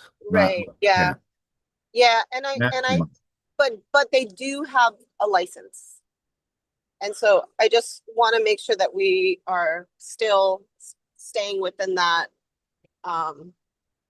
viewpoint of where are we anticipating, are they going to exceed? If they're going to exceed, how do we minimize to the max extent practicable so that they don't exceed? And if we think that they are anticipating to exceed their take, then they implement measures that avoid that, or they request for an amendment prior to that. So I think that might have been a response to my question. So I'll reframe my question to say, Adrian, to assist in ensuring that you or trying to avoid exceeding the permitted take, what do you think is the maximum extent practicable that you could reduce or do and increase your minimization efforts at the site? Is that better? Yep. There we go. Melissa. It might be a better question, but I don't know if I have a better answer for you. I mean, the immediate steps are improving searcher efficiency. I mean, like that's the number one thing that we can do. I think we're being really diligent about identifying lighting reductions that can happen, and we're kind of getting to like we picked all the low-hanging fruit, and so Elise can back me up on that because she walked through the property with me in December, and honestly, any of you are welcome to join us, and I would love that if ESRC members could come for a walkthrough sometime too for any of the properties, because it's different to see it on the ground than to see my sad cell phone pictures of it. But if the reason that these properties have licenses for take is it's an acknowledgement that lights need to be on these properties for these properties to function, and for people to be safe on the properties. And so we will hit a floor below which we can't turn any more lights off. We can't turn any more lights down. We have shielded everything. I don't think we're there yet. We keep looking for ways to improve, but we're getting closer every year to the point where there's just not a whole lot more you can change. Having the teams be more effective at finding down birds also helps. But I think also there is a fundamental underestimate of the number of birds when these permits were issued in 2020 through nobody's fault, right? Like these estimates were developed, from what I understand, because I wasn't there, but these estimates were developed based on records from SOS of incidental bird recoveries. So birds that people found on property, not while they were doing systematic searches twice a night, really carefully trying to maximize their searcher efficiency. So it's not really a surprise that so many of these participants are finding more birds than they expected on property now that they're really, really looking. So it's a positive, right? This is what we want. We want to find every bird that's downed and rescue it. And it may mean that we're finding more birds than we expected to find, which is exactly what we're seeing right now. So that's why these conversations are important. And seeing it as a whole too, I think putting this in context of how many birds are being recovered on the island as a whole. What are the population trends as a whole? If the population trends have been going up for the past 20 years and there's more fledglings leaving the colonies, then we may be finding more fledglings on the ground. That's one of the pieces of evidence that was used to demonstrate a huge decline in seabird populations, right?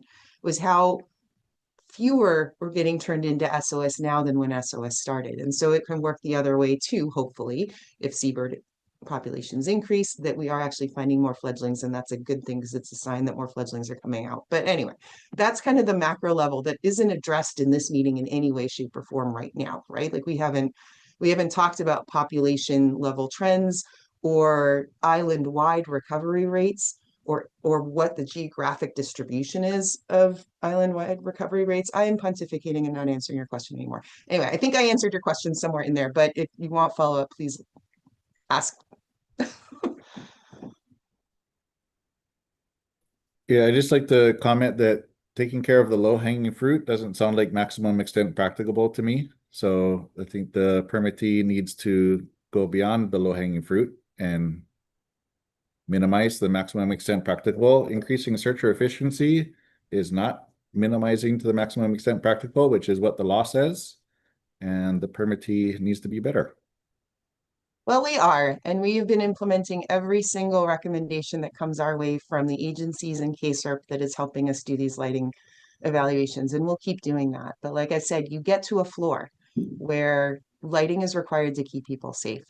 And so that's what we're approaching, I think.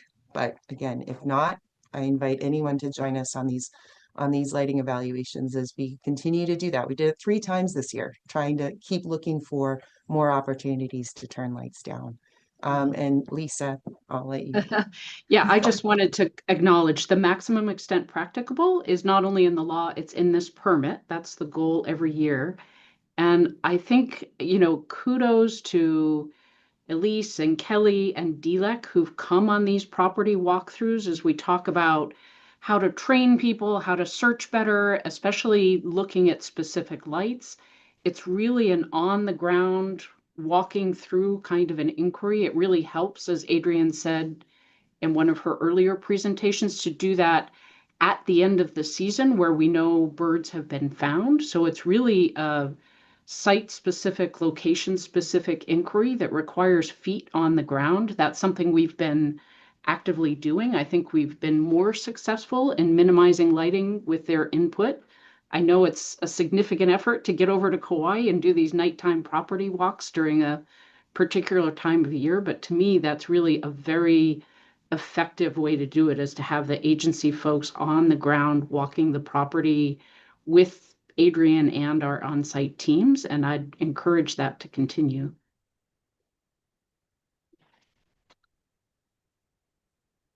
Is Dilek still on Zoom?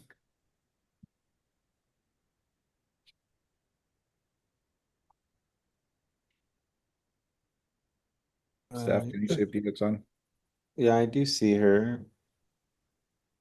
Elect, are you available for a question? Oh, she might be just she might have stepped away for a minute.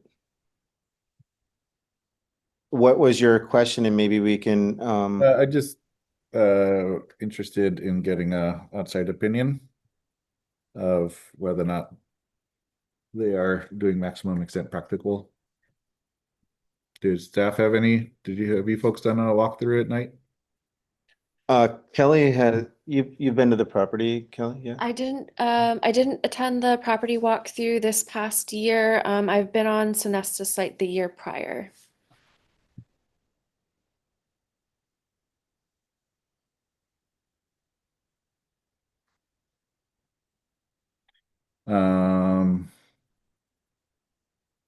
I'm gonna be on Kauai next weekend.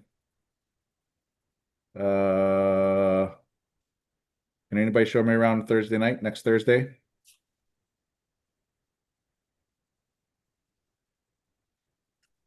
I think we can check and get back to you. The difficulty is it's not on seabird lighting protocol right now.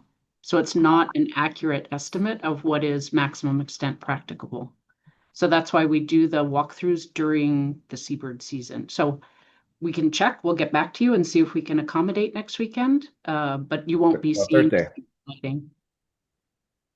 Thursday, I think it's the 23rd. I land about 5:30 p.m. or so. Okay, we'll check with our team and get back to you through Kelly. But again, it's not an accurate representation of seabird season lighting. Yeah, maybe it's not the best timing Yeah. then. Okay, thank you.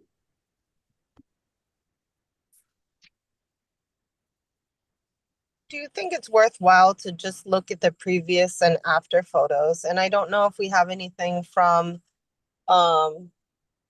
when the license was issued versus what it looks like now. And granted, they are cell phone photos and not as great as being there in person. I do think we've had Fish and Wildlife staff go out there. I've been out there.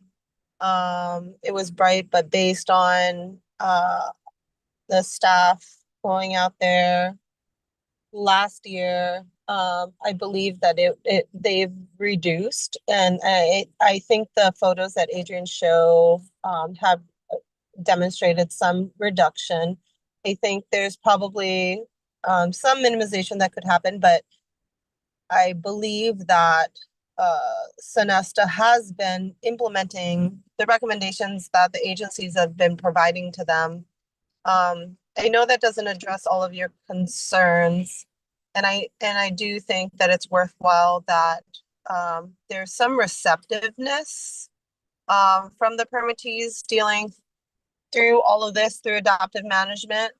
And there are still some entities on Kauai that have never applied for a permit or have reduced their lights.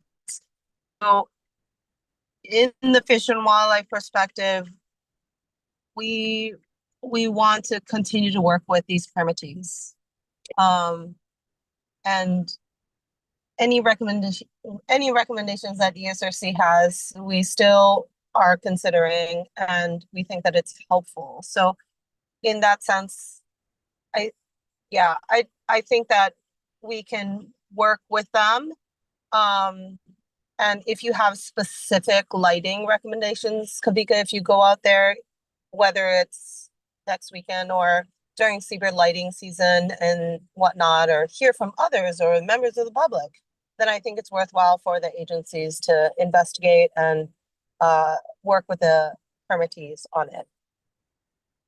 I think your earlier comment is probably the most important framing, which is if they're at risk of exceeding their permitted take, then essentially we're trying to help you out and saying like, hey, are there some ways to reduce this so that you don't end up having to do a permit amendment, et cetera. And so really the focus is on ensuring that you're not exceeding your take. So if there are ways to further minimize that, it behooves you to do so. If there's no way to get that down further, then maybe we're headed for a permit amendment. So I think that's just the reality, right? Yeah, so I'm not quite sure what I'm hearing from the applicant, so maybe the permittee, sorry, so maybe you folks could clarify, but to me, if you are confident that you've done everything to the maximum extent practicable, and we've been through this for many years, and you've implemented anything and you don't know what else there is, then to me, the other course of action is to start initiating an amendment. If there's nothing else to minimize, or if there is something else to minimize, then minimize it. But if not, then I think that's the only other option we have at this point. But Well, I think, sorry, I don't know if my camera's on here. Hang on. it was for a second.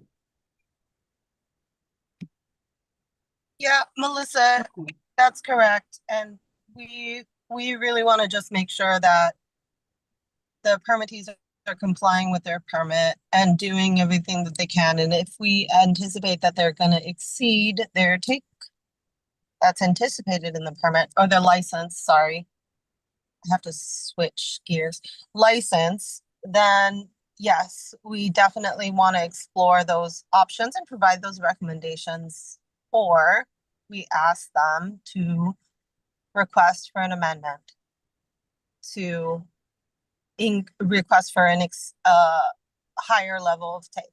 So I think that's the biggest thing. They have an existing permit. We're working with them through adaptive management to address those things. I'm sorry, I don't know who I cut off. I'm sorry. It's Lisa Vale. I just wanted to assure everybody, you know, the adaptive management is not a single instruction or a single decision or a single, it's always a conversation. There's always improvement discussed and implemented. I think the biggest change that's Adrian has already told you we've committed to for this year is to, instead of having security staff doing searches, to move to dedicated searchers for the first time. The light minimization is always ongoing opinions. We've also got to keep people safe. So there are some minimum standards that we have to meet to keep people safe. And that's the whole reason for the permit. But I think the point is the adaptive management is a conversation. And yes, it's written into the permit. At some point, if we can't successfully adaptively manage, then we do consider permit amendment. But I think the biggest change this year will be the dedicated searchers, and that's already a commitment that's been made, and as Adrian talked about earlier. Okay, so well, Lisa, don't go away. I have a question for you. So I mean, searcher efficiency isn't minimizing to the maximum extent practicable. That's a different thing. So just focusing on the aspect of the law and the permit that says minimizing to the maximum extent practicable, has this permittee is it their feeling that they have achieved minimization to the maximum extent practicable, or is there still more to be done? No, I think there's still several things we Yeah. identified in our adaptive Yeah. management slide to be Yeah. done. Thanks to, like I said, thanks to Elisa's input in December, we do have an additional list of lighting adjustments that we can consider that I think actually will make a big difference. So addressing the lighting in that parking lot behind Haupu Tower, and the lighting in the elevator going up to Hokuala. There's still a fair, you know, it's one of those where we looked at it, it looked really bright. We changed a bunch of stuff. It's still kind of bright. Okay, what else can we do? Like, here's other things we can do. So that's that. Elise and I spent a fair chunk of time standing around behind Haupu Tower in December and staring at the elevator and saying, okay, what else can we turn off down here? Because that's an area that, even if there's a lot of Wa'ukani found there, but if it's pulling those guys in, it may be pulling in two that just don't happen to land right there. They land on the other side of the tower. Anyway, there are things we can do. I would like to implement them this coming year, which should be a combination of reductions in lighting and improvements in searcher efficiency. And let's see if we can get that number back under the dotted blue line. And amendment is absolutely on the table. And so that's, you know, that's always on the table, right? Whether the amendment is to change the searcher efficiency number or to change the total take, that's absolutely on the table. But I think we still have some space, especially given the volatility of staffing on that property in the past 2 years. And the team that we currently have in place, I want them to have a shot at getting us to where I'm confident this property can be. So I think we've got some space there, and acknowledge that absolutely amendment is on the table. Okay, I'm wondering if there's a opportunity to learn from the other PIPs in here. When you're talking about Hotel One, there was a shifting or change out of bulbs apparently, to go more amber on some and to go from blue to green or green to blue or something like that. Has that been considered here as well? Yeah, and that's some of the adjustments that have already been done, and that's what we're kind of continuing to pursue is what can we turn off, what can we turn down, what can we, you know, aim down and turn down the intensity. Those are the, you know, kind of the easiest. Aim down, turn down, but what Hotel One did is switch out bulbs from what you reported on that one. Is Well, that that's why I said, like, there's turn off, uh-huh. there's shield or, you know, direct the light downward, and then there's change the intensity of the light coming out. Those are like the three big things that make the biggest difference in terms of reducing the potential for light attraction.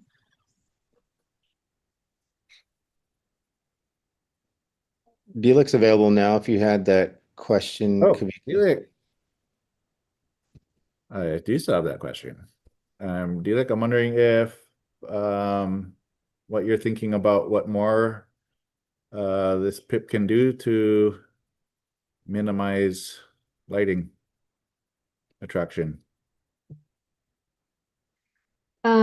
I was on a call, so I didn't catch all the discussions and also part of the presentation with the Sonesta. I mean, they are claiming that you were on an assessment recently and was curious on what you thought of how much more they can improve. Do they have a lot to improve that would be reasonable? Because the law says that they must minimize the maximum extent practicable. How close, in your professional opinion, are they to that? Yeah, I think we definitely had a few places to point out still, and they were, again, repeating for me at least from the previous years as well. I know some of them are not easy to change because of how basically people are using these areas, but there are, in my opinion, there are areas that, like one of the examples is the motion sensors at the backside of the hotel where only hotel staff is using. And it's mostly what we discussed before with during these audits is that it's mostly unused area in most of the time. And they changed the lights in that area to adjustable lights, which I really appreciated. That you can change the colors and intensity of the lights. But from the starts, I've been recommending motion sensor lights because that area, based on our discussion, is not used much. And then there was one near the parking, I think Duke's restaurant, maybe parking lot. There was one floodlight. I don't know if it got changed. That's definitely something. I believe there is still some things to do, in my opinion. You know, I tend to be more conservative in these things, more like we should go for Sievers. But yeah, based on our last 2 years visit at least, I know there are some things pending still, from not that they have to implement all of our recommendations, but we made recommendations before and some of them were the same. Okay, so everything you just mentioned is, as far as recommendations go, has already been submitted to them in writing? I believe so. Okay, and Adrian, you can confirm receipt of those recommendations?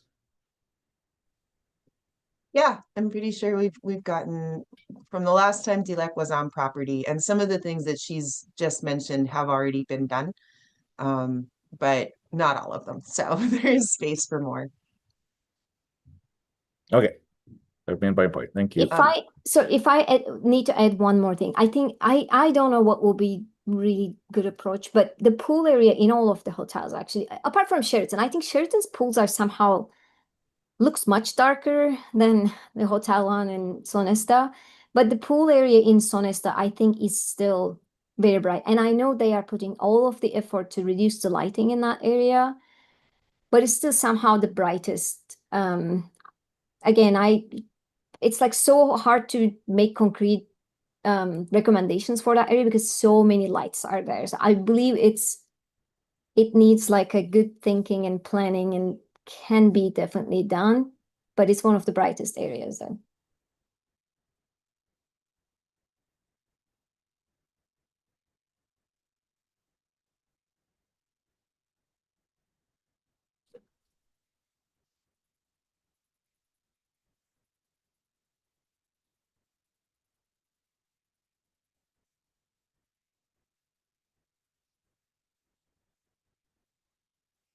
So maybe actually a recommendation for next year's annual report is Adrian or whoever is presenting on behalf of this one could go through DLIC's list and check off what's been done or identify which one is beyond, is not practicable. And we can have some sense of how close we are getting to maximum extent practicable.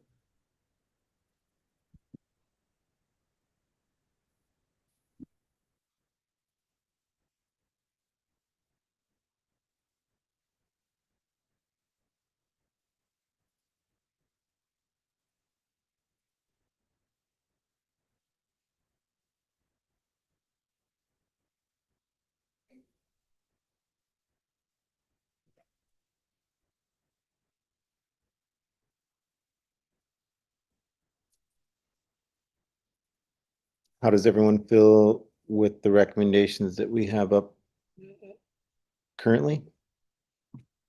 Or would you like anything else to be added?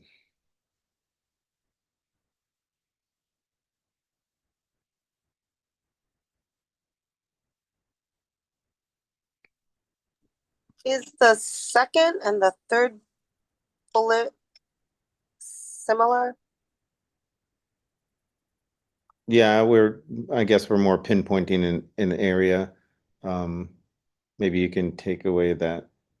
You talking about the pool? I'm sorry, oh, I see what you're saying. Yeah, yeah. Maybe the pool thing The can whole be thing. Yeah. the sub bullet, but then yeah, that one. Then could we add to KSRP, just KSRP and agencies, as we do some Oh, too. yeah. KSRP and agencies. They're usually together, but just in case.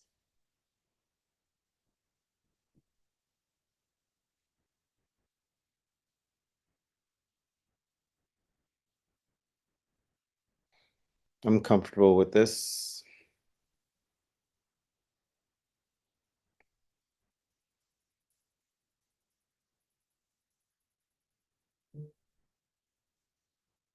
If we don't have anything else, I'd like to see if everyone agrees to this recommendation side. If you can show our hands and we'll push forward. What that says? Looks like we got everybody. Awesome.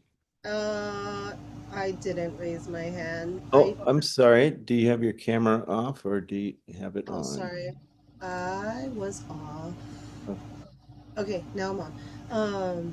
I don't know what the state, this might be a question for Cindy. I don't know what the state provisions are regarding maximum extent practicable. I know this has been a discussion in other ESRC meetings, but we on the Fish and Wildlife end have evaluated it when we decided to give the permittees a permit. I believe the state had evaluated it when they provided the license. So I don't know if Cindy can speak to this, the AG. And right now, the way that Fish and Wildlife views this is that all of these things are recommendations and does not need to be demonstrated through what maximum extent practicable is. However, there are recommendations from the agencies and from ESRC to inform the permittees on how to further reduce or stay within the take allowances within their license, and whether or not it informs if they should request for a license or an amendment of their license or their permit. So I'm not sure if Cindy can speak to that or not, or I don't know if this is discussion that we should have now or later, but I just want to say that from the Fish and Wildlife side. Does the committee want to go into executive session to discuss that question?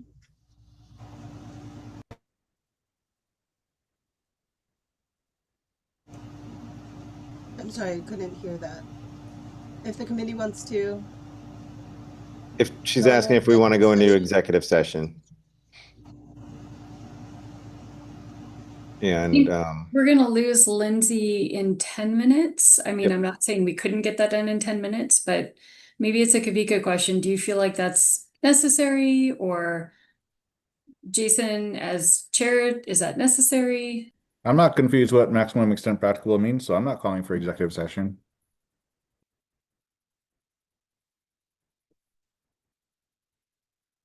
yeah, I don't think we need executive session for this, but you know, I'm just trying to understand exactly what Jenny was trying to frame there. You know, although you need to do this avoidance and minimization efforts, once you have a permit, I would think that you would still have to continue to exercise those things. And over time, you know, facilities may be expanded and have, you know, things have to be reevaluated to continue for minimization and stuff. And so Agree. But Yeah. I believe this facility hasn't expanded. They haven't done any increase of lighting from what was reviewed for during the license issuance. And so I think that everything that the licensee has been implementing has been further reductions since license issuance. And so I don't know that this terminology is I mean, I guess it says may not be practical, so maybe it's not it's a non-issue. But I do think that all permittees, no matter what, should always have reviews on an annual basis and evaluate what further they can do. So maybe I raised this and it didn't need to be raised. I mean, Okay, that's yeah. what the whole purpose of these meetings are. We have annual reports. They report out, make recommendations, and if there's things that they can do to the maximum extent practicable to be better, they need to do it. That's the law. I Yeah, don't understand I just what's so confusing here. no. Okay. I just didn't think that the language for maximum extent practicable needed to be in there if that was a legal term that was used for the In the law, this is what we're supposed to be assessing it by. And we kind of talked about the word practicable, you know, it's like we can't like turn off lights or people are going to walk off a cliff. We're turning off whatever we can that's not going to break a budget, like kill somebody, you know. It's just you know, do it as much as you can to a certain extent that, you know, we can try to help eliminate, you know, these birds coming down on the property. And they're doing that, and they're seeing that there's still a little bit more to be done. So let's continue down that road for continuing enhancement. And, you know, when we meet next year, maybe we will have all these things checked off, and we'll be where we want to be, and see what we want to see. So I don't have a problem with this language, and No, I but we can talk about it apologize. more. No, I apologize. I was driving, so I couldn't see what exactly was in here, and skimming it, it looked like some sort of language thing that I was just proposing to change. But now that I'm sitting at the computer, it looks like it's reasonable, and it's Kavika, you're right. We do this on an annual basis, and this is what the agencies do in preparation for ESRC. So I think that whatever's on here is fine with me. So if you want to add my thumbs up, Jason, for moving forward with these recommendations, then that's fine. Okay. All right, you guys. So I had support from everyone already. So we'll go ahead and push these recommendations forward. And we already did public testimony. I did see one hand up earlier, but it's gone now. So I'm going to continue to push forward. So before adjournment, we wanted to have just a couple announcements, and then we'll move into adjournment. And Jesse. Hey folks, so just a couple of announcements for upcoming meetings. We have our FY 2025 annual review on the calendar for May 21st and May 22nd. Some of you folks will be attending in person, some of you will be attending online. So if you would like to attend in person, we will coordinate with you for travel to make sure that you folks are here for those meetings. The next item is we have some really exciting news for a new type of wind turbine that is coming to Hawaii. So this is technology from Japan. It's a company called Kaze Wind Power, and they are working on a vertical coaxial contra-rotating twin blade wind turbine. So these are vertical stacks. They provide a positive pressure, so they're pushing out, things don't get sucked in. And these folks would like to do a presentation to make the committee aware of the technology. Additionally, they're going to be installing these at a site on Big Island. It's a housing development. So the committee and DOFA and the agencies will need to work through what we need to do for these folks if they need incidental take licenses or permits. They don't have any rock solid evidence that there's no take, so we will be working with them to develop trials to examine that, but we'd like to present the technology to you first so that the committee is aware of it. We're working on a date for that, but just to put that in the back of your minds. And then finally, Napula Makani is going to be pursuing a major amendment for Hawaiian Petrol and Nene. They have 2 projects that they're currently evaluating on Maui and Big Island for the benefit of Hawaiian Petrol. So that will be on the docket in the future. Thank you for your time.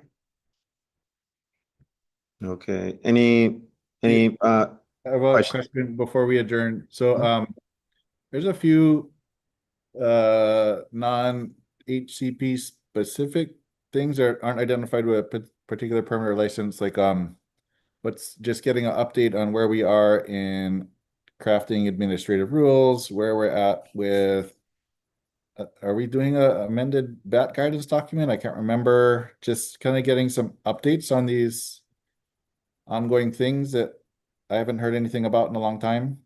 I don't know if could you add that to the agenda, maybe in a discussion item on general things? Yes, for sure. We have some updates for you guys for that. All right. If there's nothing else, I will call for adjournment. So I'd like to make a motion to I'd like to make a motion to adjourn. Do I have a second? Second. Thank you, Kavika. We'll now take a vote. All in favor, please say aye. Keep your hands raised. Aye. And I'm going to just look because I can't see everybody, and it looks like it's unanimous. All right. The time now is 2:42 and the ESRC public meeting is adjourned. I really appreciate you guys' time. Thank you and have a great weekend. Thank you. Jason, deep thank you to staff Thank for you, all the work. everyone. It's a great job. Thanks. Thank you.